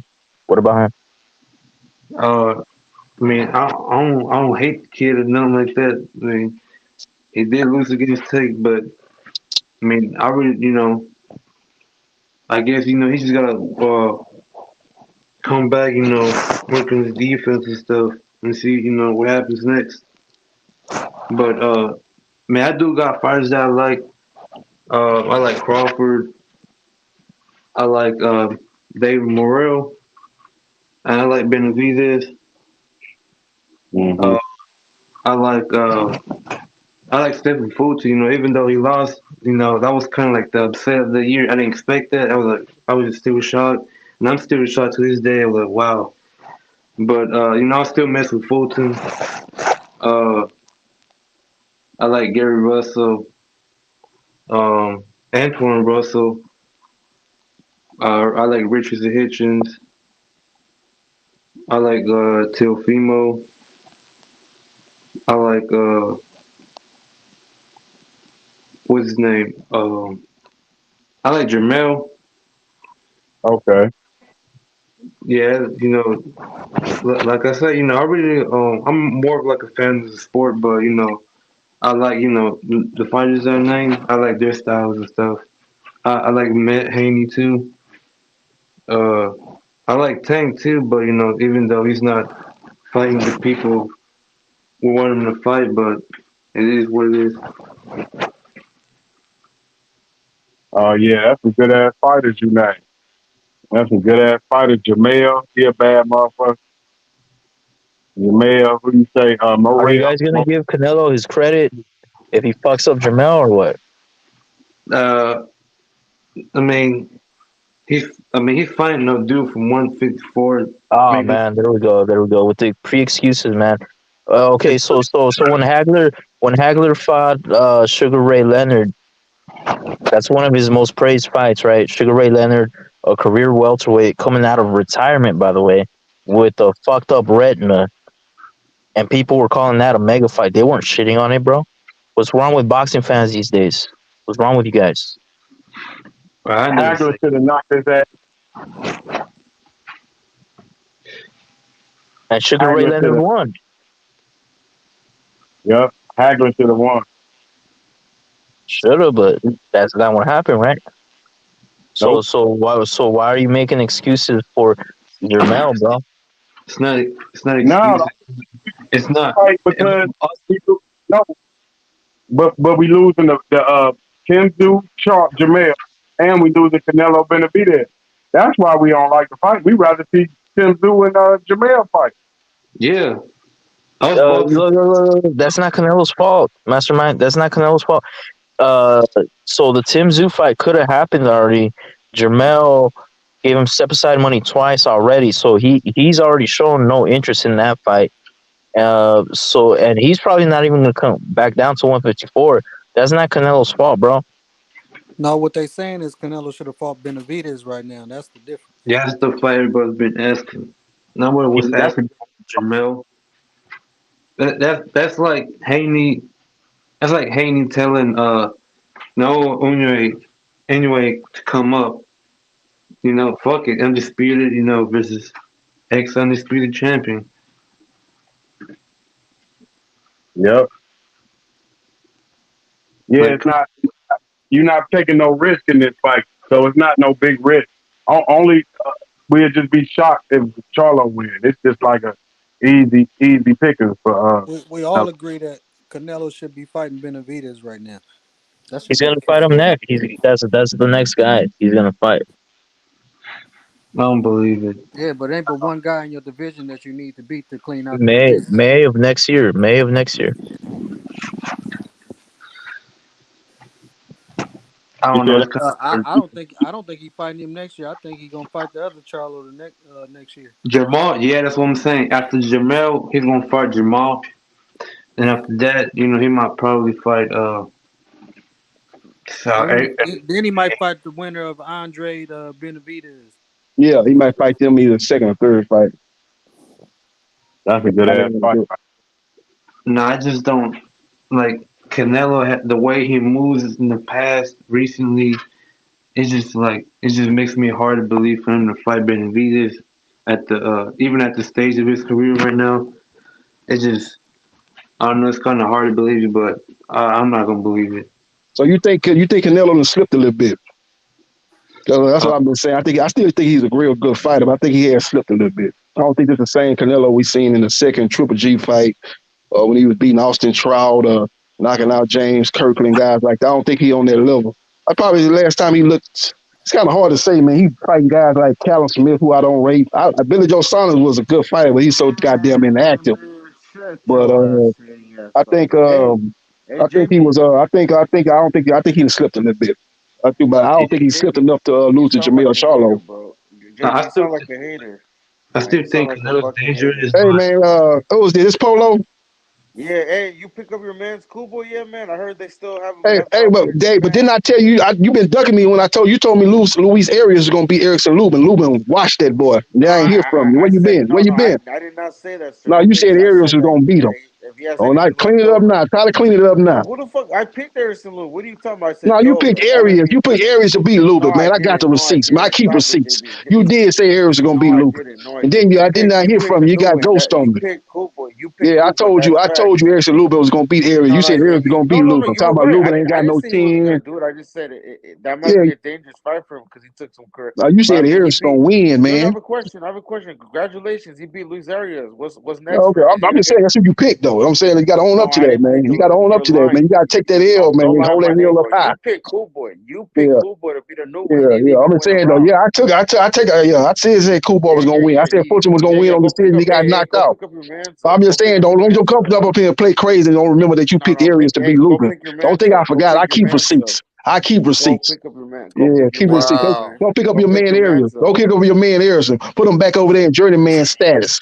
Where he belongs. Wait, I didn't pick. Put him in the shade. Put him in the shadows where he belongs. JB, you're just mad because your boy Cool. No, I ain't mad about nothing. No, I'm mad about. I ain't lose no money. I ain't bet on that fight. What you think I'm mad about? I ain't put no money on Fortune. If I put some money on Fortune, I'll probably be mad. I ain't lost no money on nothing. I ain't lost no money on that fight. You just. Yeah, but I told you Lubin was gonna beat Arias. You said Arias was gonna win, but you gonna say I said if he had anything left, I'm saying congratulations. Like but I'll tell you when he fight. Oh yeah, Lubin might fight Jesus Ramos. Let's talk about that. You ain't picking it. Jesus Ramos. Okay, when they fight, we sure can talk about it. There ain't nothing happening yet, but we still. It's being in touch. I'm just saying, like. Okay, when it gets finalized, let's talk. Maybe we can put some money on it. Then I might be mad when he lose. I ain't mad about nothing. I ain't lose no money on. No. Here's the thing. I just thought I wanted to see what he had left. I didn't see Luis Arias was gonna win. I said, man, that may One be. factor I got on that some beans. He got beans with his breakfast. That's how y'all do it overseas. Y'all eat the beans with the sausage. Yeah, we don't put no beans in no breakfast. But what'd you think of your man's Cool Boy though? He didn't win a round though, man. He got beat. He got beat, dominated. Ain't no surprise that Inoue won, but the way he won, he dominated him and stopped him, won every round and knocked him out. You got to give Inoue his credit, man. He dominated the fight, man. He proved that he's a top pound for pound fighter. No, he did, but damn, bro, he lost to a smaller man moving up in weight. Like that's more Inoue's part than. Yeah, that's 4 pounds, though, man. You know the blow weight, that's 4 pounds. It's not like going from welterweight to junior middleweight. That's 118 and 122. That's 4 pounds, man. That's 4 pounds, man. Come on, that's 4 pounds, man. Just make sure your boy didn't 118, 122, man. Ain't no difference with that, man. Come on now.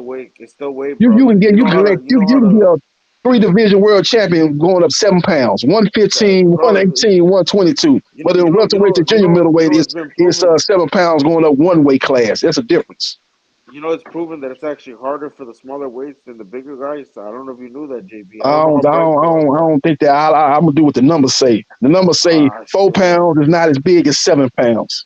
That's numbers. Did you learn that in your homeschooling or what? Oh yeah, I learned that at homeschool. Yeah, you're right. But I learned it though, and you should learn it. Yeah, you probably would have picked Inoue if you knew that. You should have picked Lubin if you knew that, man. Why you pick Arias?